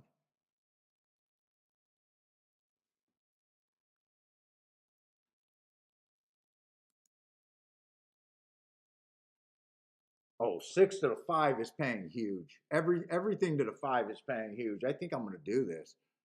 And everything to the 6 is paying good. Wait a minute. So they're just hammering the 1 like he already won.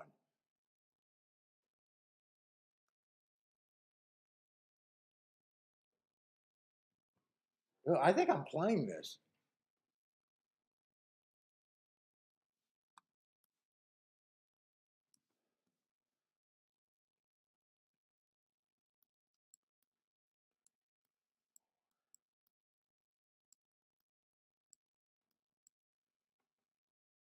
Just to the 5 and the 6. I really need the 5 next race.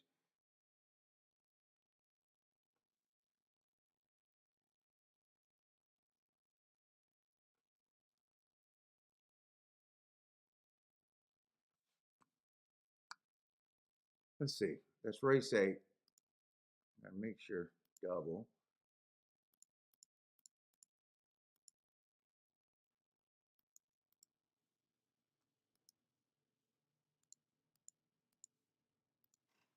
All right, I'm betting that. I'm betting that. Good.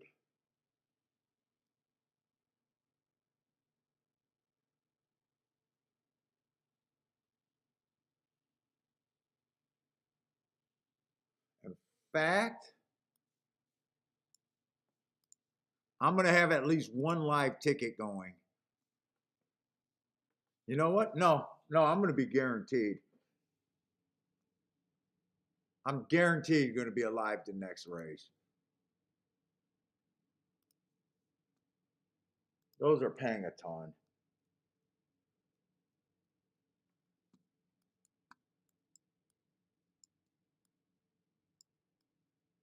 I did these for less. So I basically, I know I got an all here, but I did those for less. Quite a bit less. Quite a bit less. But I'm not going to get beat by 2 horses. I pulled an all.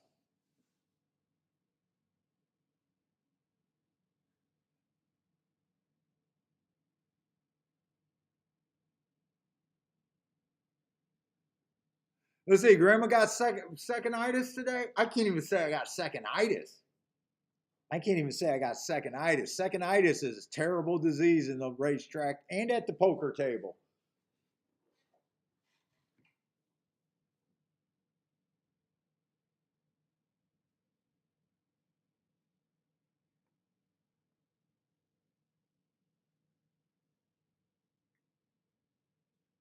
Let's see. Joe says looks like chalk again. Now I'm playing this race because of my opinion next race. So next race I'm alive to some prices.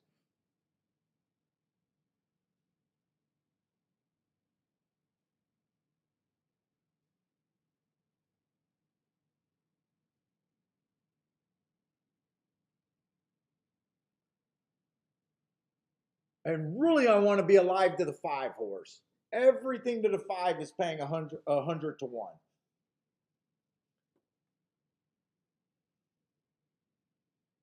So you're seeing I got everything here. So my opinion is in next race, not this race.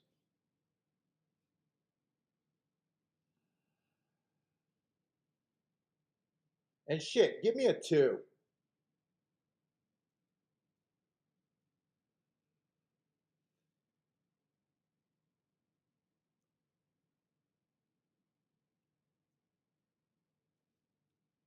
Well, I didn't think this 6 was that much quicker than the 3, the 4, and the 5. I did not think he was that much quicker.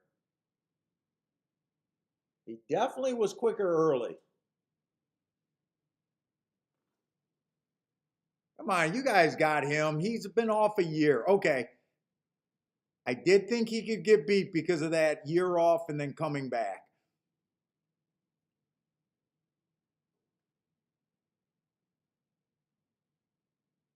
Ooh, I'm glad I included the 5 because I did not know what to do with the 5 before.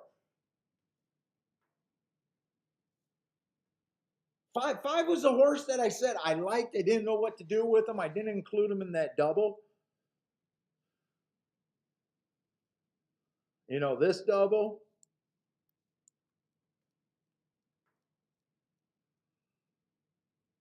But basically, I got it all there. I thought this horse was this. This is what kept going in my mind.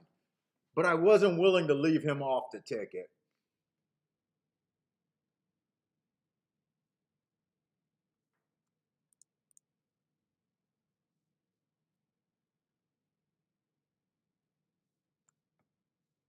And you know what? I think I got other than the 2 horse winning, I think I got my best possible.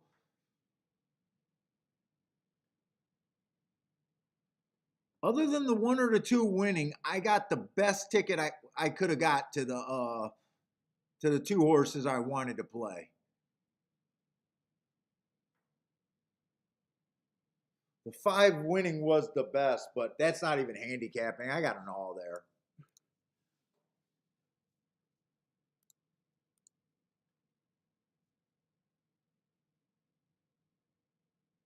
Yeah, 4-1 at Gulfstream. I think 4-1 at Gulfstream was a bomb today.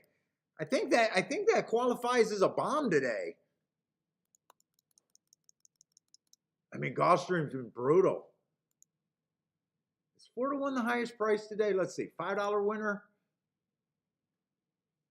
Wait a minute. Let's go through. $4 winner. $5 winner. $5 winner. Oh, Jesus Christ, these are ugly. $4 winner. $4 winner. $4 winner. $4 winner. Yeah. 4-1 at Gulfstream is actually the bomb. Before this, not a single horse paid more than $5 and change.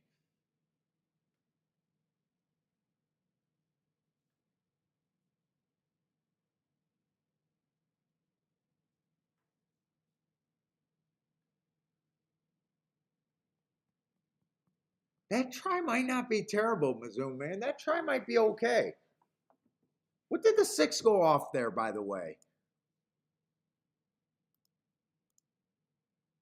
Oh, 6 was 8-5.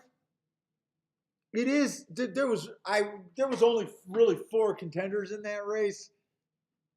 It's just depending on how the public bet that race. If that try, what does that? What do you guys think that try pays for 50 cents? I have no clue.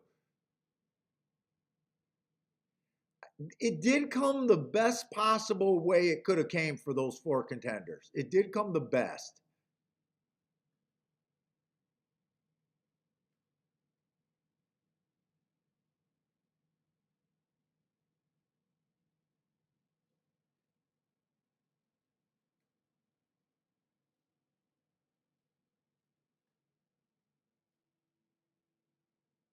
Grandma wants to expect your ticket.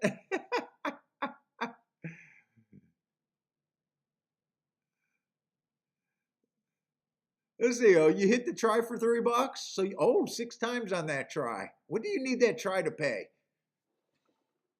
I'm guessing $20 to $25 maybe for 50 cents, but I am not the guy to ask. I have no clue what tries pay.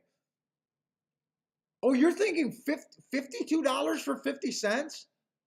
That sounds high to me. I hope you get it, but that sounds high for 50 cents.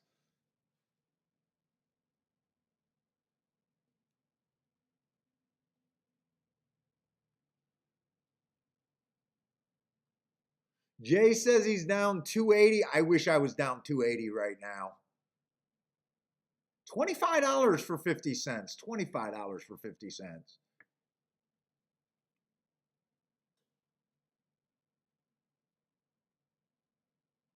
Dude, if Jay, right now, if I was down 280, I would call that a successful day for me. I would be below average right now. Right now, actually, I'm on the top of my average scale. That's going to irritate me. That is going to irritate me. I'm on the top side of my average scale.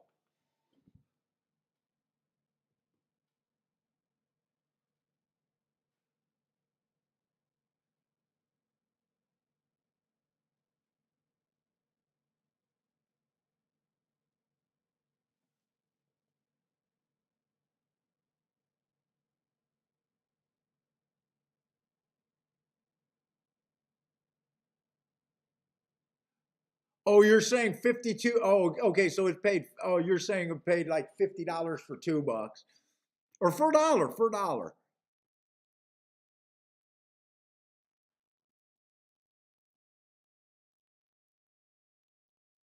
Yeah, it's been tough today. Let's see. Boulder says he's down with Jay too.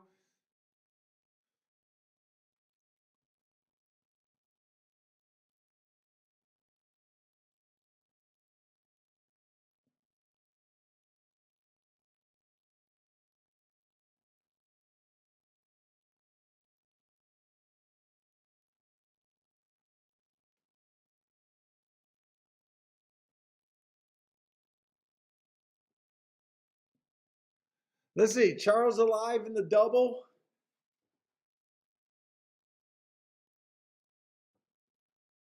Now I know my double to the 5 is going to be paying good. I think my double to the 6 is also going to be paying all right. If the 5 wins, I'm going right to the penthouse here. And if the 6 wins, I'm basically going to be it sucks because he's paying 56 to 1. I'm going to be celebrating if the 6 wins. It's definitely a useful double for me, but it's going to basically be a day like yesterday. If I don't do anything, I'll be up a couple bucks in this last race. If I decide to bet one more race and lose, who knows? But I need to hit. If I hit 560 bucks right now, I'm basically just pushing even. But I do got one sign of life if the 5 can win next race. Wow, and they came in, and I thought they were going to bet this one. I didn't think they'd bet them to 4 to 5. Wow.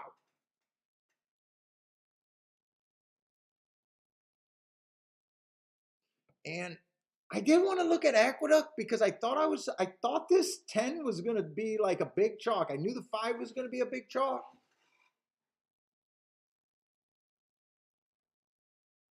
I don't believe this 10. I don't believe you'll get 4 to 1 on him. I really don't believe it. I think they're going to come and bet this horse.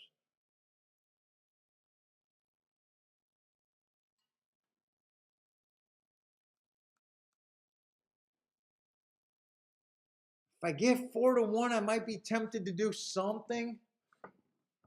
But right now, I don't even know how bad I even want to do anything. Because when I glanced at this race, I thought this one was going to take all sorts of action, but I don't believe in the inside right now.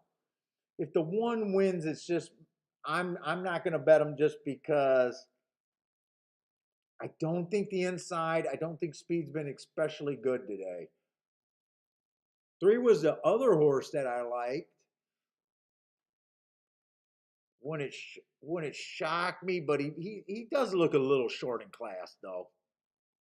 I'm not tempted to do anything with the 3.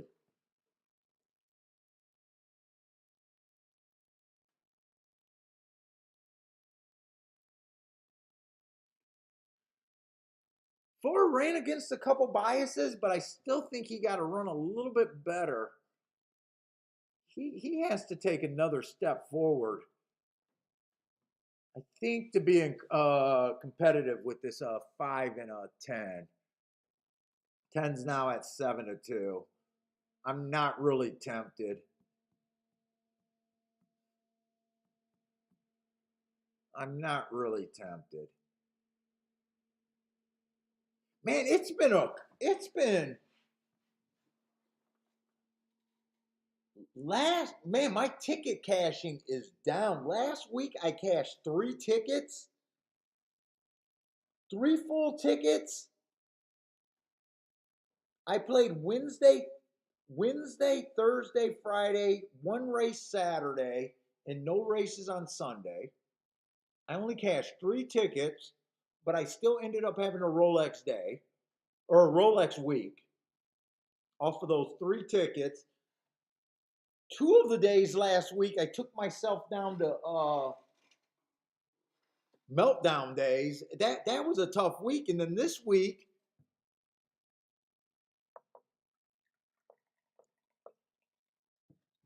yesterday felt like a bad day, even though I was hitting tickets but not connecting on the exotics.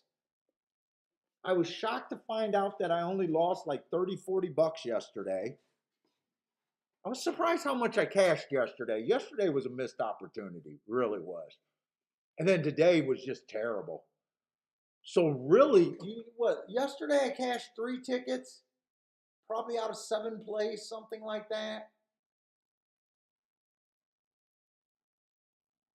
Today I'm scared to look and see how many plays I've been. Although I know most of the plays have been on my super low side. In says he's hitting about 1 in 50 wagers.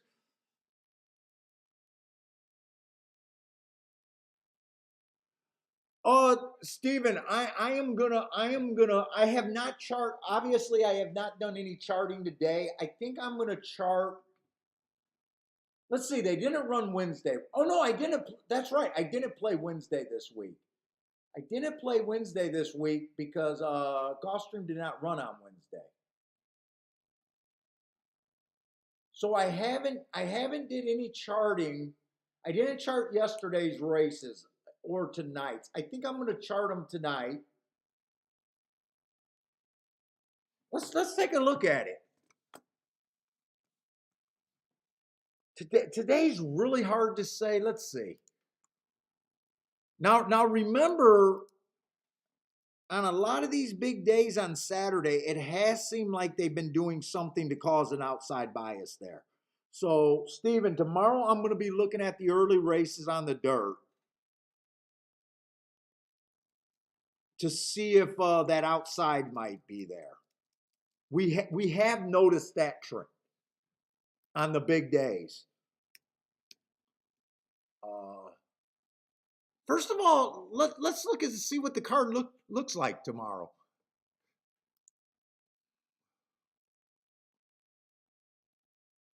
Let's see. It looks like they got 14 races tomorrow. Let's see. 1, 2, 3, 4. Five of them are going to be on the dirt.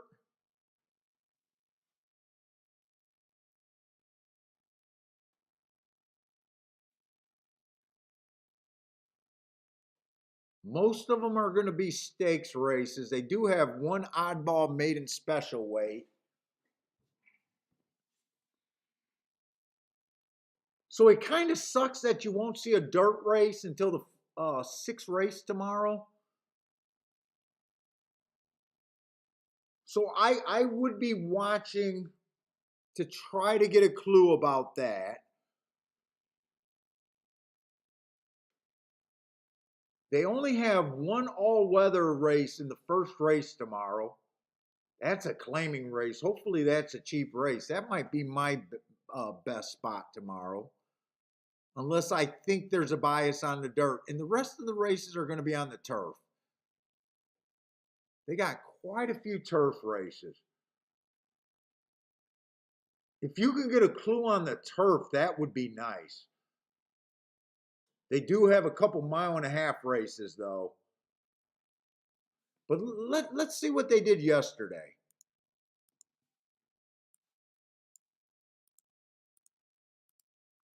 Let's see, and there was no way this 10 was going to be 4-1. He's taking all the late action. He's 2-1 now. So I'm not even tempted to do anything at Aqueduct. Let's see, what did they do yesterday on the dirt?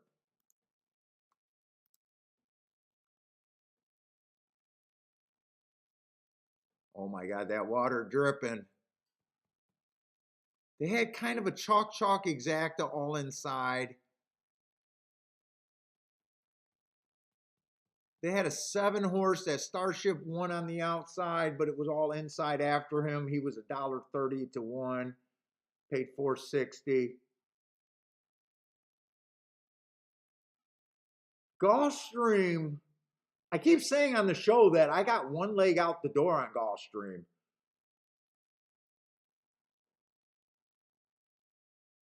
Yeah, Gulfstream yesterday, they only ran 3 races. 2 of them were won by outside horses, but they were big favorites.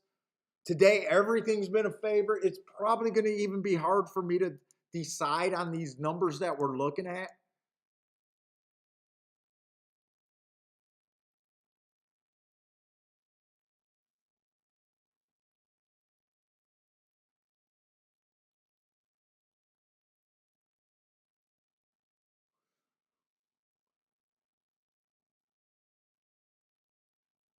Let's say the 7, it is going to be outside over there.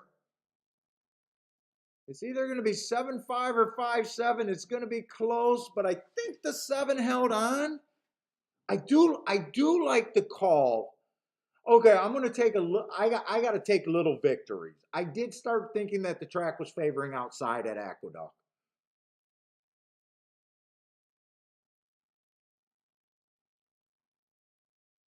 This 7 was probably a big shot. The 7 would have had to be the big shot. They hammered the 10 and the 5. I'm going to take a little victory just on that outside call. I don't know if it would have made a difference other than the first race. If I would have realized there's no way for me to realize that at the first race. That was my biggest mistake, sitting out the easiest race of the day. Oh, this 7 was 20-1, so I am going to take more pride in this call. Not saying I could have got to the 7-1, but you guys know what I'm talking about. I'm just proud that I declared that I thought the track was favoring outside. Oh my God, wait a minute. Last race. Dude, I should have just did a rage bet here.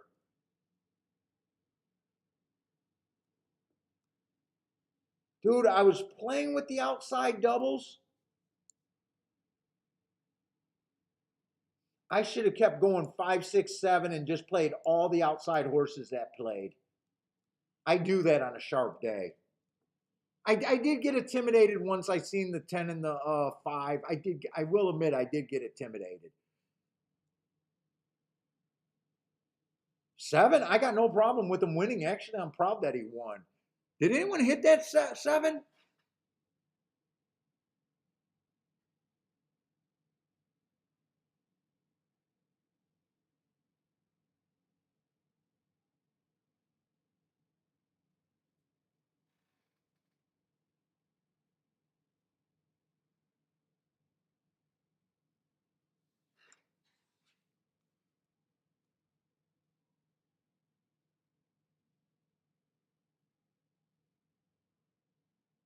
Let's see. If I would have just got kind of just, I'm going to do the outside, but I can't play the low combinations.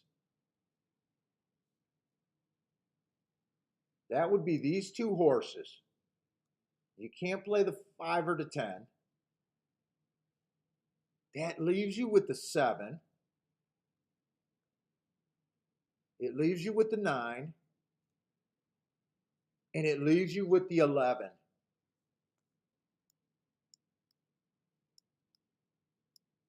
Seven, 9, 11. Dude, on a sharper day, I feel like that bet could have made sense today with that outside. And you guys seen that I made the outside call. I think it was 5, 7, and 8 I liked there. But I wasn't that sharp. I wasn't that sharp today, but I did make a call.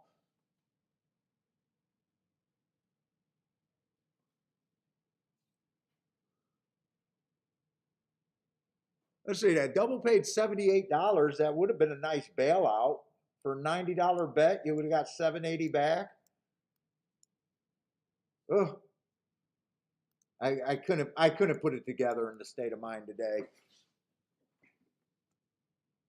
But I am proud of that call.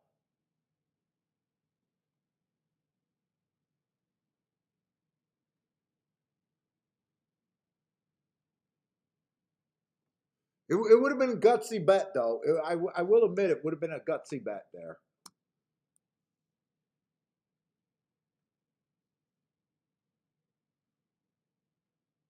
Ah, Gregory Ross hit that. Nice. Only a saver ticket, but you did hit it.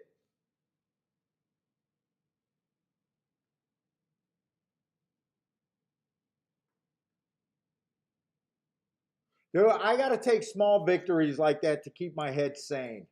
I and when I see a call like that late in the day, what I like to do is go back starting from the beginning of the day. Like, this is what I'm going to do tonight because I'm having a bad enough day. I'm going to say it was a bad rail outside day, and I'm going to re-handicap my handicapping. I liked the 7 in the first race. I sat out. If I would have known that at the time, that would have been my bet. Then that should have been a bet anyway.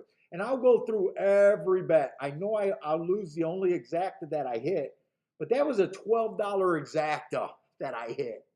That 1-2. And I'm gonna go back re-handicap and relook at it and see if the results now make a lot more sense to me.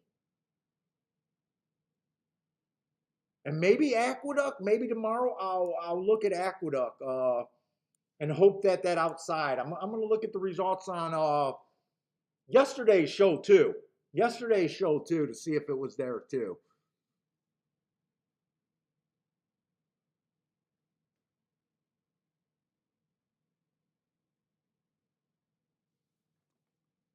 Let's see that race again. One goes to the rail. 10 has no excuse, by the way. 10 has no excuse. Look at 7's about 4 or 5 wide right now, passing the horses. He gets first run over the 5. 5 did a nice job keeping off the rail. And 10 just has no excuse here.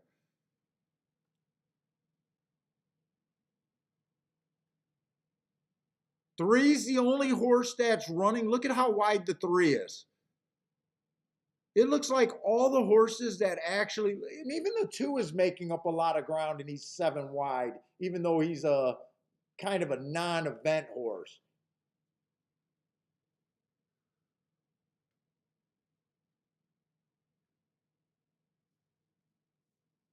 So that's definitely what I'm going to do handicapping the last 2 days.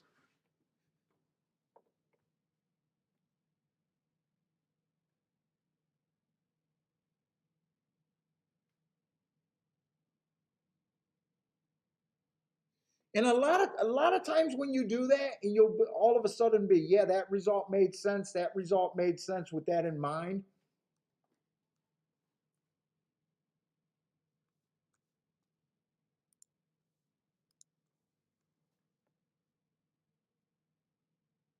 Let's see. Charles says 5 was coming in strong. All I'm saying is I agree with you. Bug Boy is getting home.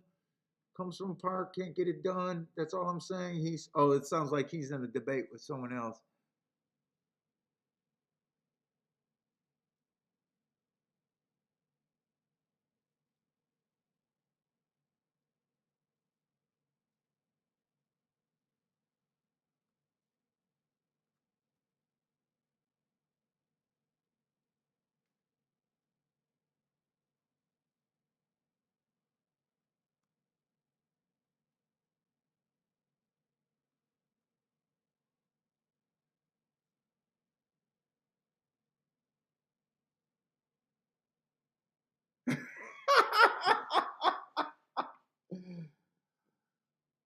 Oh my God. Hey Grandma, I had to see the joke that you did. I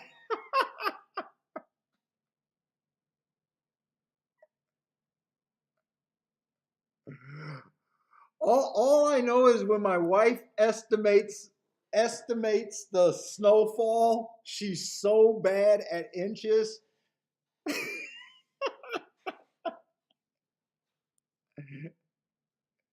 I can't imagine what she's telling her friends. I had to look it up to see that. Let's see. Jay says, watch the race again. That the 9 went to the rail. He goes to the rail and has no finish.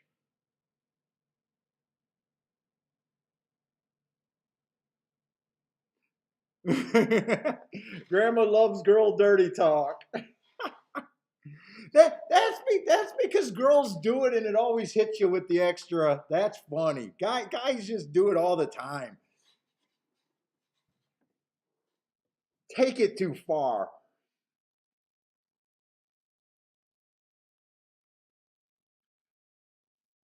I don't really think I want to do anything. I'm a little tempted because I think the 5 gets an easy lead if he gets a slow enough pace. I can't believe he's 5-1.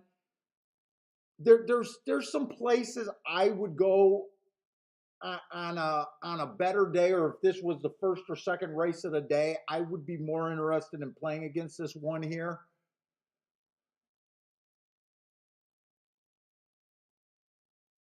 And there's a few. Like the 2 at 50-1 is kind of on my radar.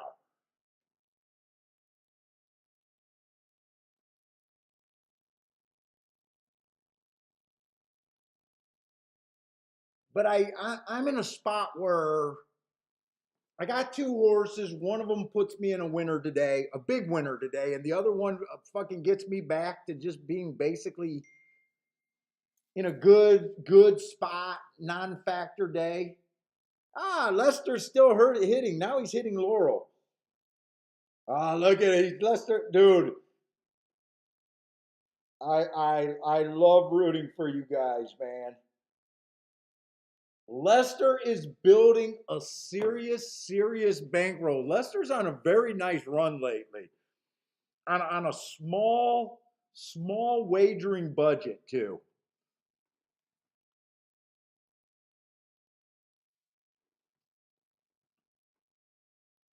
I love to see guys improving their game, getting their bankrolls a lot better than and just growing. Dude, he's going over there. He's won like four or five of those free roll tournaments. Oh, Damien, thank you very much for the super chat. Yeah, what, last week, maybe a couple weeks ago, he hit a Rolex day for a small bankroll player. I think he hit like a $600 trifecta. He was super excited about it. I freaking absolutely love it when especially the guys that were struggling and all of a sudden they're building bankrolls. I don't know all of Lester's story, but I talked to him on Skype. He's the fun dude. I tell my wife I'll tell you this right now. He's an older dude, and his energy level and his sense of humor is so good. I never have a bad time talking to Lester. I love talking to Lester.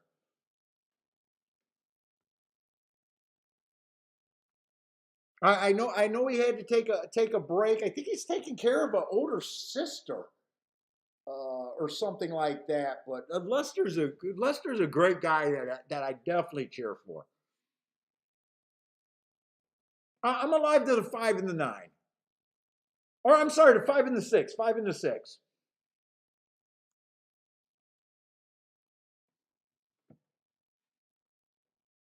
Grandma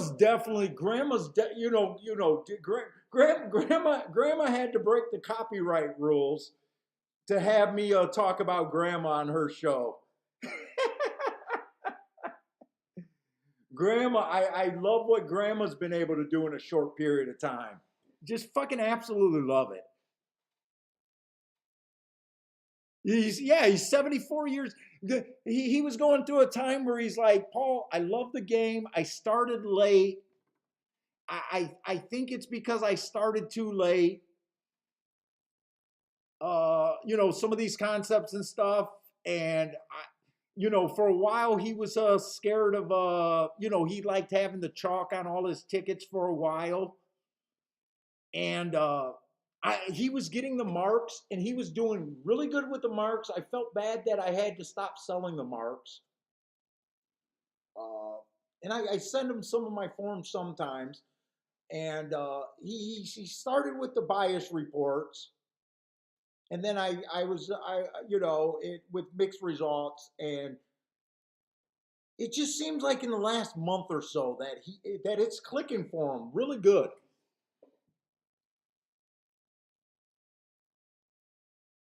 Really good. And with a great personality, fuck, I'm down with that all the time, man.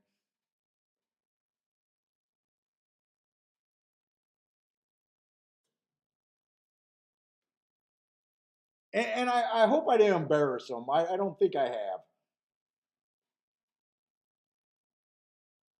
But he's going over there and I think every Friday he goes there and plays in a free roll tournament. Zero takeout. Zero takeout. So I imagine he's beating everyone at that casino.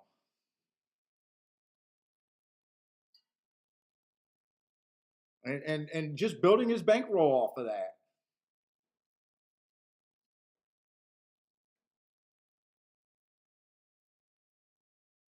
Let's see. Stephen Marshall likes the 568 exacta box. Now, if the 2 wins, I will get my heart broken because I would be a little interested in him. 9 at that, well, 9 at 4-1. I think I would do a little action just with him on top of a few horses. But other than that, I got 2 of the horses that I'm interested in.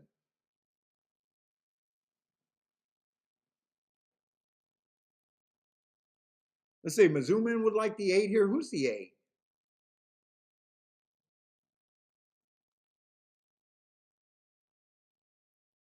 8, I think fits too. Eight's a horse that I would probably be.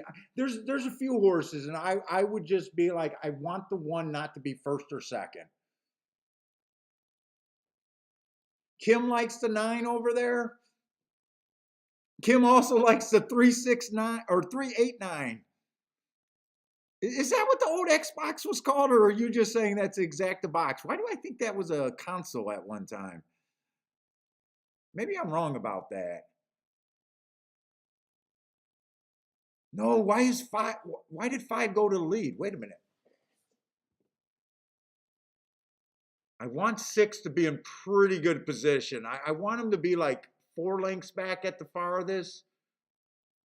He's a little farther than I wanted to be back, but and the pace is the dangerous 24-3. That pace scares me right now. Mizuman needs the 189.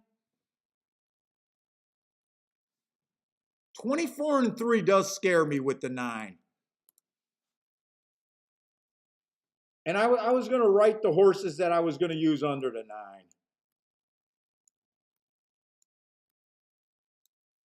And then I was going to do some if I don't know why that came up.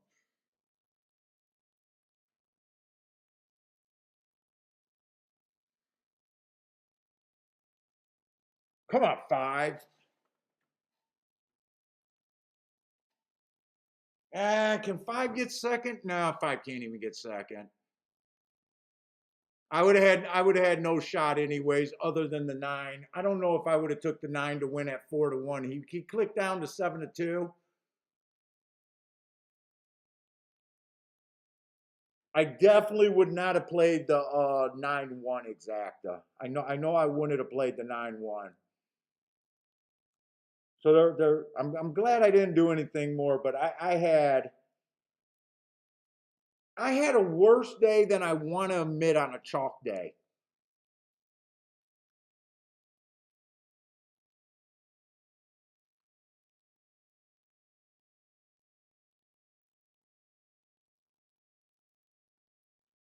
And 2 was up on the pace closer than I thought he was going to be. I thought the 2, I'm sorry, I thought the 1 was going to be a little farther off the pace. He has showed that running style before.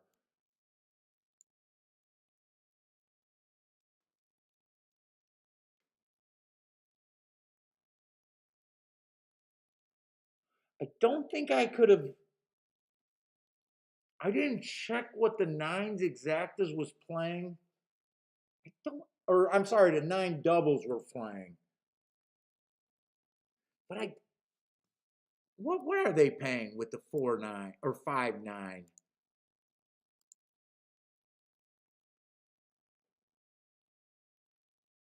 30-1. I know I didn't want anyone to wire, but I kept saying that there was a possibility with 0 speed. Could I have done that? Now, I know I couldn't have done the all 9 ticket. And really, I only did the all 5 ticket.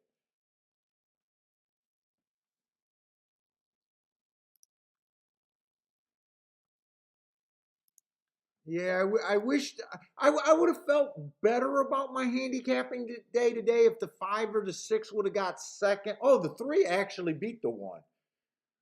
I didn't realize that came in 9-3-1. I thought the 1 got it. Came in 9-3-1.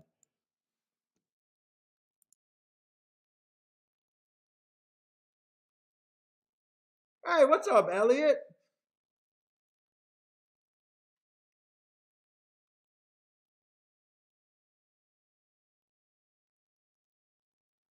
That's right. Kim did like the 9 horse. Kim liked the 9 horse, right? I thought Kim was on the 9. Anyone else had this 9? Mizuman needed that 1 to get second.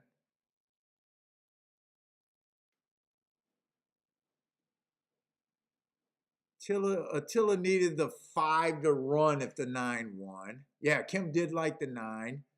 Oh, Kim got the exacta too. Nice job, Kim. I thought you had a win bet.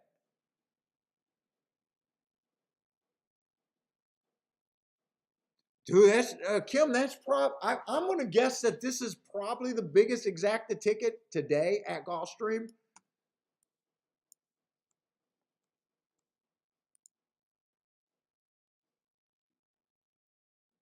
9-3, 28-1. I'm guessing that's the biggest exacta today.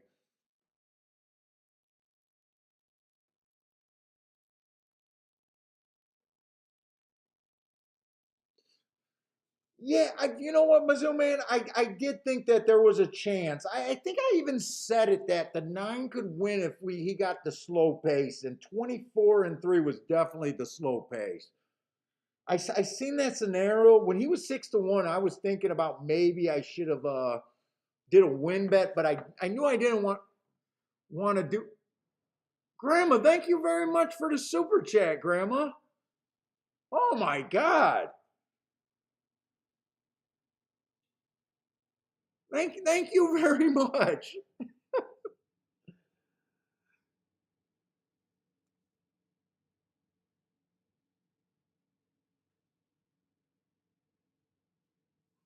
Oh, Dean played the 9? And Dean's pointing out, yeah, dude, you got these hearts. I don't think they were great today.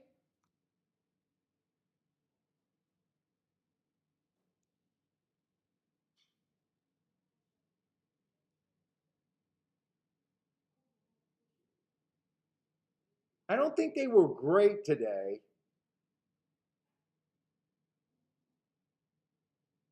But more often than not, they're definitely something. They're definitely my best marks for a reason. They weren't great today though. Let's see. I think this horse. Did this 2 horse win or did he might have lost? I'm not sure. But yeah, I mean, just day after day, you just go back and see them winning within 3 races of earning those hearts. It's a pretty strong freaking thing.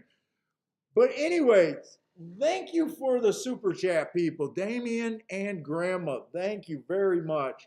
Uh, and everyone else, thank you for hanging out with me. I wish we could have had a better handicapping show today. The best thing that I can say, I liked my call at Aqueduct. I'm going to be re-handicapping the last 2 days and hoping that maybe Aqueduct is outside tomorrow. Gulfstream, I'm probably going to be looking at Gulfstream like I really don't want to be that involved tomorrow. So I'd be shocked if I do anything with Gulfstream tomorrow. But anyways, guys, good luck to you guys. If you guys are playing what, Turfway and Sam Houston tonight, good luck. Good luck over the weekend. Hope to see everyone next Thursday, Friday. Stay safe out there. Dean, the 9 put you up today, guys. I'm glad. I'm definitely glad some of you guys did good. Hopefully, some of you guys came out pretty good today. But good luck. Stay safe out there, and hope to see everyone next week. Frankie Tubbs, there's no way. I embarrassed myself today. I honestly, when I have bad days like this, I do get embarrassed. I am terrified. When I do the Breeders' Cup, I'm terrified to do that show, but I think you guys deserve it. I'm terrified to do the Kentucky Derby show, but I think you guys deserve it for the support. I know you guys like doing those shows. But for a regular stakes day, man, I am terrified to do those days. And after a terrible day today, handicapping wise, even just the thoughts and the bets I made were more terrible than even the loss. I think I'd be too terrified to do a show tomorrow. I really do. But anyways, guys, hope to see you guys next week. And stay safe out there, everyone.